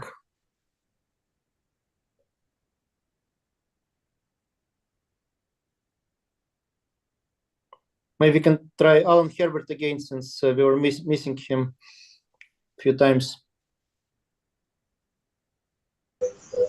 Hello, Mr. President. Can you hear me? Yes, please, Alan. Oh, thank God. Thank you, Mr. President. This is a very emotional topic, and I want to say that I don't support the motion for many of the reasons that are given. I support the motion for one reason and one reason solely.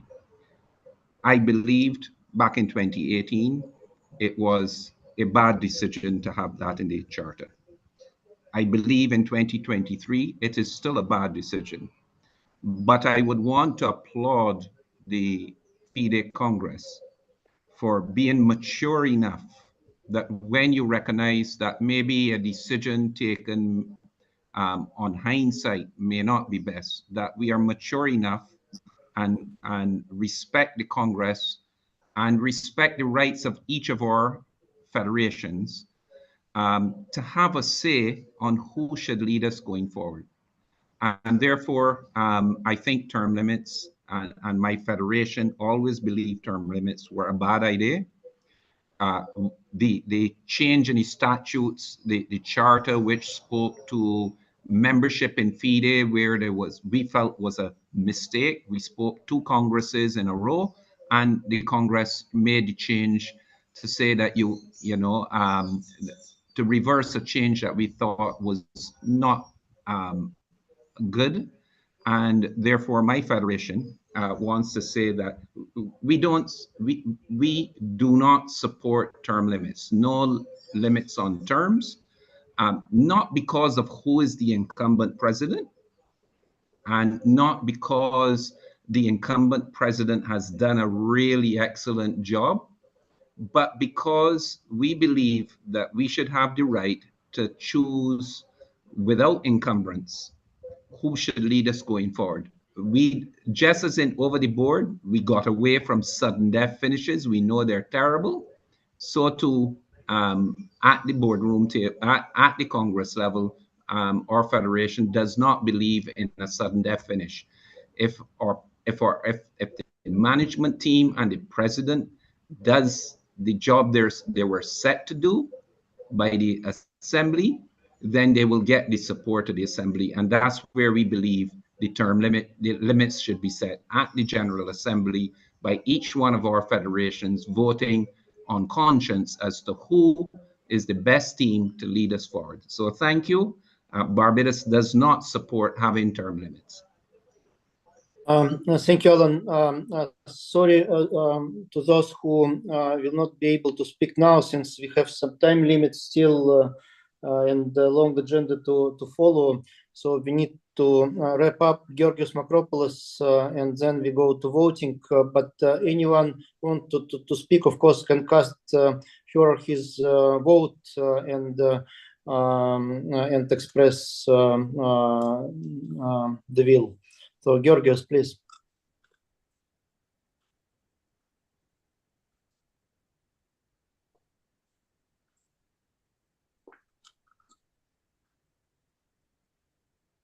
We cannot hear you, sorry.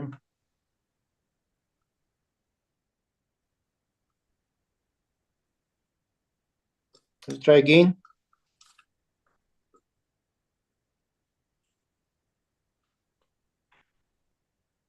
Please.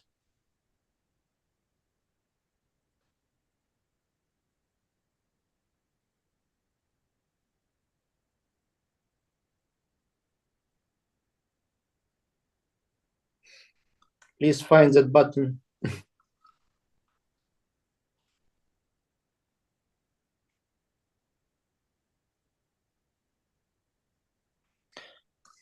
Sorry, it doesn't work.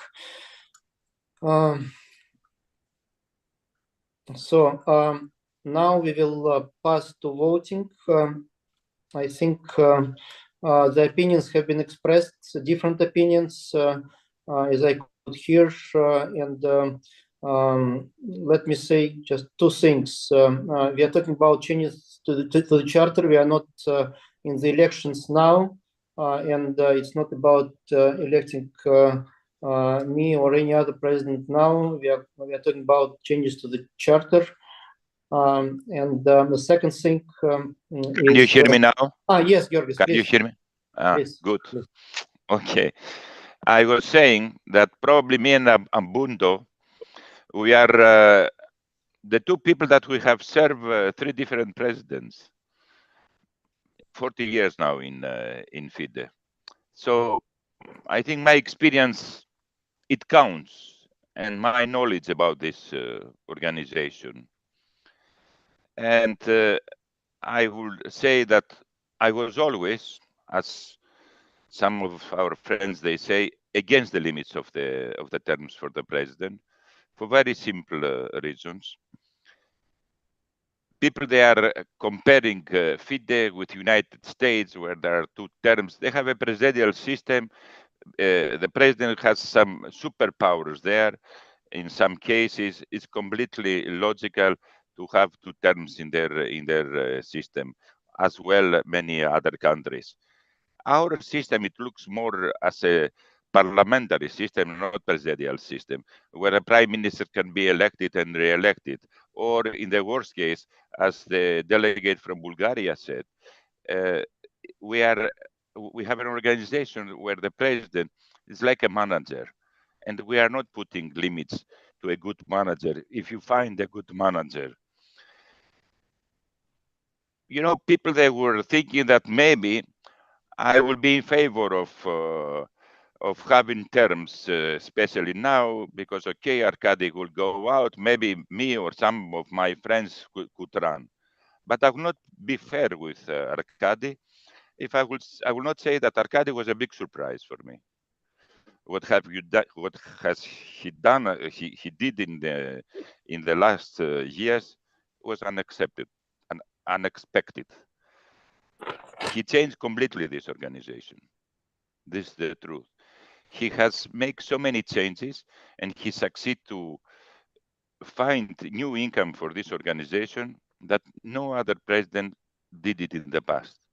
And I don't see from the people that we have in FIDE somebody else who can do something similar. The point is also that we have not succeeded to establish a stable situation in all these changes. These changes, we need somebody to work for years, many years, 4, 8 or more years to succeed to have an organization on the way that Arkady he dreamed to organize this organization. And until now, it looks that really he's doing fantastic job. Everybody accepts this.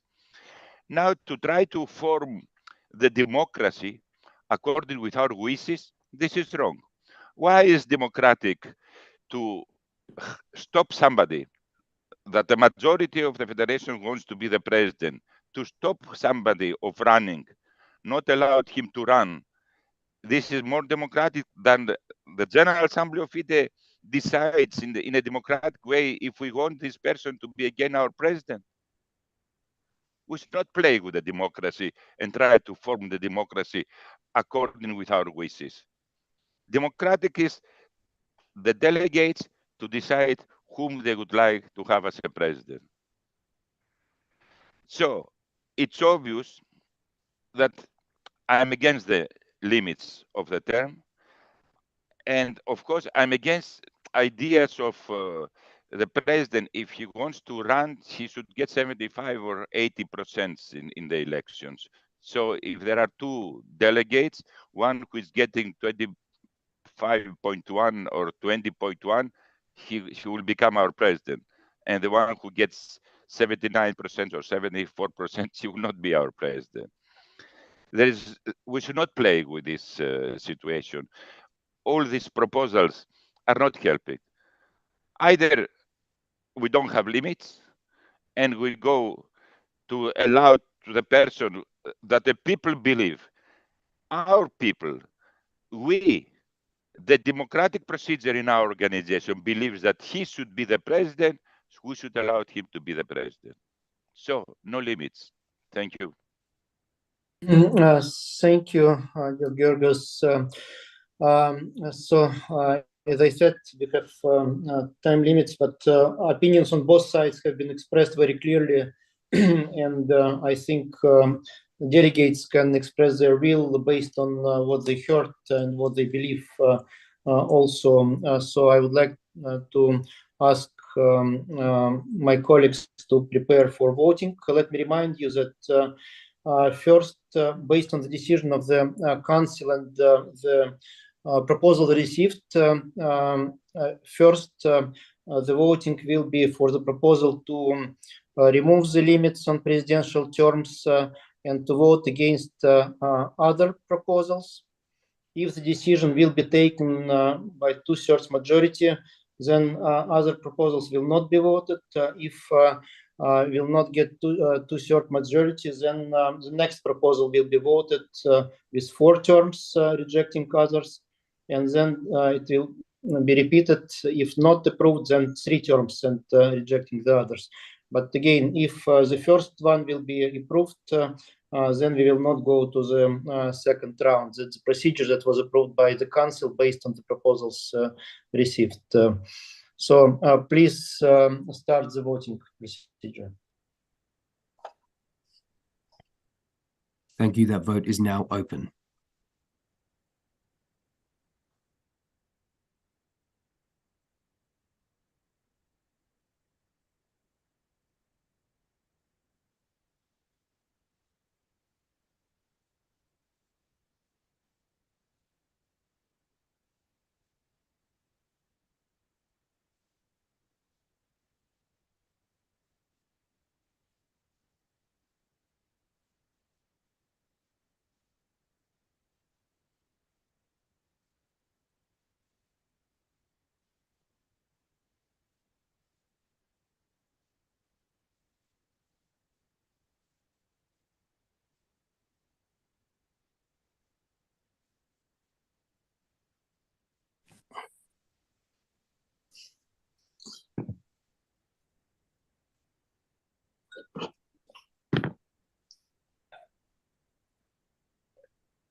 This vote will close in 1 minute.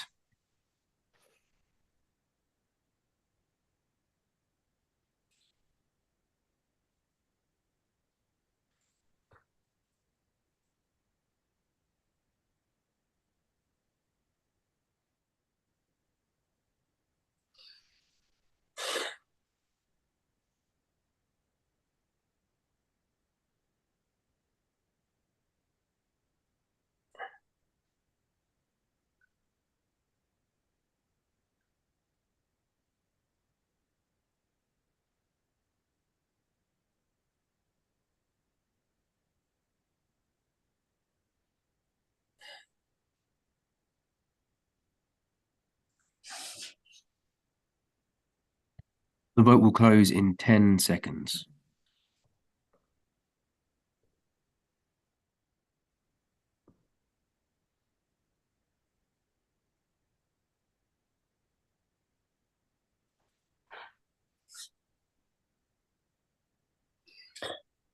So, dear colleagues, we have 135 valid votes. 31 delegates didn't participate. There are 8 abstentions. We have 108 votes, or 80%, in favor of the proposal, with 27 against the proposal, which is 20%. So, based on the rules of the voting approved by the Council, this amendment is approved, and we finalized the voting on Article 18.12, which is 4.2 in our agenda. Thank you, and thank you for very productive discussion on that subject. Let's let's move forward. We have 2 other amendments to the charter. First is to the Article 17.6, which was suggested by Lesotho Chess Federation, and it is about who can represent a national federation as a delegate. The suggestion is to remove the part that allows the ones who serve on the board of the board of national federations to be delegates without the requirement of being a national or a resident of that country. If you have a Lesotho delegate, please make your comment.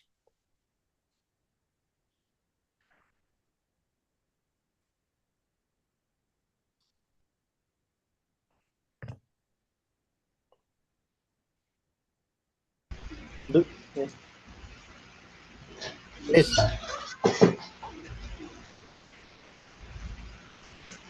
Thank you, Mr. President. Dear delegates, colleagues, my name is Sidiso Motruhela, President of Lesotho Chess Federation. What we propose here is to close what we believe to be a loophole that does not that is not coherent with the general idea or the general tone of the FIDE Charter. Article 17.6 of the FIDE Charter states that, as I will read it, Mr. President, it says presidents and delegates may only represent one member federation at a time and must, on the date of the meeting of the General Assembly, have either a citizenship or at least 2 years residency of the country or territory they represent, or at least 1 year experience as an office holder of its member federation. They must also be elected or appointed by appropriate body of the member federation. Close quote. The loophole that we see here, Mr. President, dear delegates, is this, that a foreign person can be appointed to hold a position in the executive and thereafter represent such a federation in the General Assembly and ultimately cast a vote for such a federation. This, in essence, represents or is a proxy situation.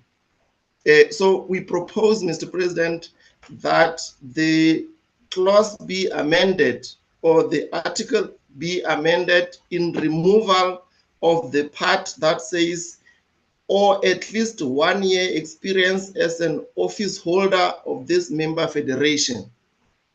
This eliminates the gap or the loophole where an individual, a foreign individual, can be appointed for a period of 1 year to hold a position in the executive of a federation and in the General Assembly be given the rights to cast a vote.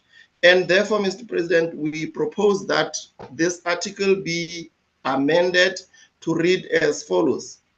Presidents and delegates may only represent the federation for which they are registered and must, on the day of the meeting of the General Assembly, have either a citizenship or at least 2 years residency of the country or territory they represent. They must also be elected or appointed by the appropriate body of the member federation. Close quote.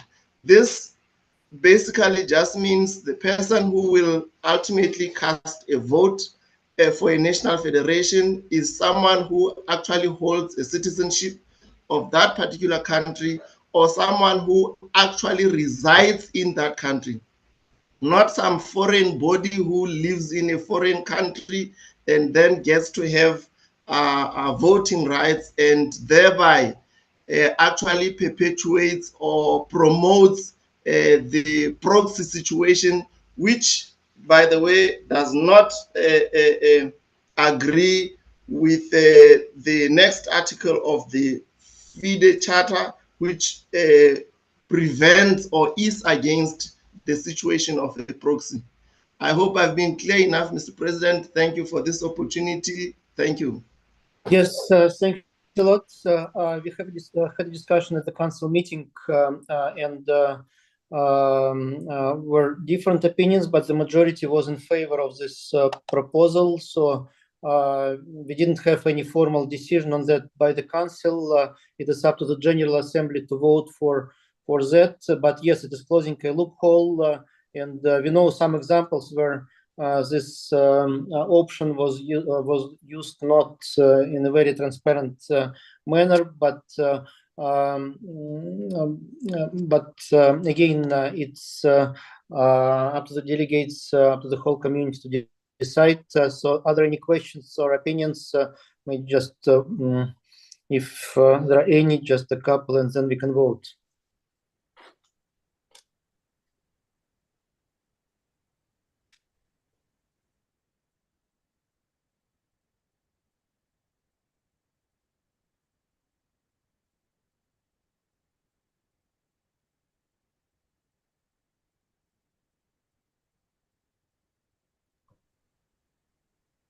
Sonja, please.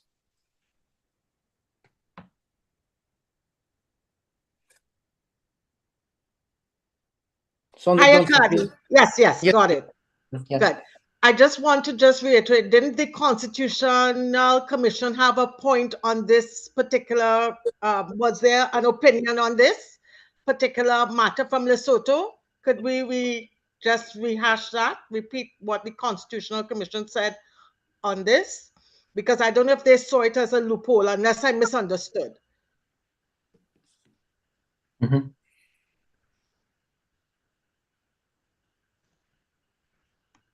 Yes. Okay.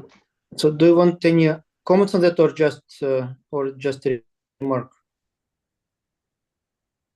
Okay. Thank you. Thank you. If there are no further questions, let's have a voting. Again, it requires 2/3 to approve the amendment, as we are talking about the charter. Please start the voting.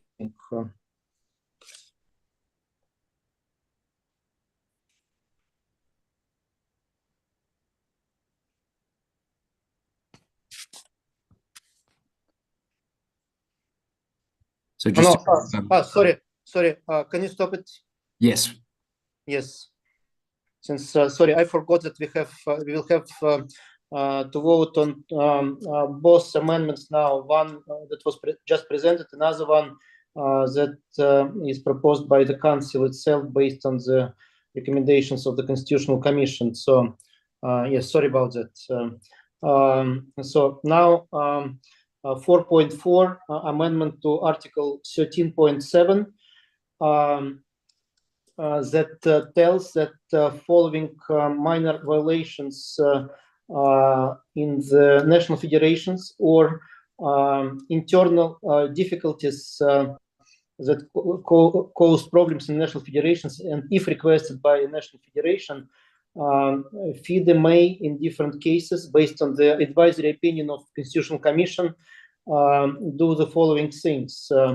Warning, monitoring of the situation, recommending certain action, nominating a special envoy, nominating a fact-finding committee, and nominating a reverse delegate. So those are the things that can be decided by FIDE in different cases. Of course, the last one, reverse delegate, is last resort before suspension that we don't want to go to, but allowing to resolve certain situations. So those are the actions proposed. So we have question or comment from the floor. Leslie Chikuza, Zambia, please.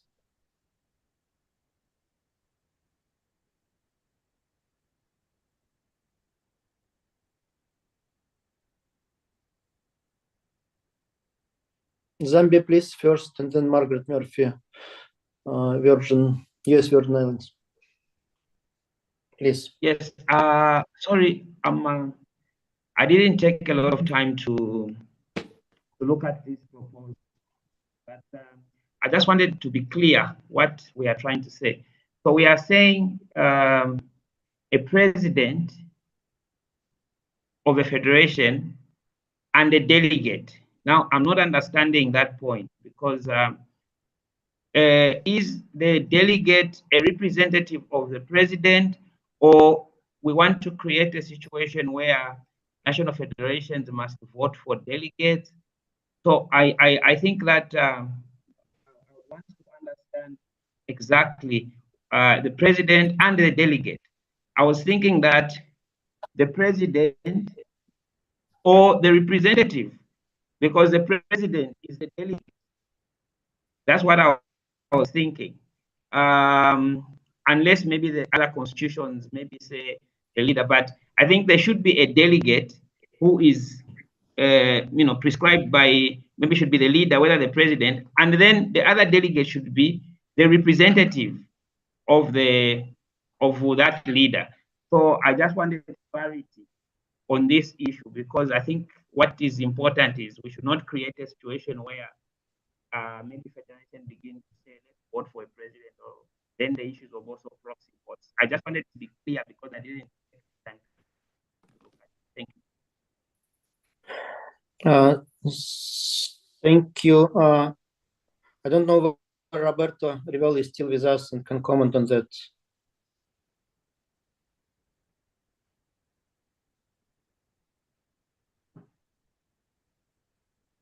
Yes, I'm here. Can you hear me?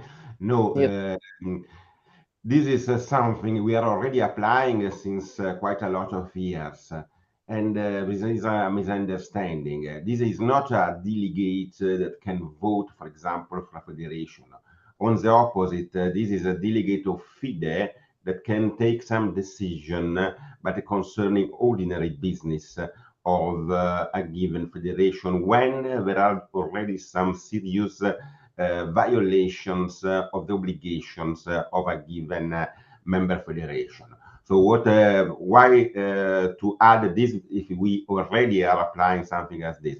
Exactly to clarify some misunderstanding. So today, the charter gives just two solutions when there are some violations of the obligations to expel a federation or to suspend a federation. So these measures are very, very strong.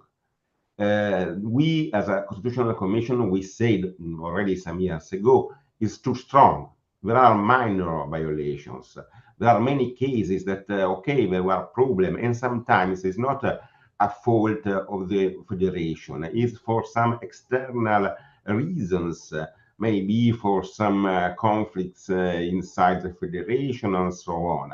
So the idea is to clarify that the council can have some powers to help federations or to give less severe punishments than the expulsion and the suspension. But not at all, the reverse delegate cannot vote for the federation. On the contrary, when a federation is not working, FIDE could nominate a reverse delegate that can take some measures to help arbiters, organizers, players, and peoples in that given federation. Thank you. Margaret Murphy, please. Hi, good afternoon. Can you hear me okay? Yes. Hi, hello to everybody, delegates. I just have a question about this. The first line is rather troublesome in that it says, in case of minor violations. And then I see in the charter 4.10, it says that FIDE observes strict neutrality in the internal affairs of its members. So I don't understand, as Roberto just commented, that we already have in the charter, we have articles in place to cover serious violations, either to expel or to suspend. But this seems to contradict Article 4.10, and I just would like an explanation on that. If it was serious, I would tend to agree with this, but if it's a minor disagreement amongst members of a federation, this seems to take that into the account. So could you explain what is meant by minor violations? Roberto. Thank you.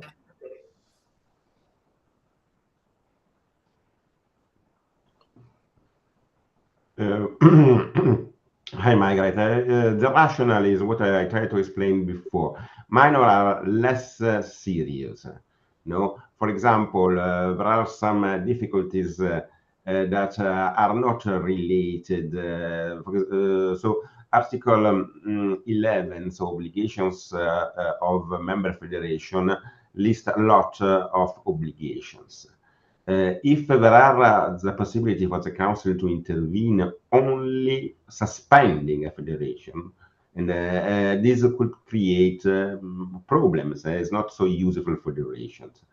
So the idea that we introduced, as probably you remember already many years ago, is to interpret the current rule already given the possibility to intervene with the council. And now what we would like to do is simply to clarify and to avoid misunderstanding. So it's something we are already applying. So the definition of minor is not so serious to justify a suspension, but that can need an intervention by the council. An intervention that plenty of time has to be read and interpreted as an help to the federation, not necessarily as a sanction. Also, see if it is a sanction a little bit. No, of course, a warning, but it's something else to say, please, we could suspend you, but in this moment we will not suspend you, and we'll try to give an advertisement, so to try to give you an alert to try to go together in a different direction. I don't know if I explained myself sufficiently. Thank you. Thank you. Cameroon and then Greece, please.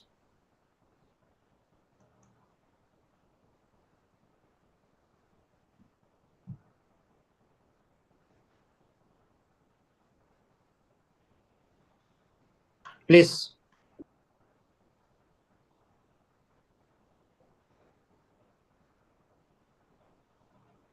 We cannot hear you. Sorry. Georgios, please. Can you hear me? Yes. Okay. You know, there is a principle in FIDE that I suppose, Mr. President, you are sharing also, that FIDE should not interfere in the internal business of the federations. We should try to interfere only if we see that there is a very, very serious problem. And I'm afraid that with these proposals, delegates are afraid that FIDE is trying to get power that we should not have. And as the proposal of Lesotho, for example, that they are not free, the federations, to decide who is going to be the delegate of the federation. We try to strict the situation there very much.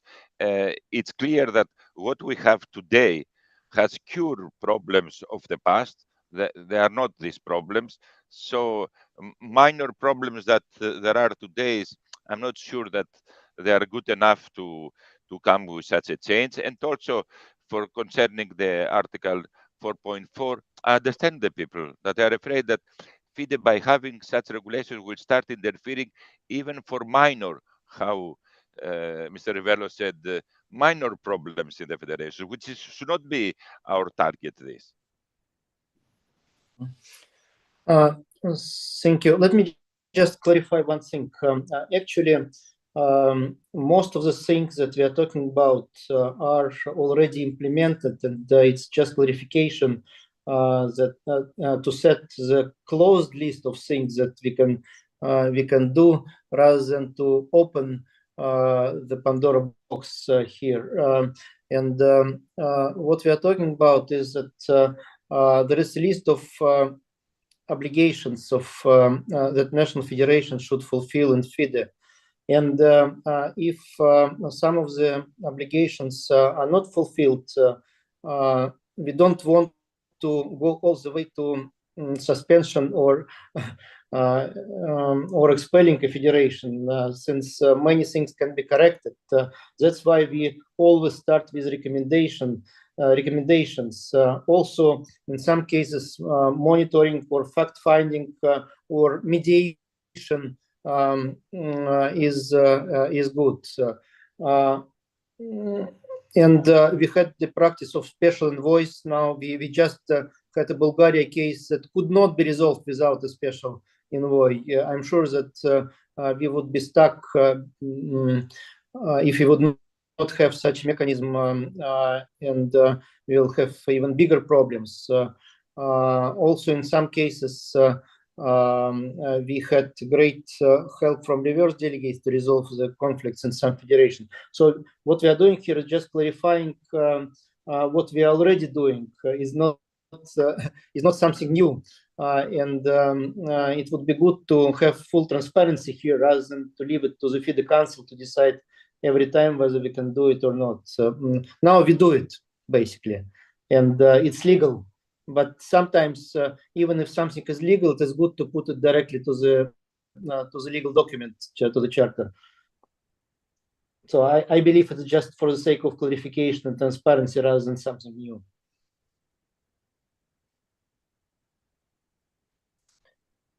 But of course, I understand that people might be afraid of some of the things. So, we have Babur Talbayev here, please.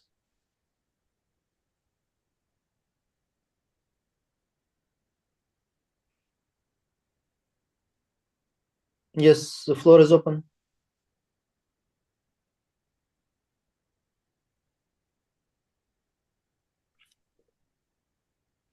Yes, please speak.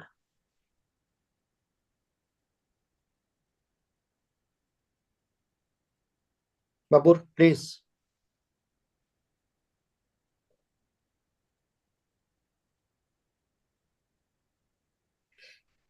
It doesn't work. It's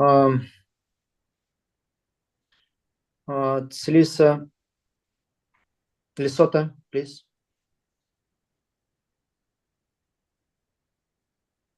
Thank you once again, Mr. President. Let me just, if you allow me, enhance what you've just said, in that Article 16.6 of the FIDE Charter says, and I read, representation or voting by proxy is never allowed for any FIDE organ, close quote. This is a restriction. This is FIDE restricting a delegation from national federations. It's already there. So to say that Lesotho is proposing for a restriction from national federations is unfair and not true, because this article is already there. What we are saying is this is a good article to have, but if we have this and we have another article that allows foreign individuals to enter into the General Assembly by way of having been appointed into national federations and then representing such, when they do not reside in such a country and when they do not have citizenship of such a country, this is a proxy situation. This is what we are saying. And what we are saying, we believe, is very much in harmony with Article 16.6, which clearly prohibits the proxy situation. So I do not understand how we can be said to limit or not to be proposing something that is not in alignment with the FIDE charter. I do not understand. Yep. Once again, Mr. President, thank you. Thank you. Thanks a lot. Zambia.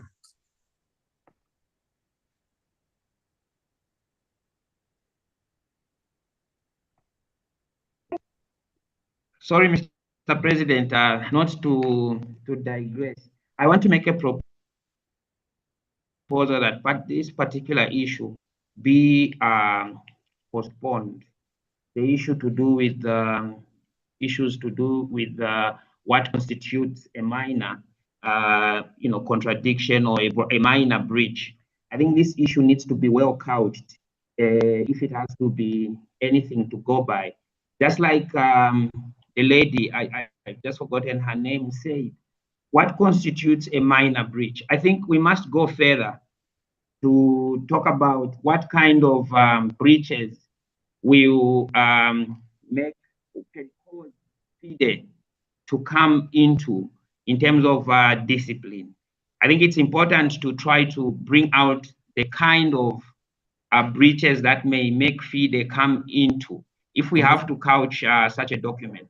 Because very importantly, I think FIDE must not so much interfere with the federation. So I think because of that loophole, where you are not really putting in the kind of offenses which are minor and which are, I think we can propose that we postpone this to another date. Thank you. Thank you, Alan Herbert, Barbados. Thank you, Mr. President. Can you hear me? Yes, please. Okay. I just would like to understand how Lesotho interprets this clause within the existing Article 17.6, or at least 1 year experience as an office holder of a member federation. So it would mean that this person would have to be a member of the board of that federation for at least 1 year. How does he see that as a danger? Yes, I can explain. So just not to go circles, since we had this discussion at the council meeting. Basically, what we saw in some federations that people have been appointed as members of the boards, like vice presidents or another capacity, without sometimes even visiting a country, without having spent time in the country, not knowing what's happening in the country, but just on distance, let's put it this way. And that's the rationale for this amendment. Basically, people should know the local life. People should know the needs of the local players and should be involved in the day-to-day activities of any national federation to represent that national federation, to have a clear knowledge about interests of people who constitute the chess community in any particular country. So that's rational for that. And unfortunately, we saw the different opposite examples. That's the reasoning, and I do believe that there is a rational core in that, and that's very much in line of prohibiting proxies. But of course, I understand also that some people may have an opinion that those people can be useful to some of the national federations.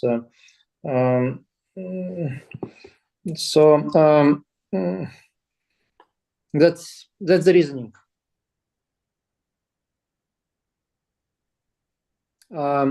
Alan, please.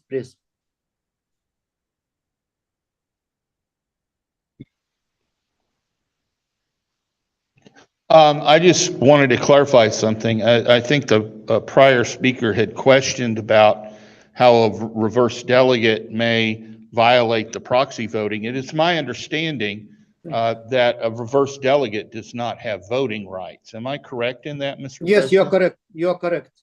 Yeah. So I don't think this would violate any proxy voting issues or any foreign voting issues because the reverse delegate has no voting. Yeah, no. We are mixing here, I think, two amendments. We are discussing simultaneously 4.3 and 4.4. So the proxy stuff is about 4.3 and this sort of proposal. 4.4 is regarding reverse delegates and other measures that can be taken. So we are just mixing two things, I guess. Thank you. Yes, thank you, Anna. Thank you. I think that both voices in favor of the amendments and concerns have been raised already, so we don't need to repeat twice. Margaret, your voice was heard, and your voice was supported by another delegate.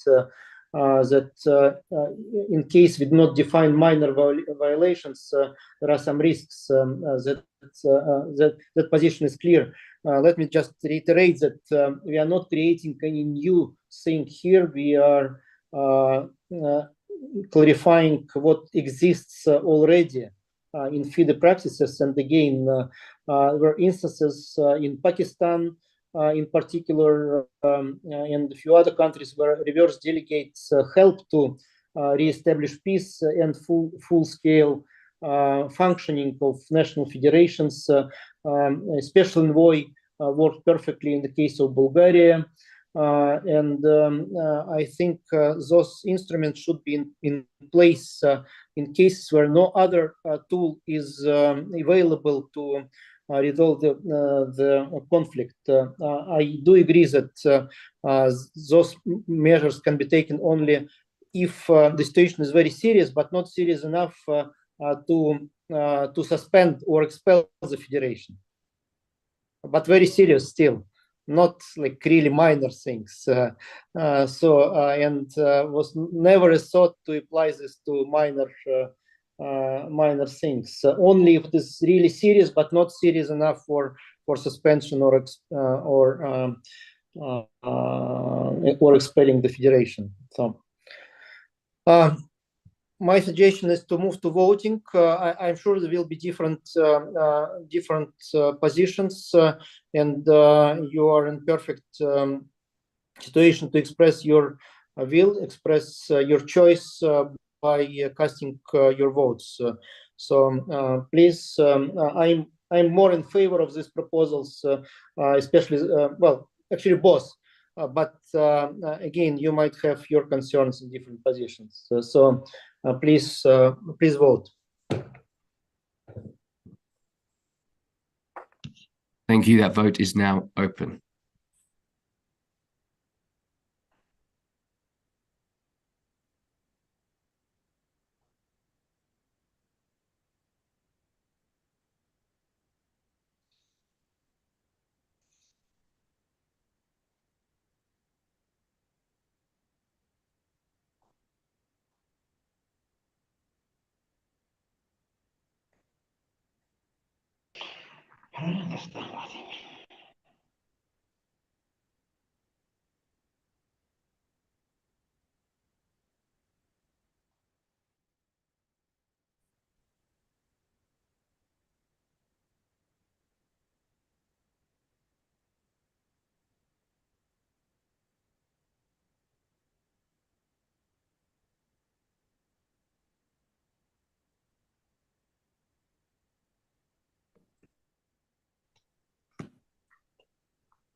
The vote will close in 50 seconds.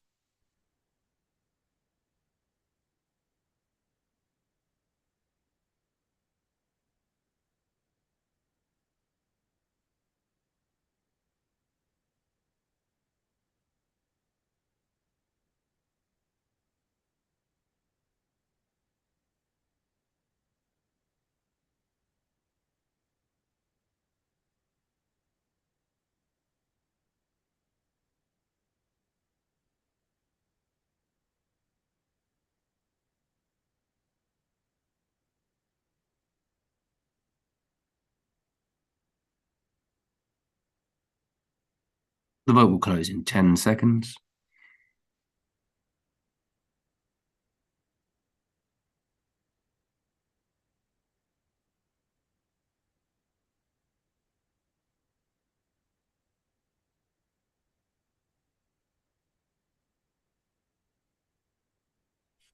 Yes, thank you. So first, the proposal of Lesotho Chess Federation. The total number of valid votes is 109. 45 people didn't participate and 20 abstentions. We have 66 in favor, which is 60.55%, and 43 against, which is 39.45%. So we do not have 2/3 majority for this proposal, meaning that it is not approved. Can you show the second one?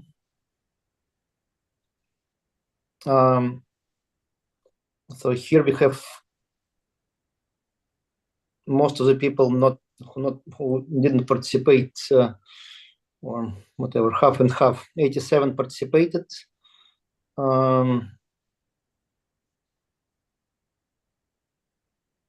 And we have 59 in favor, 67.82%, and 28 against, 32.18%, meaning that we have more than 2/3 majority. And if people will not correct me from a legal perspective, if we still have quorum, then the proposal is approved. But please check.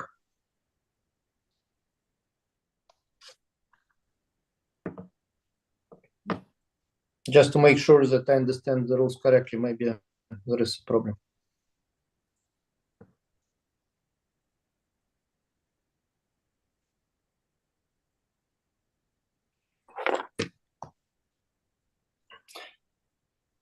Roberto, can you clarify?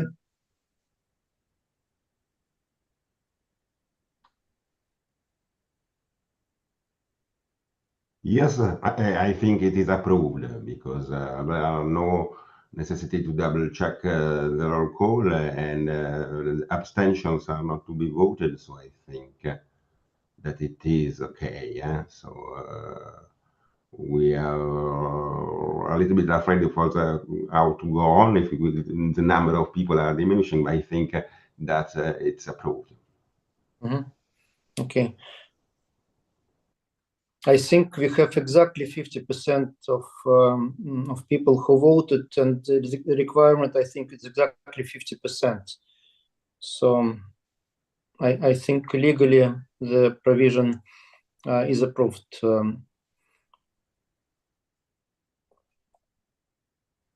Okay, thanks a lot. Thank you. I was going to get your advice, but I think if we will call the break, then we will have the meeting lasting until midnight, and probably it's better to go quickly through the rest of the agenda to ask those people who will report to have very brief speeches and to have voting on the remaining things. Otherwise, we will be left without the financial part of FIDE activity, and we need the budget approved based on what we'll hear from the Treasurer and Verification Commission. So let's work hard but fast. So it is section 2, 2.1 report of the treasurer. Change, please.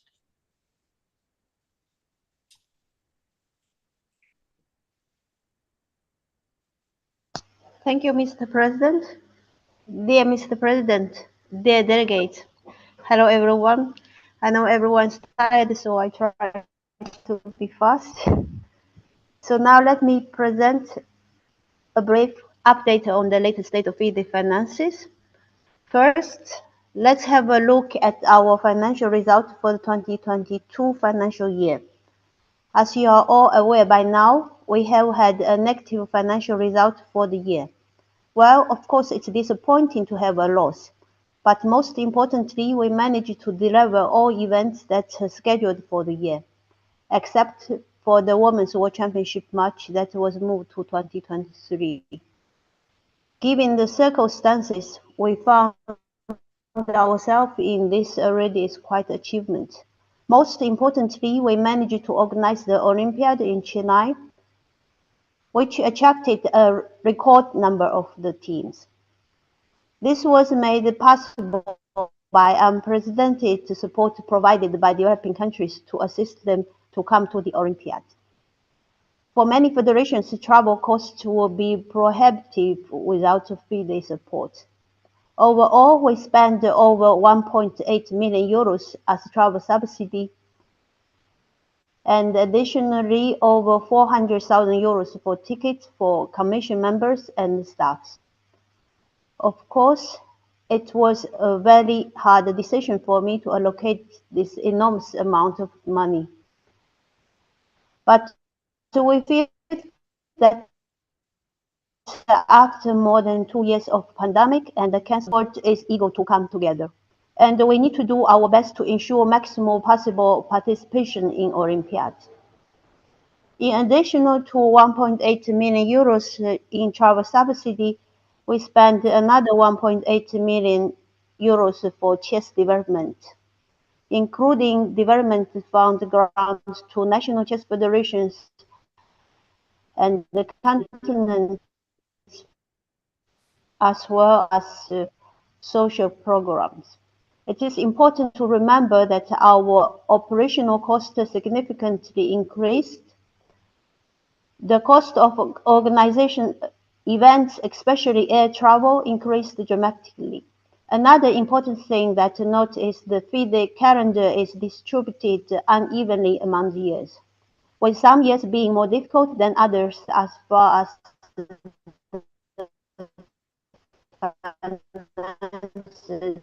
are concerned.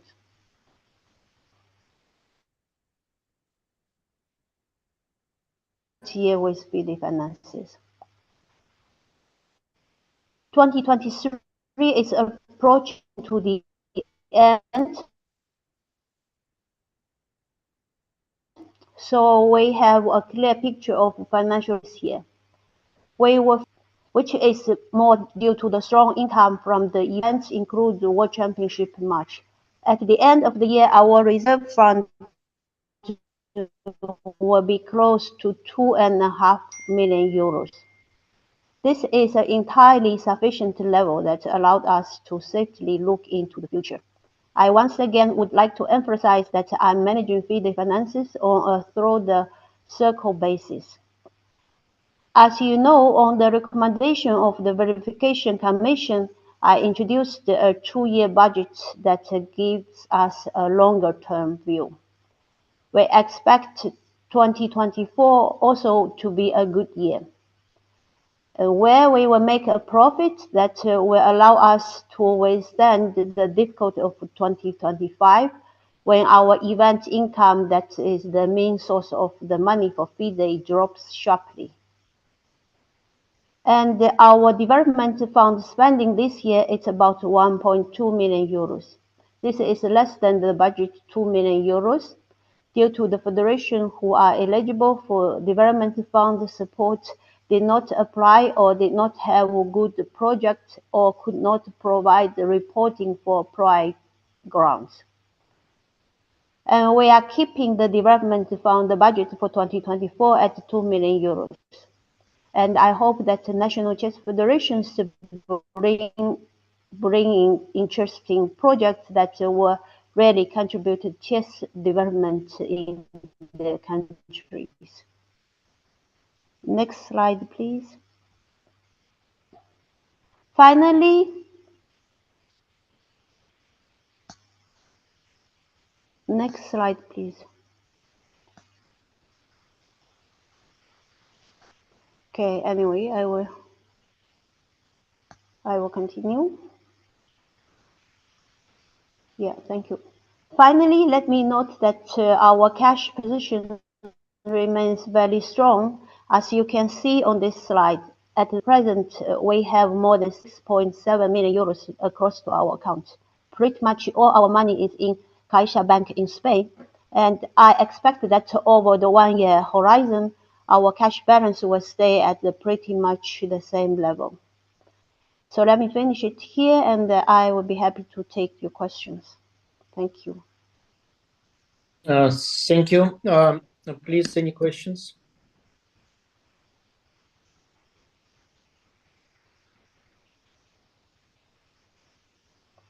Or we can move to verification commission report, and then you can think about your questions meanwhile. Okay. Yeah, let's do it. Please, let's start verification commission report, and people can think about questions.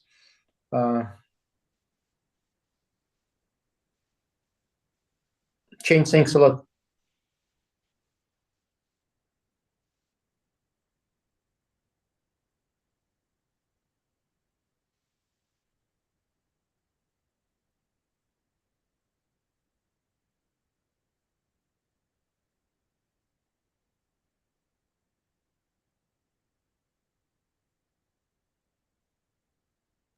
Yes, please.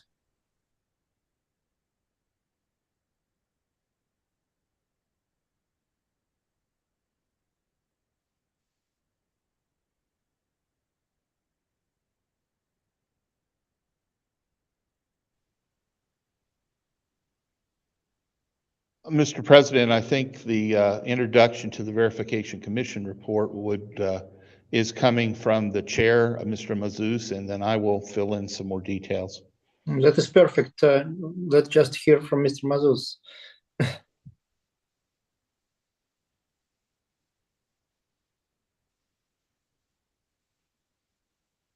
Mr. Mazouz, are you with us?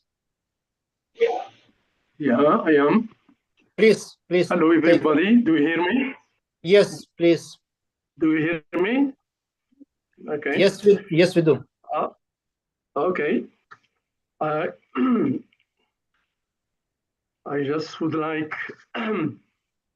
to summarize our preliminary report, and later on I will ask Alan to give details of that report. We had a pre-audit meeting with members of EY, the FIDE external auditor. We received from FIDE the financial statements listing the transactions by account on a spreadsheet. Our commission reviewed these statements and met through Zoom to make comments and list questions to put later to FIDE. In the meantime, we received end of June the report of EY ahead of our meeting in Lausanne with FIDE financial team. The commission met in August with FIDE financial team composed of the treasurer and the FIDE financial advisor, Mr. Alexander Bolgin, who were joined the day after by Dana and Laurent Frey from the chairman of the PDC. Last year, as in the years before, we made some recommendations. We examined whether they were implemented.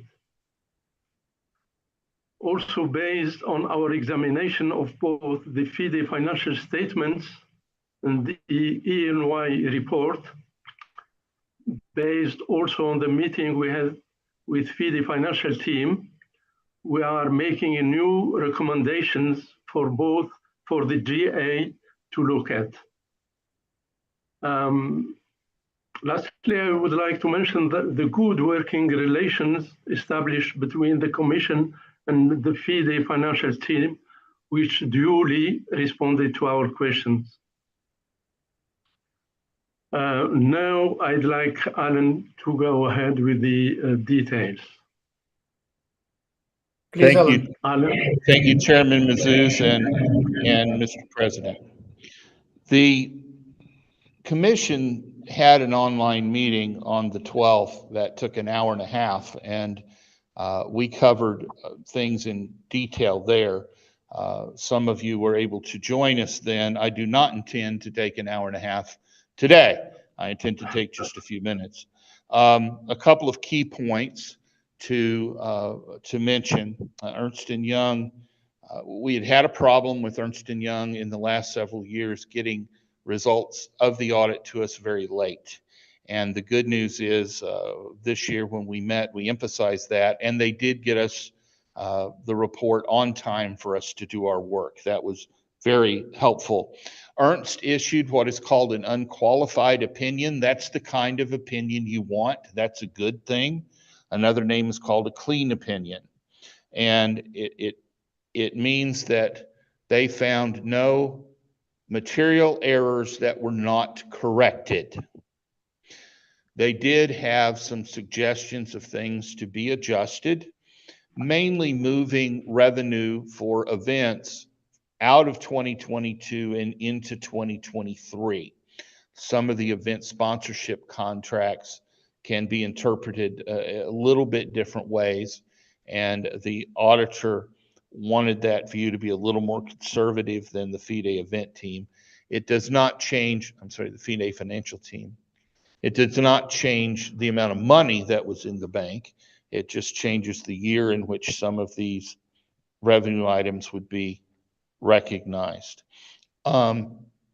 We had talked last year about the special purpose vehicle that had been put in place to run the Olympiad in Russia, which was canceled and moved to India. That contract had largely run its course, but there were some final entries that were moved into 2023. So those final accounting things for that will show up in 2023. There is a new entity in FIDE. The entity has created, or FIDE has created a new for-profit subsidiary to do some joint ventures with other organizations. This is required due to the nonprofit status for FIDE in Switzerland, and that will be a source of some recommendations later. One of the things in their in Ernst & Young statutory report were a lot of comments about internal control problems with the FIDE accounting system. Those were not a surprise. Those had been made in the prior year. And the answer to that is FIDE adopting a new financial accounting system as of January 1 of 2023 rather. So the 2022 financial statements and accounting was still done in the old system, which lacked some very basic access controls. The new ones are starting January 1 of 23. The accounting is being done in QuickBooks, which has all the controls that the auditor was concerned about. So that should resolve those issues. The other major thing the auditor noted was they selected a sample of credit card expenditures, and several of those lacked the formal expense approval and supporting invoices. This is a recurring problem. It's been a problem ever since I've been on the Verification Commission. And it's getting better, but it's not where it needs to be, and that will be part of our recommendations. Our 2021 recommendations were largely adopted by the FIDE finance team. A couple of them did not get completed into 2023. You can see those in our report. If you go down to page 5 of our report, please, and put that on the screen. It advanced the screen down to the 5th page of our report. You are on page 1, please.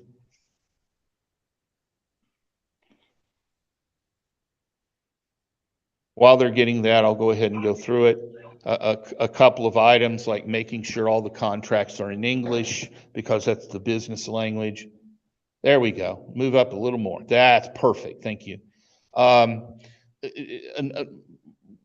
has been implemented. Item number 3 was sort of important. That's some tax refunds from Switzerland, and that now has been completed in 2023. We'll see that in the next year's financial statements.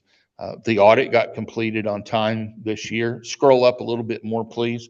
Recommendation 5, there was unwritten bonus policies. Those are now written down, and we see some more of the policies. And you went the wrong direction. Go down on the bottom of page 5.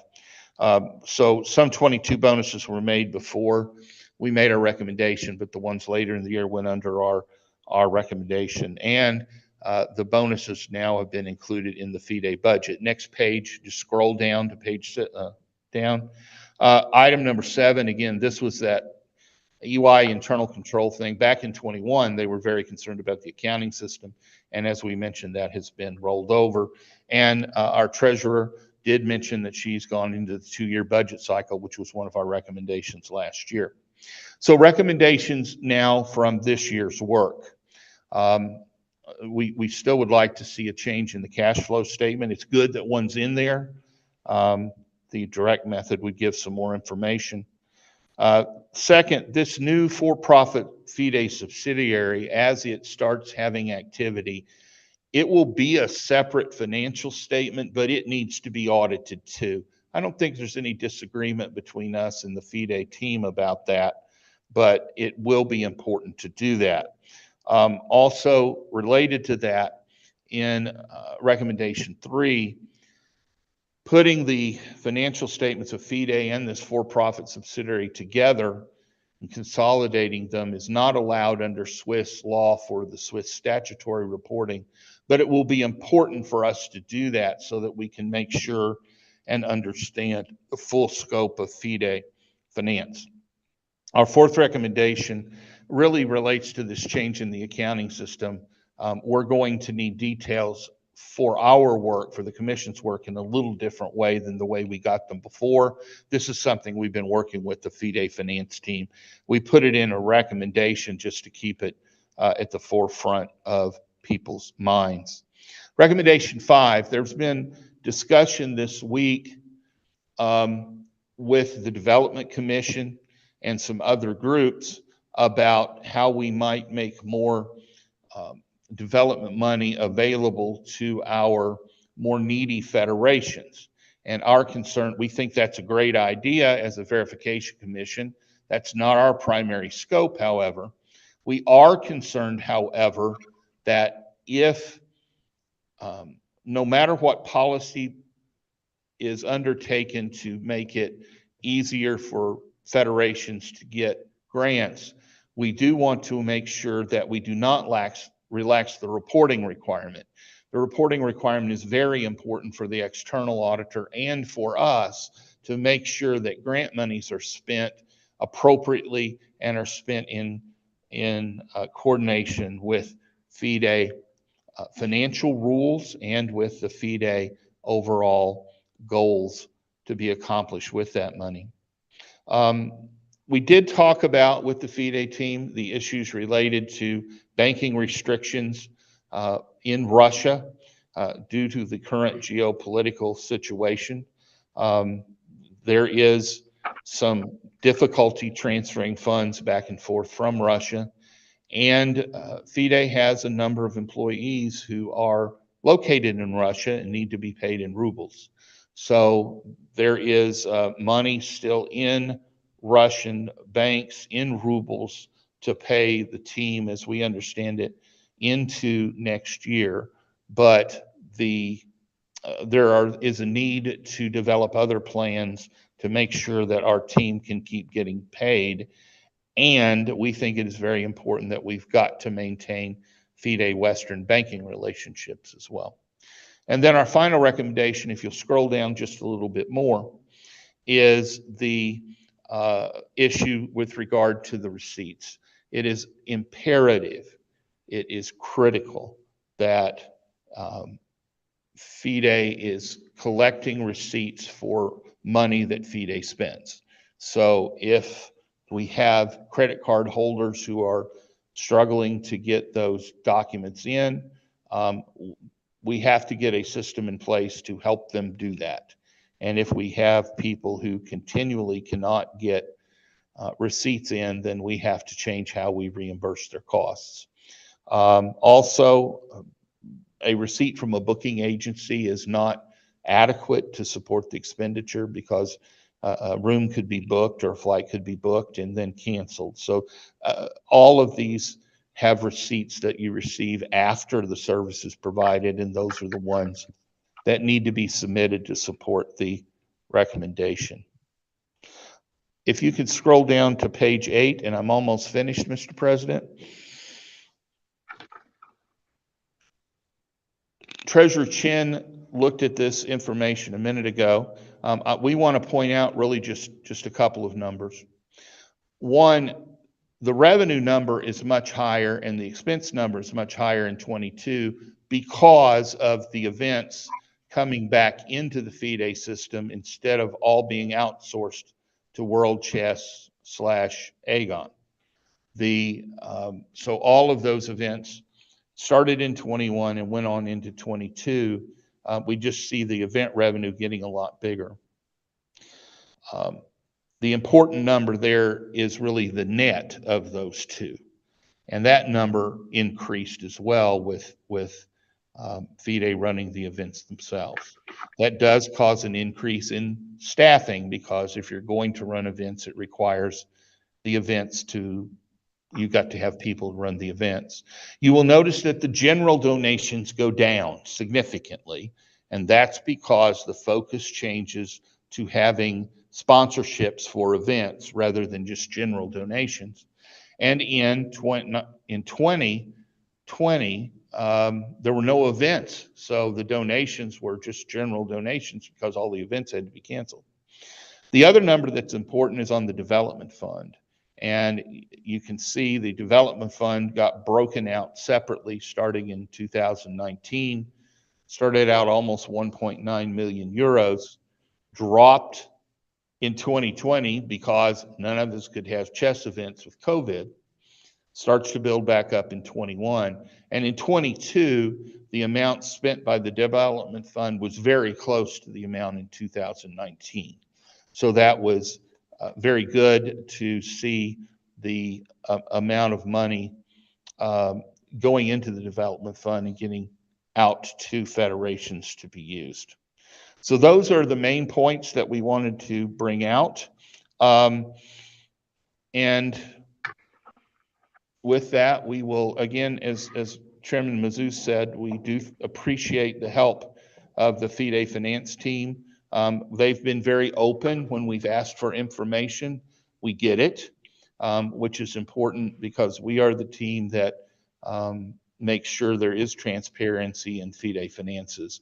So thank you to FIDE Financial Advisor Alexander Volshin and to Treasurer Zuzchen under the leadership of President Dvorkovich. So thank you for your assistance in allowing us to do our jobs on behalf of the General Assembly. And that's all that I have, Mr. President.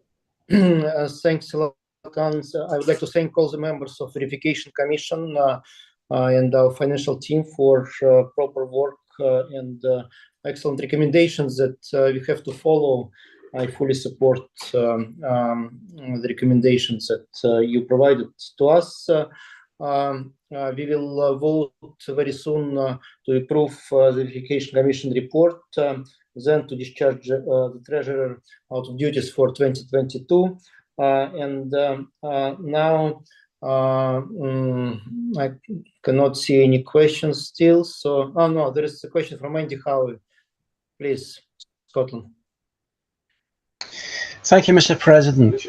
Alan, I'm just wondering on your thing on receipts, is it worth maybe investigating using a system like Concur, which allows the receipts to be collected electronically from where it's been purchased from? Or has that been considered?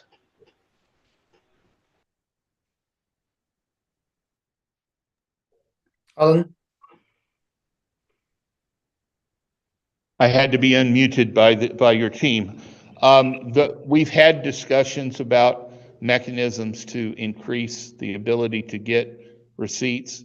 Certainly, those are alternatives. There are, other providers as well. One of the problems that won't necessarily resolve is the follow-up receipt from the service provider that we mentioned. It really requires several steps, and that could be one of them, yes. Thank you. Thank you. Any other questions? If not, then I will give the floor to Alexander Volshin to present the budget for 2024 and provisional budget for 25. Please.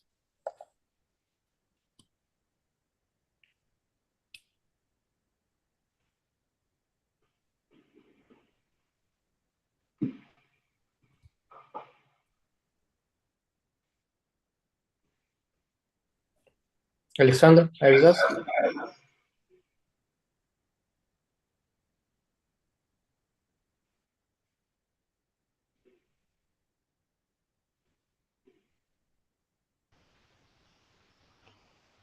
Please.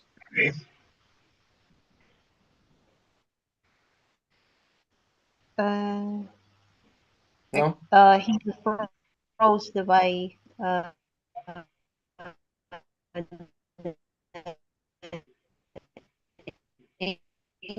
internet. So from the budget that you can see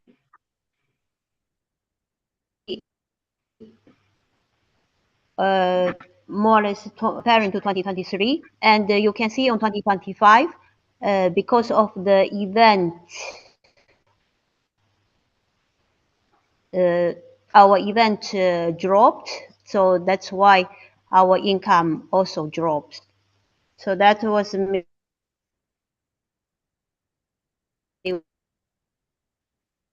what I mentioned in my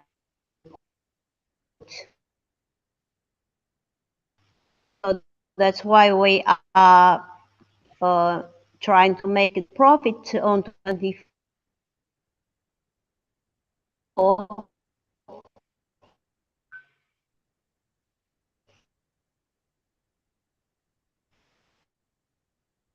And to have strong position screwed down, it's more or less the same. I want to point it out if any of you have any questions. Yes, thank you. Just to make sure everyone understood. And you can see that. Please, yes.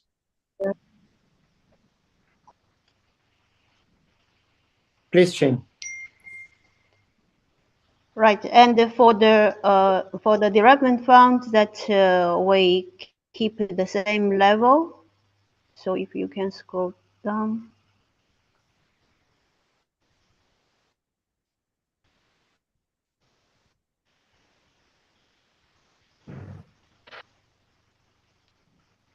And mainly that's the main change. All the other things stay more or less the same level.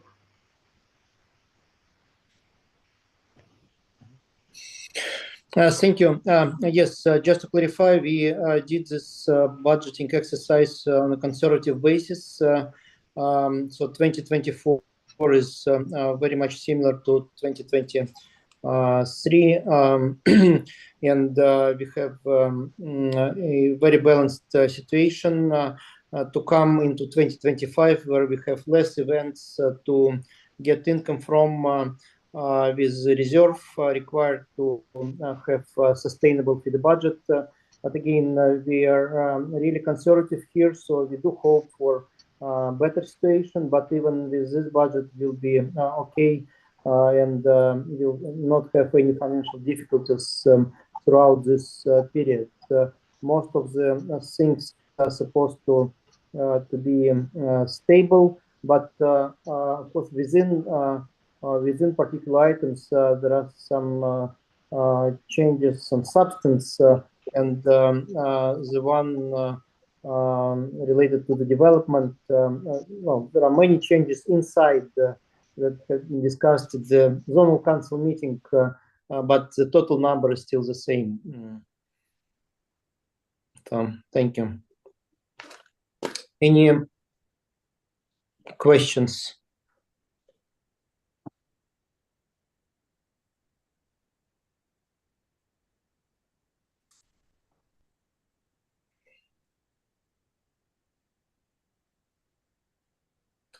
Okay, I think there are no questions. Thanks a lot, Chen. We have a proposal to reappoint the auditor, the same for the next period. So, given that the verification commission had a good, better experience with the auditor and doesn't have any issues, I think it's a good proposal. And finally, yes, Alan, please. Sorry about it. Alan? There, I got unmuted. Yes, that is one reason, Mr. President. The other reason is it's hard to find another auditor right now. The client selection process by auditors has gotten much more difficult. Alexander had recommended we consider looking for another auditor last year, and that did happen. It was very difficult to find people even willing to propose. So it was a very good thing that Ernst got better, and they seem committed to meeting a more reasonable schedule. So I think the commission is comfortable with that recommendation to continue with Ernst. Thank you. Thanks a lot. And finally, we have the proposal to update the financial rules concerning tournament fees. It is attachment 2.6.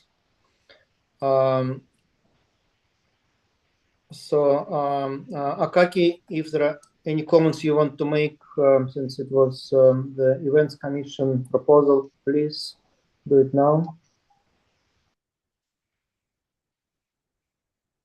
Mr. President, dear colleagues, almost nothing is changed. That just we changed the bid fees. It was 500 euros. We know what is bid fees, like airplane ticket and for inspections, and of course tickets are raised, prices are raised, and we changed from 500 euro to 1,000 euros. Nothing more, nothing special. No significant changes. Thank you. Yes, that's yes. Bidding fees are to cover basically inspections. That's correct, and we go in line with inflation. It was those fees stayed for many years, so this increase looks reasonable. But I would like to mention that also FIDE spends more on those championships to support prizes, especially for senior events. And we will contribute also more to fair play, since it is an important part. And we will be always looking for the ways to support organizers to do high quality events. So, any questions?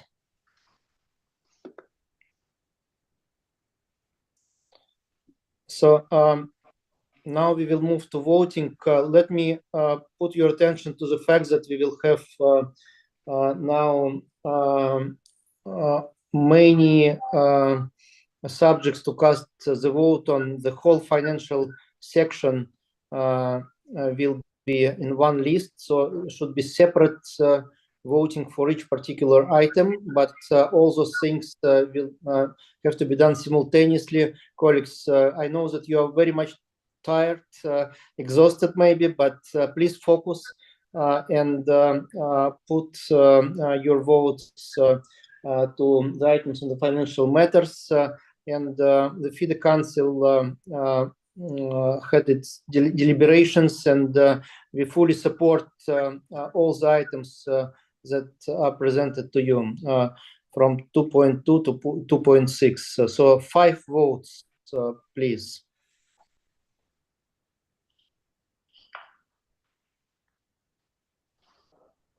Thank you. That vote is now open. And as the President has stated, there are 5 items to vote on in this list. You will need to scroll down to see all 5 items and place votes for each, please. Thank you.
There's 5 minutes remaining on this item.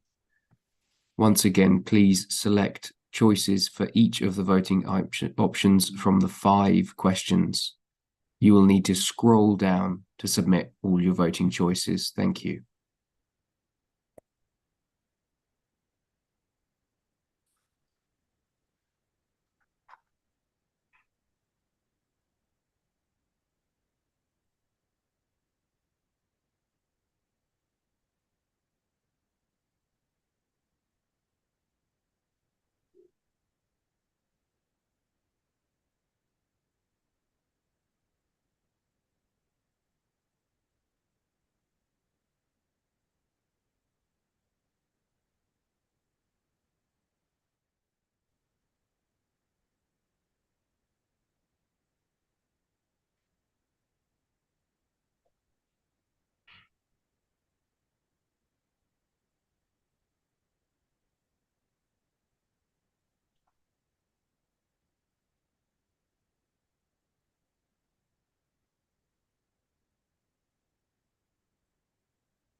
This vote will close in 2 minutes.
The vote will close in 30 seconds.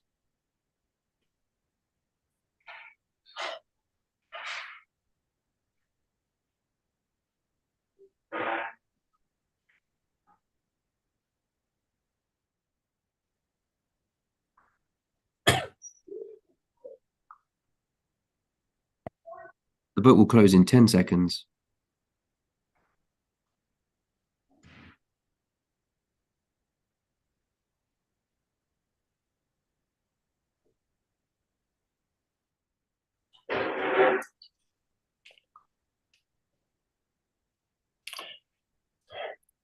Thank you. So on the Verification Commission report, we have 105 out of 107 voting delegates in favor, 2 against. So the Verification Commission report is approved. Second one.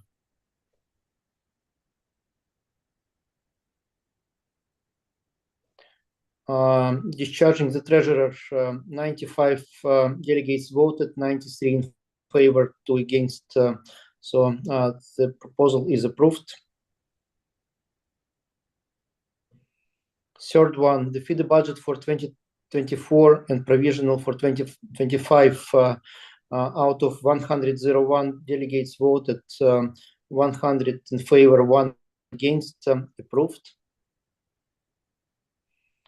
For reappointing Ernst & Young as external auditors for 2023, 99 people voted, 98 in favor, 1 against, so approved. Finally, on changing the financial rules, 97 people voted, 91 in favor, 6 against, also approved. Thanks a lot for your votes and understanding. So, we are moving to the next one, which is the South Africa Chess Federation appeal on the decision of FIDE to appoint the reverse delegate and facilitate the organization of elections within the federation.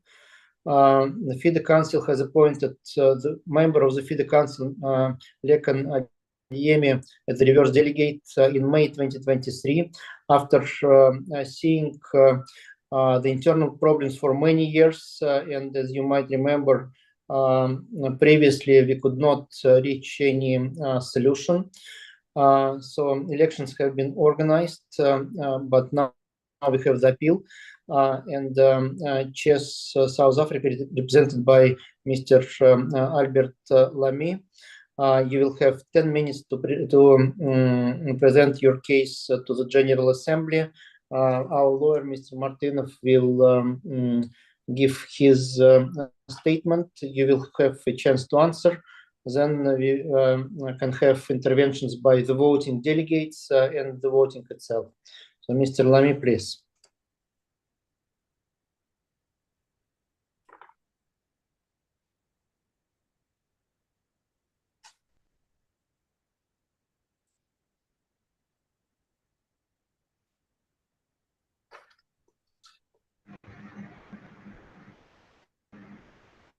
Thank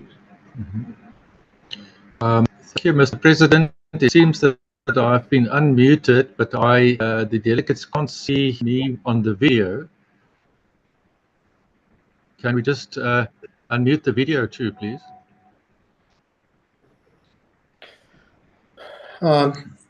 Please, can you have the video?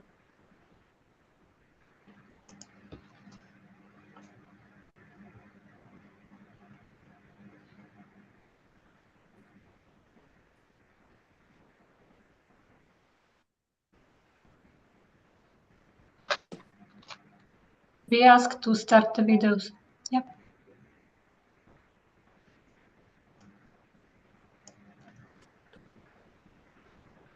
Right. Please. Yes, we can see it. Tickets of now see it.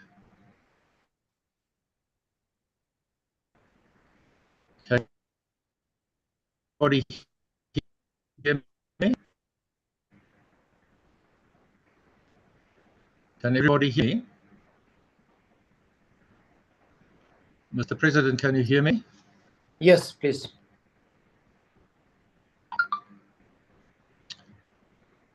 Can you hear me, Mr. President? Yes, all can hear you, and I think even seeing you.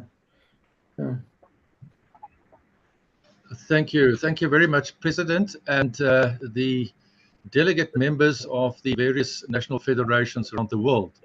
I'm going to address you in the short period on firstly the substantive issues, then the procedural issues, and then certain issues raised by Mr. Martinov in his opinion as the legal director of FIDE pertaining to authority. May I just say that I'm an advocate of the High Court of South Africa. I'm instructed by the firm of attorneys Herter Spies. In the European continent, you will call advocates barristers as opposed to solicitors. In the documents that were circulated to the members of the Assembly, the relief sought in this internal appeal by Chess SA is that the decisions by the reverse delegate and the election commission and the council of FIDE be revoked and be set aside, and that the results of the elections held on 25 November not be recognized and declared to be invalid. We request the General Assembly on behalf of Chess SA to direct the Council of FIDE to liaise and support the current expo to liaise and support with the current expo of Chess as a member to ensure that the democratic elections of the provincial members of Chess first be conducted in terms of the provincial constitutions of Chess SA read with the constitution of Chess SA prior to the election of the president and expo and Chess SA, and I'll explain that very important aspect for purposes of proper democratic elections. Once, and we say once, a proper and democratic legitimate elections of the provincial structures have been held, the elections of the expo and the president of Chess can follow. We further, in terms of the further relief, we say that a delegation of FIDE as nominated by the FIDE Council consults with the current expo of Chess SA for purposes of the following. The appointment of members of an independent election commission for purposes of conducting the provincial elections first, and that such elections be conducted in terms of the requirements and procedures of the Constitution of Chess SA and the constitutions of the provincial members of Chess SA. Lastly, we say that should the General Assembly of FIDE decide not to grant this relief, then the recognition of the elections held on 25 November should remain suspended, pending the outcome of an appeal to the Court of Arbitration for Sport, as provided for in Article 35.1 of the FIDE Charter. Now, just to turn, that is the relief that we seek. to come back to the just a summary of very essential and important aspects in the grounds of appeal, we deal with that under the heading legal provisions. Now, first and importantly, in South Africa, the national federations of all sport, including then the Federation of Chess, is defined and regulated by the South African Sports Act, and it defines a national governing body of a code of sport or recreational activity in the Republic, recognized by the international controlling body as the only authority for the administration and control of the relative code of sport activity in the Republic. Now, the international controlling body, as we know, for chess is FIDE. So, and I will demonstrate that what is stated in the South African law is very much in line with also the FIDE Charter. We say that the only authority is emphasized since it demonstrates the autonomy of Chess SA in respect of the sport of chess in South Africa. It is similar to other sport federations like Cricket South Africa and Netball South Africa. Now, FIDE's charter, inter alia, endorses the Universal Declaration of Human Rights, and it states in Article 8, everyone has the right to an effective remedy by the competent national tribunals for acts violating the fundamental rights granted to him by the Constitution or by law. And what we say is, as much as in South Africa, we've got a constitution and the rule of law, which everybody must respect. The FIDE Charter says in Article 4.10, FIDE observes strict neutrality in the internal affairs of its members, but has the right to evaluate compliance with FIDE principles and their obligations. We state further in paragraph 6, at no stage has FIDE communicated to the executive authority of Chess SA, following the court judgment in 2022, that there was any non-compliance with the principles of obligations of FIDE or non-compliance with FIDE rules and regulations. Furthermore, we want to refer to Article 9.1, member of the FIDE Charter, which says member federations are national chess associations and corresponding organizations that have principal authority over the chess activities in their own countries.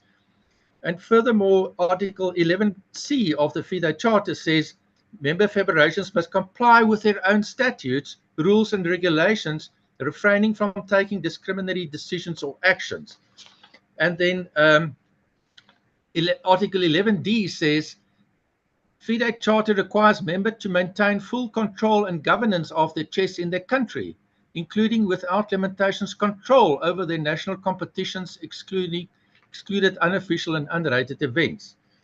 And then Article 11L says that members must act independently from any government, public or private institution, except for what is provided mandatorily by the national legal order. Now, I don't want to elaborate. We've set that out in the grounds. Mr. Chairman, let me just also refer to paragraph 70.6. It says 11Q of the FIDE Charter says members must regularly organize general assemblies and elections in accordance with their statutes and national legal order. Now, we've dealt with further the provisions of the South African Constitution and then the provisions of the various provincial constitutions. Now, South Africa's structure in Chess SA is that you've got the National Federation, and underneath that you've got your 9 provinces as well as the Players Commission. All of the 9 provinces are separate juristic persons that have got their own constitutions, but they're all linked to the South African Constitution. It means that if there is an election to take place of the national body, the national executive body, as well as its president, there must be compliance by the provinces of their own constitutions and their own elections. So as much as Chess SA and the executive board under rights and the principle of democracy, the question is, can one have a proper democratic election if you're not sure and you haven't ensured yourself that these elections have taken place at provincial level, because then you are holding elections in a reverse order. Once FIDE together with Expos is sure that the provincial good standing requirements are in place and that they've held proper elections which have been monitored, then obviously the national executive elections of the executive board as well as the president must follow.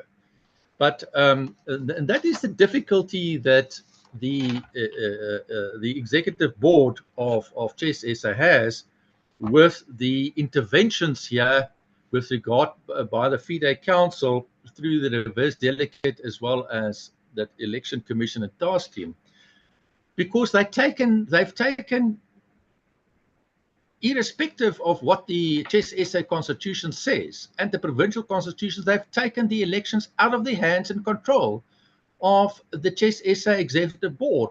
Thereby, the autonomy of the executive board of Chess SA is not respected with the greatest of respect by FIDE. And therefore, that is why we asked the relief. It also boils down to, it started off with the appointment of a reverse delegate. We've seen tonight that there was an amendment of the charter to introduce for the first time the power to appoint a reverse delegate. That provision wasn't in place when a reverse delegate was appointed with all these powers. As much as Chess SA and its executive board finds itself in a very difficult position, and there's historic reasons for that, the court has declared this dispute finally in 2022, by which the executive board came into place finally legitimized by the court, and therefore they got the authority by the court to govern. And last year, we've also indicated that when Chess SA's executive board wanted their members to comply with, for purposes of elective conference, they were non-compliant. They ignored them. So the executive board of Chess has got this very difficult situation that despite the rule of law in South Africa, despite the court order, the provincial members and constitution doesn't respect that outcome. Sir, you had your 10 minutes. I can add 1 minute to finish. Plus yes, 1 what minute. I'm saying is that you find yourself in this impossible situation where your provincial constitutions doesn't, despite court order, just they are non-compliant and they ignored and they don't recognize you. But by doing that, they are undermining the South African law, which FIDE's charter says must be respected. And therefore, that is why we say, help us, FIDE and their council and their structures, to help and assist the Chess SA board to oversee and first conduct provincial elections and to ensure that members are properly compliant, and then thereafter the national elections can be held. And we say, if one moves rapidly with this, that can all happen in 2024. But one cannot override and ignore the provincial constitutions and their requirements, as well as the Chess SA constitution. Thank you, Mr. Chairman. Mr. President, my apologies. Yes, thank you, sir. Thank you. Mr. Martinov, FIDE legal director, please.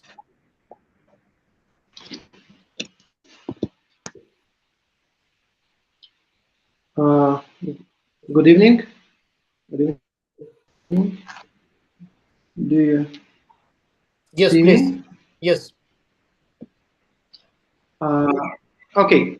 Dear delegates, thank you for the opportunity to speak on behalf of the Council, and I will try to be as brief as possible. Yes. The full legal position of the Council is attached to the materials of the Assembly, and I'm sure that you have the opportunity to check this position. So I will briefly indicate the most important points. First of all, I want to highlight that FIDE never interferes in the internal affairs of Federation.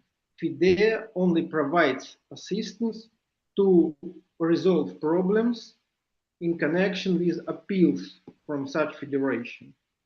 Unfortunately, we had such situation with different federations in past, Pakistan, Morocco, and South Africa. And for South Africa, unfortunately, FIDE appointed reverse delegate twice, one in 2022 and one in current year.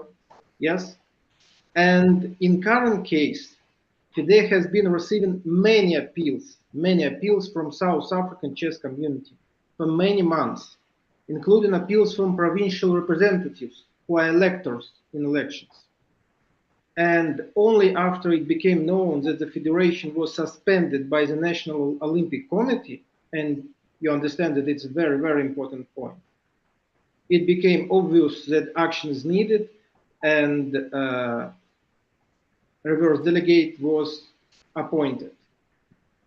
It's very important that the appellants themselves wrote to FIDE at spring 2023, the letter attached to the materials of agenda, that they would only welcome if FIDE acted as an election officer.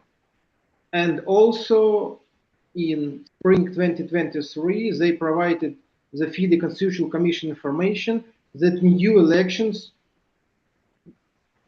would be organized in July 2023. And only when all the deadline has passed, no elections were organized, and taking into account the appeals, many appeals from the chess community of South Africa, FIDE decided to help in organizing of such elections. These elections not only were supported by the National Olympic Committee, but what the most important, they were attended by all but one, 8 from 9 provinces of South Africa who are real electors according to Constitution, and only persons who may vote according to Constitution may vote. And in this regard, there is no interference in the actions of FIDE, but only assistance. And FIDE never challenged the independent status of Chess SA and has never interfered in the day-to-day management. So these facts are the basis for rejecting this complaint. And additionally, I must specify the important procedural legal basis for rejection of its appeal. This appeal was filed in December 1 by the legal firm with no power of attorney provided. Later, it was provided the minutes of the board, but 2 board members were marked in these minutes as abstinent. Also, these 2 members of the board wrote to FIDE their letters attached to the materials of assembly that they didn't support the appeal and didn't vote. Without these 2 members, quorum of board cannot be reached, so this appeal submitted without credentials. There are other gross violations in the formation of the quorum, and details are indicated in the written position of the Council. So, de facto, this complaint was filed not by the Chess SA, but by several people who don't represent the full board that are unable to file complaint on behalf of the entire federation. So, with this in mind, the Council asked delegates to reject this appeal. Thank you. Thank you, Alexander. Yes, let me just repeat. The Council has considered the case and recommends to the General Assembly to reject the appeal of South African chess, given the arguments that have been presented by Alexander Martinov. Sir, you have 5 minutes to reply to the statement. Thank you, Mr. President.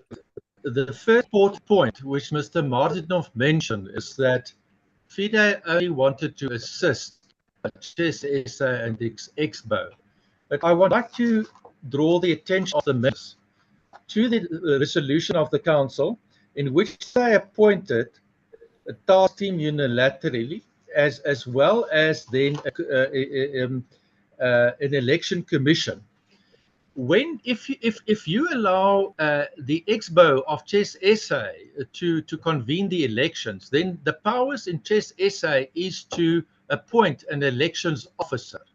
Now, what Mr. Martinov mentions is that if there was some proper arrangement and agreement between FIDE and Chess SA's Expo, in terms of which FIDE would be appointed by Expo as the elections monitoring commission, then that would be a different situation. But if you look at the letter, the announcement of 6th October, it says FIDE decided to hold elections for leadership under its auspices on the following conditions. It is FIDE that set all the conditions for these elections, all the procedures, and they take it over out of the hands of Expo. The next aspect is the so-called authority, which Mr. Martinov refers to. In the documents before this assembly, there is a resolution that Mr. Martinov wrote to us and says, look, I'm missing the resolution. And then we went back, the attorneys, to Chess SA's board and said, please provide us with a resolution. The resolution is part of the documents. And you will see there that seven of the Expo members who have got voting rights, there are other members that doesn't have voting rights, they were co-opted. 7 were informed of the resolution. 4, the majority of the 7 voted in favor of this resolution, and therefore there is a proper resolution in terms of the constitution of Chess SA, and therefore but the TOI was mandated in terms of this resolution and also ratified the decision to appeal, and therefore Mr. De Toy was mandated then to do everything necessary, and he signed the power of attorney. Mr. Martinov also in his written presentation says he doesn't know who the witnesses are, but in terms of South African law, the mandate, a single mandate by the president is enough. The witnesses are just not legal prerequisites, but it's standard that you have witnesses. But these witnesses are not false. They are properly signed witnesses to this power of attorney. So we don't know really what the point is there. I just want to say another thing is that Mr. Martinov himself, with the greatest of respect, is part of that election commission appointed. Now, he makes also the opinion. I think this healthy distance between independent legal advice as well as somebody that is intricately involved in this process, that division, that separation of function is not here in place with the greatest of respect. So that is my reply, Mr. President. Thank you, sir. Let me ask the voting delegates if there are any questions to the parties.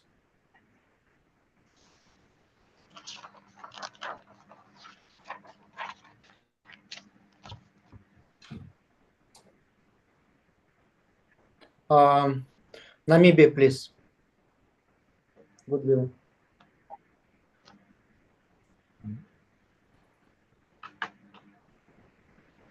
Disappeared somehow.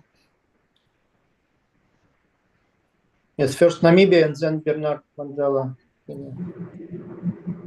Thank you, Mr. President. I just have a comment that I would like to say that I have been in communication with some of the chess players and chess community of Chessa, and the situation at hand is such that the players themselves are seeking refuge in other countries, neighboring countries, Namibia as well, in order for them to pursue their chess dreams and passion of playing chess. I really feel that the situation should come to a resolve as soon as possible, and that no further appeal should be made for the progress of CHESA and also for the region itself. We need to have this resolved as soon as possible. Thank you. Thank you, Bernard.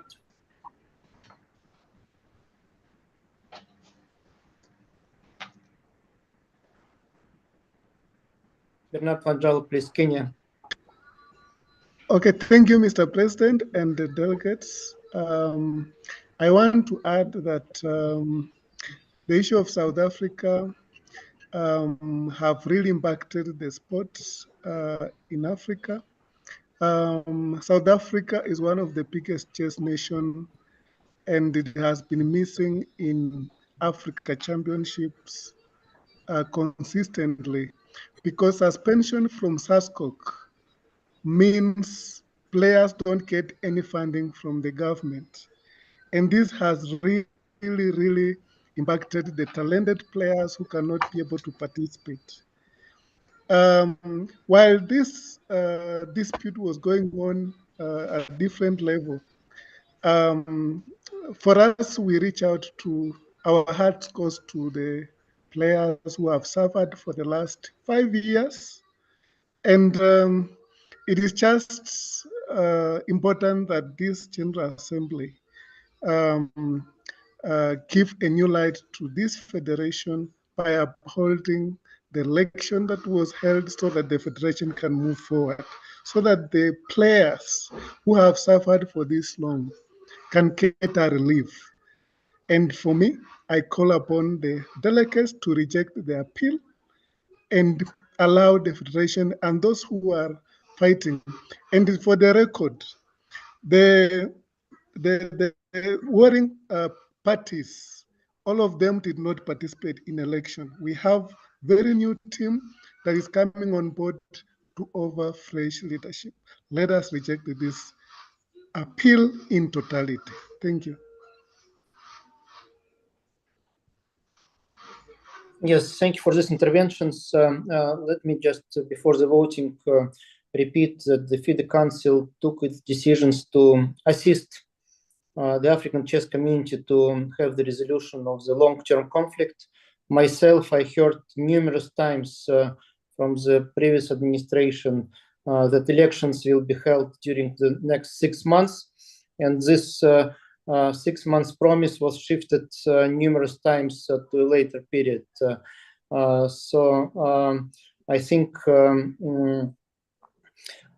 using legal procedures to postpone the legal resolution according to the law, and having also the opinion of National Olympic Committee of the South Africa, led the council to appointing the reverse delegate to help to organize elections and to supporting the results of these elections.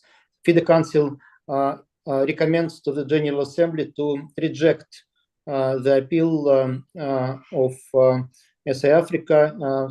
The recommendation is to vote in favor of rejecting the appeal. Thank you.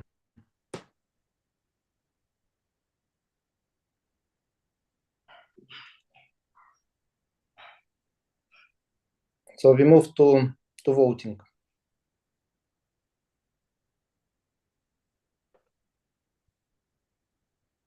Thank you. That vote is now open.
That vote will close in 1 minute.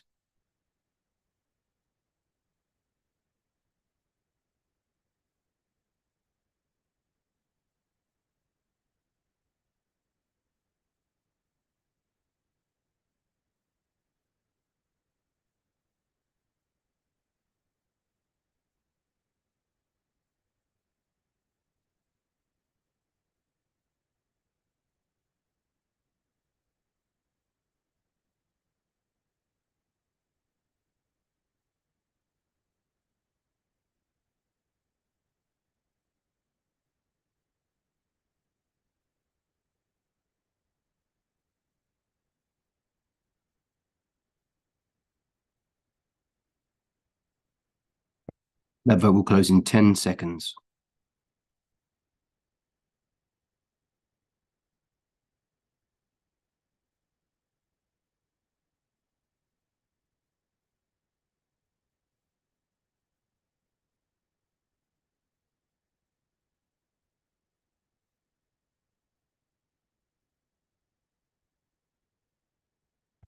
And the results are displayed.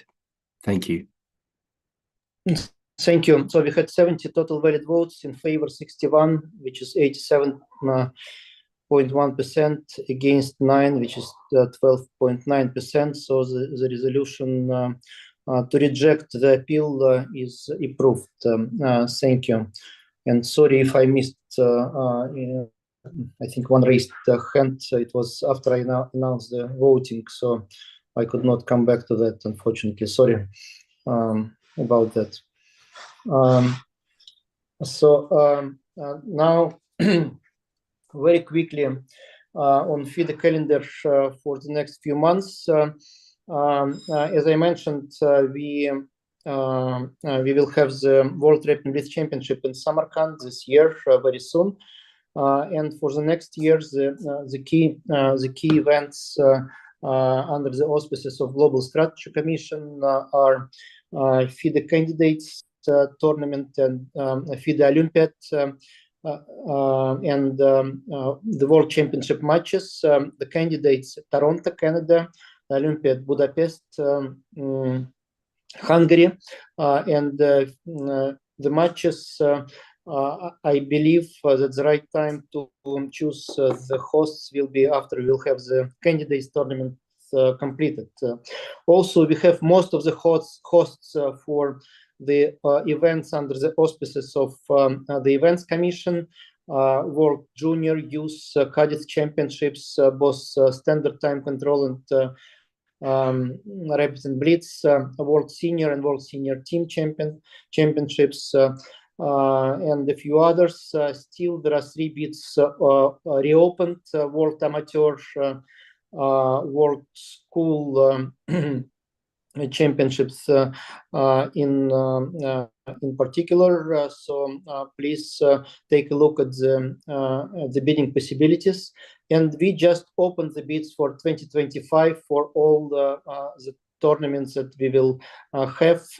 So please have a close look as well, and we welcome any bids according to the new requirements that have been adopted by the FIDE Council. Please have a look at the criteria that have been approved. And also we have the new procedures for titles for organizers. I hope that we will have interest in obtaining the organizers titles in the future. So this is about FIDE calendar issue. There are many more events. Some of those have been mentioned. World Corporate. I hope we'll have Fisher Random as well, and many others, but those are the main ones that I wanted to mention. So please, any questions on the calendar?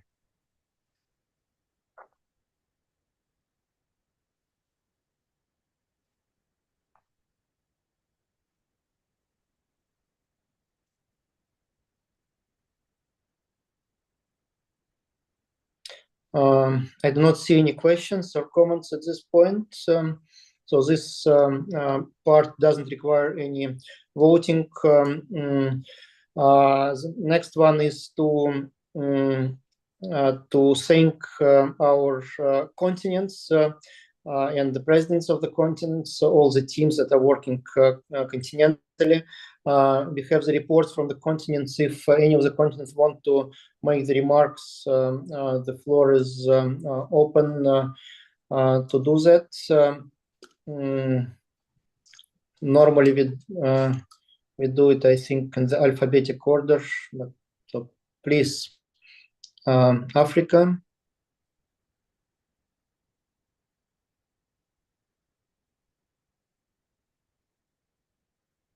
Do we need any remarks?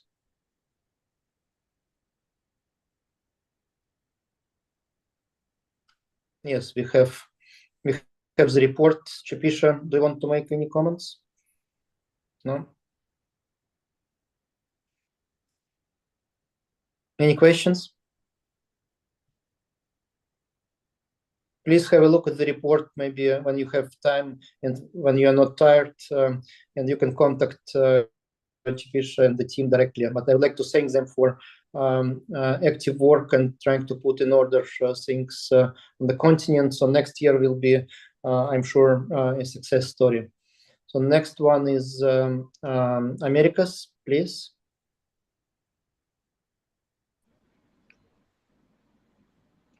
Good evening, team. Yes, please. Enrique. Okay. In short, we had our events as planned. We had 3 zones that were referred to January, and they'll go ahead as planned. And we managed to have our Continental Assembly. Everything went well. We had Victor visiting Zone 4.4. He visited Kenya, Madagascar, and the Seychelles, and the trip feedback was so fruitful. So there was a comment from African delegates stating that we need to request FIDE to review the PDC process and redistribute the zonal funding. I think this element was discussed during the PDC meeting and the council meeting. I cannot go further on this, and there were key takeaways during the engagement. And then we have collaboration that is ongoing with WEM, and we hope that next year it will be a fruitful year for ACC and FIDE. Thank you. Thanks a lot, Chupisha, and thank you for your suggestions on the improvements in FIDE work. Now, Enrique Celi, Uruguay on Americas, please. Yes, good afternoon. We have a video, and I beg your pardon because Pep is not here, and Mr. Carrillo is not here. He must go out. I will try to be to have a small review. Our board is in this position from October 22, 2022, and in this year we work hard. We have 27 tournaments, continental and regional tournaments. We did all them with successful. We work in several commissions, like the idea of FIDE. We have trainers commissions, arbiter commissions, the women commissions, the diversity commissions particularly, also PDC commissions. And we have 2 assemblies. The first one in the Dominican Republic in May during the Continental, and the second last week in Panama during the Ibero-American tournament. We work with a big delegates, quantity of delegates in both assemblies, with the participation with FIDE in the first, with PDC authorities and Mr. Bologan as director of FIDE, and in the last in Panama with the presence online for Mr. President and Mr. Bologan too. No more of that. We achieved all our goals in these years, and we are working for a best 2024. Thank you. Thanks a lot, Enrique. Thank you. Next one is Asia.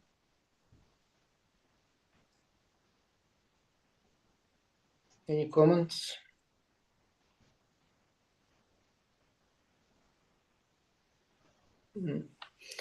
If not, yes, Castor, please.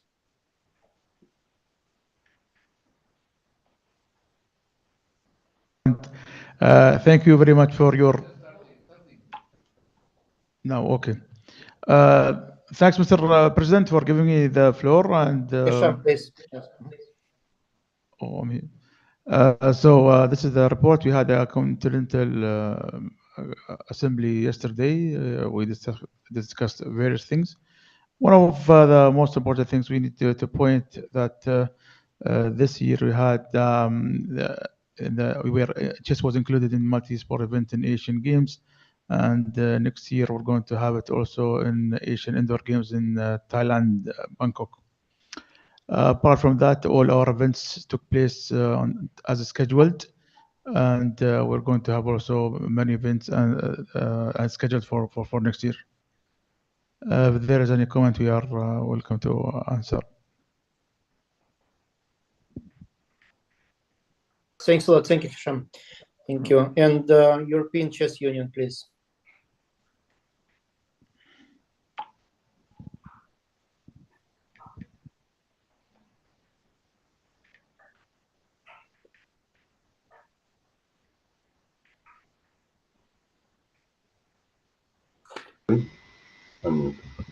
Okay. First of all, I would like to start with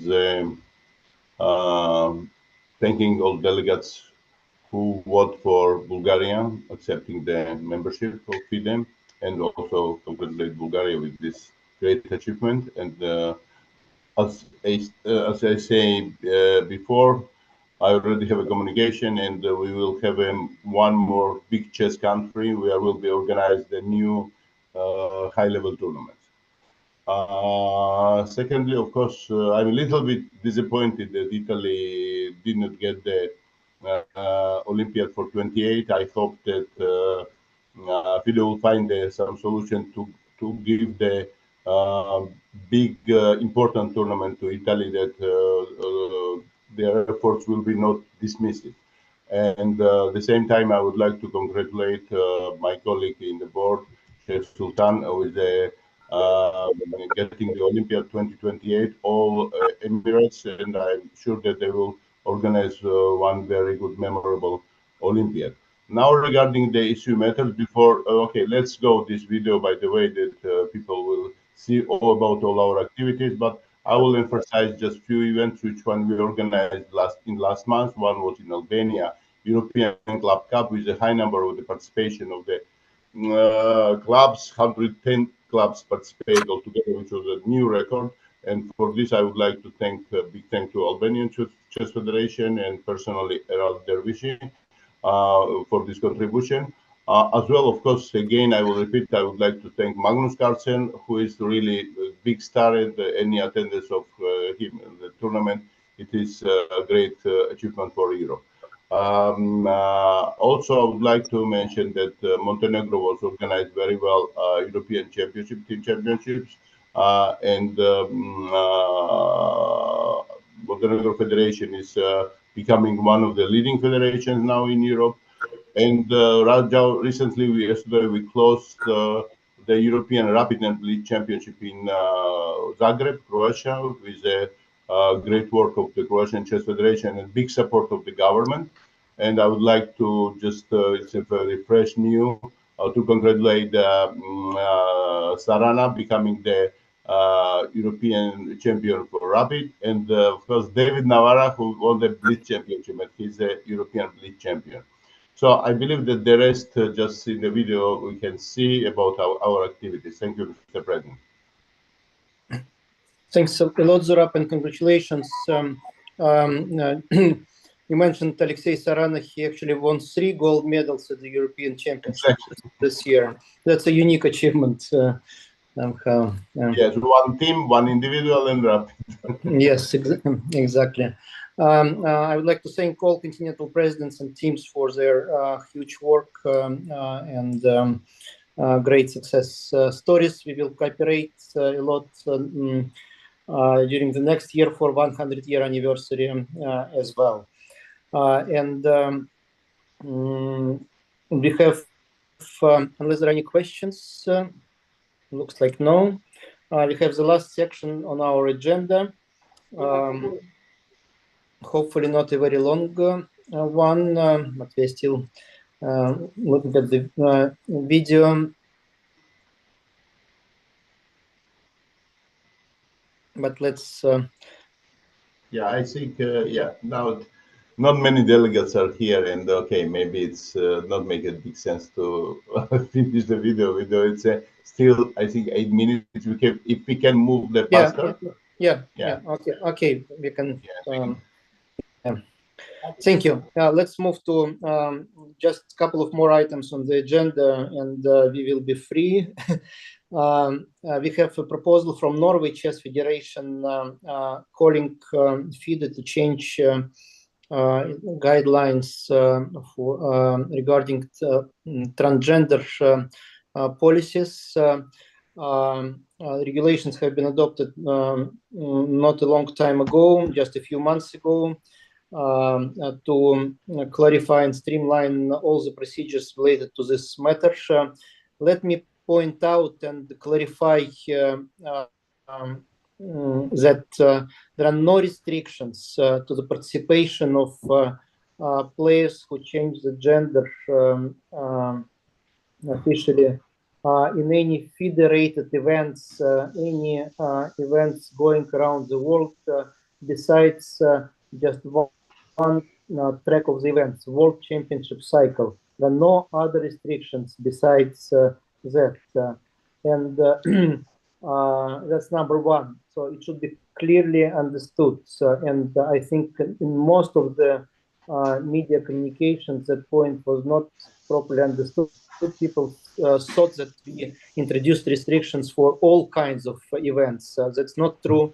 We have a special monitoring system only for World Championship cycle events, and in all other events, people can participate without any additional restrictions.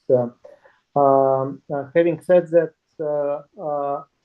we are committed to monitor the situation and as recommended by our Norwegian colleagues, to change regulations if the monitoring will show that we have certain issues.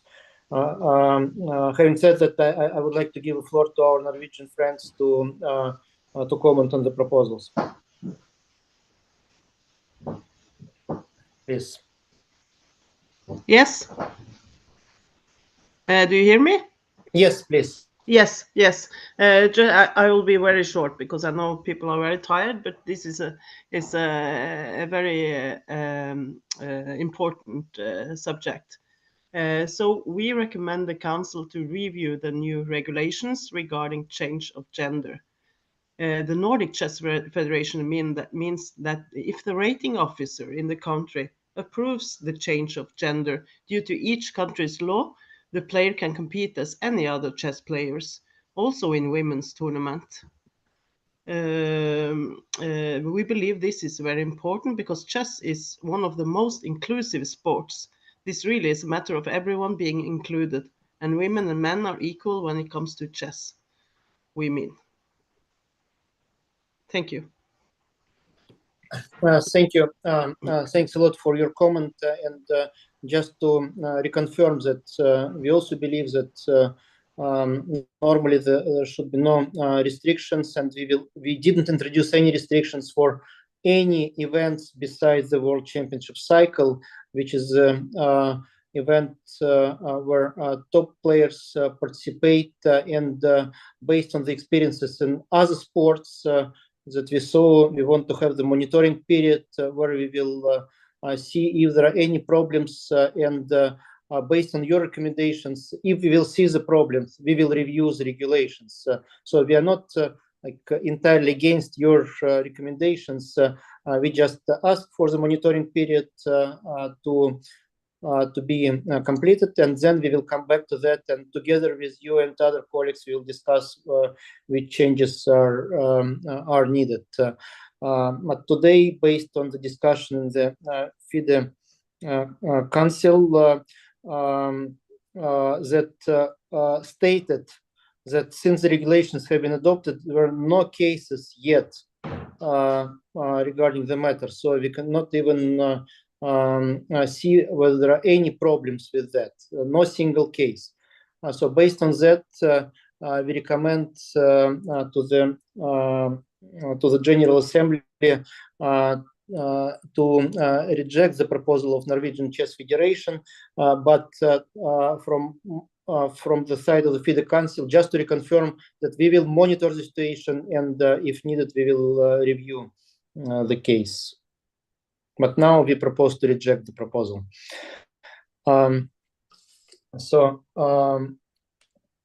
think we will have the voting in this part simultaneously on two subjects. Sava, is it correct? Correct. Yeah. So I move to the last one that requires the voting, FIDE awards. We had the historical committee working very actively and proposing the list of people for awarding special titles, special honorary titles.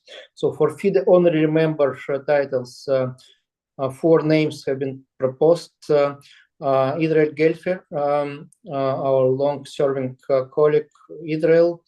Lagdar Mazouz, we heard from Algeria, we heard from here in his capacity of the chairman of verification commission today. Abd Hamid bin Abd Majid, Malaysia, also long-serving member of FIDE bodies at various level, organizer of many high-level events, and Paul Spiller, New Zealand, who is also with us today. Yes, I saw him on the screen, and I think all people are well respected and deserve our approval. For the most esteemed friend of FIDE, we propose M.K. Stalin, the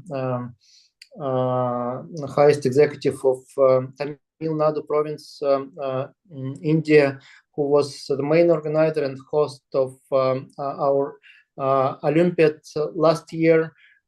He saved us and the Olympiad at the time when we had a major problem. The Chief Minister of Tamil Nadu also well deserves to be named the most esteemed friend of FIDE.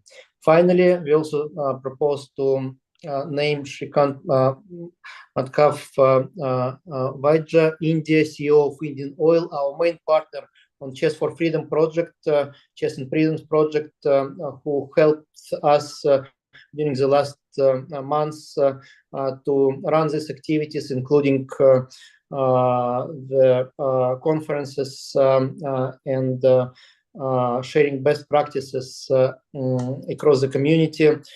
So I would like to propose to approve their candidacies. So please, if you have any questions, the floor is open. If not, then we will start voting for the 2 proposals. To reject the proposal of Norwegian Chess Federation, but with a good will to change things if needed, and to approve the FIDE awards to our colleagues. We have the hand raised Sweden, Hakan Yelling, please.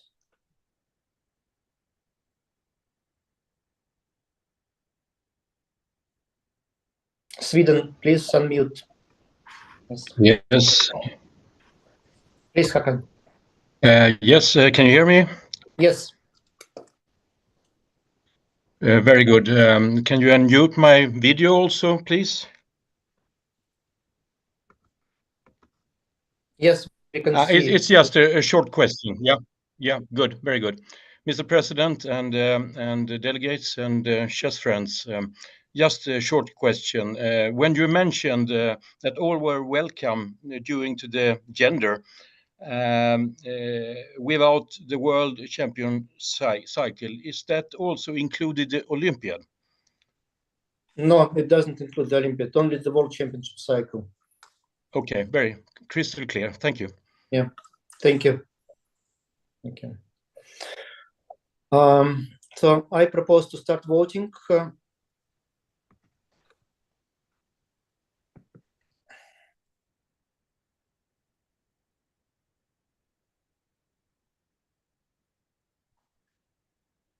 That vote is now open. There are 2 items to vote on here, so please scroll down to place your votes on the second item as well. Thank you.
This vote will close in 1 minute.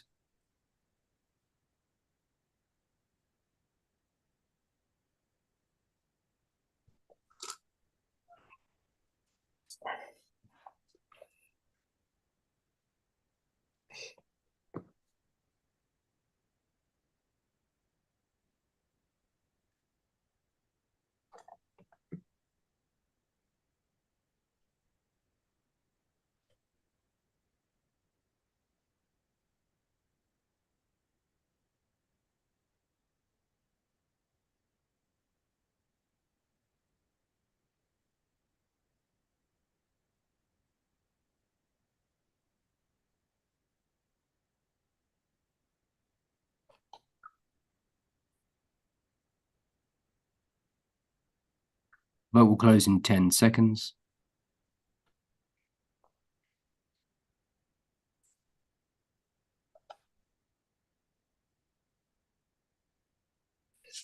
Yes, please show the results. So the proposal of Norway Chess Federation, 73 valid votes,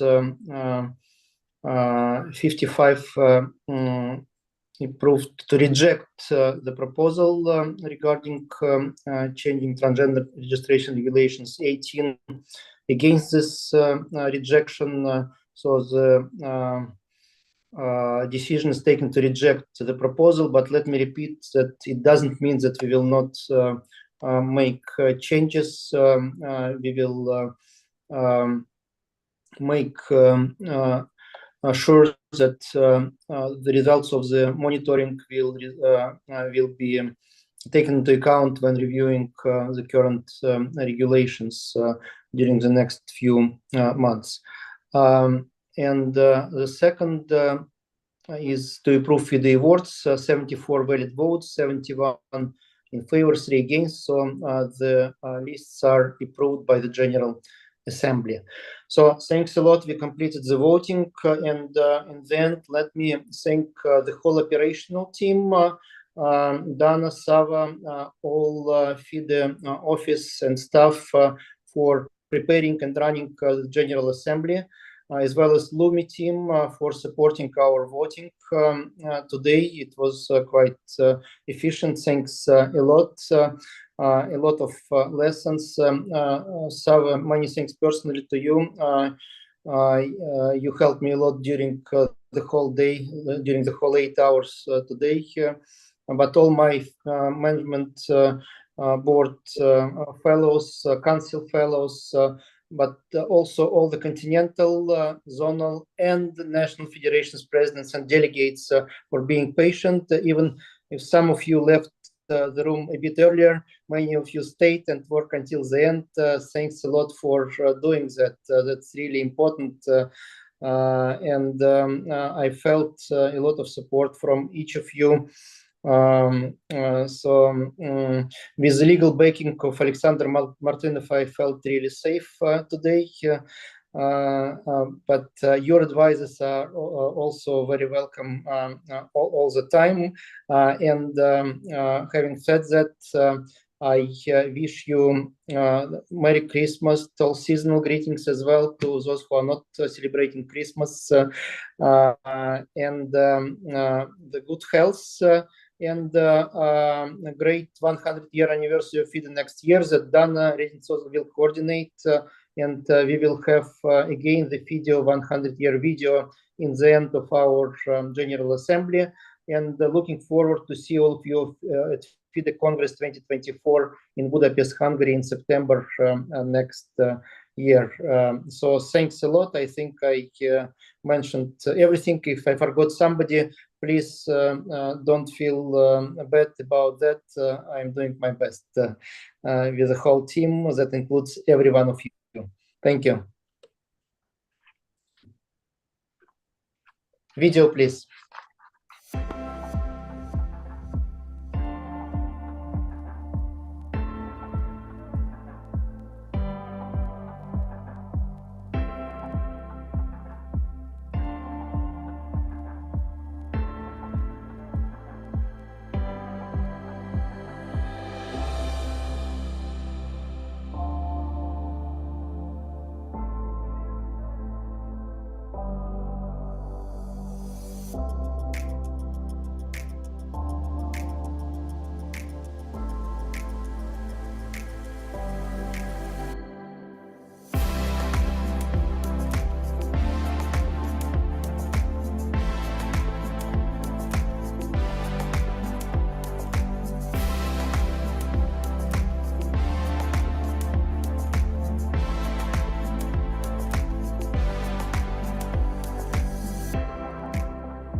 That's it.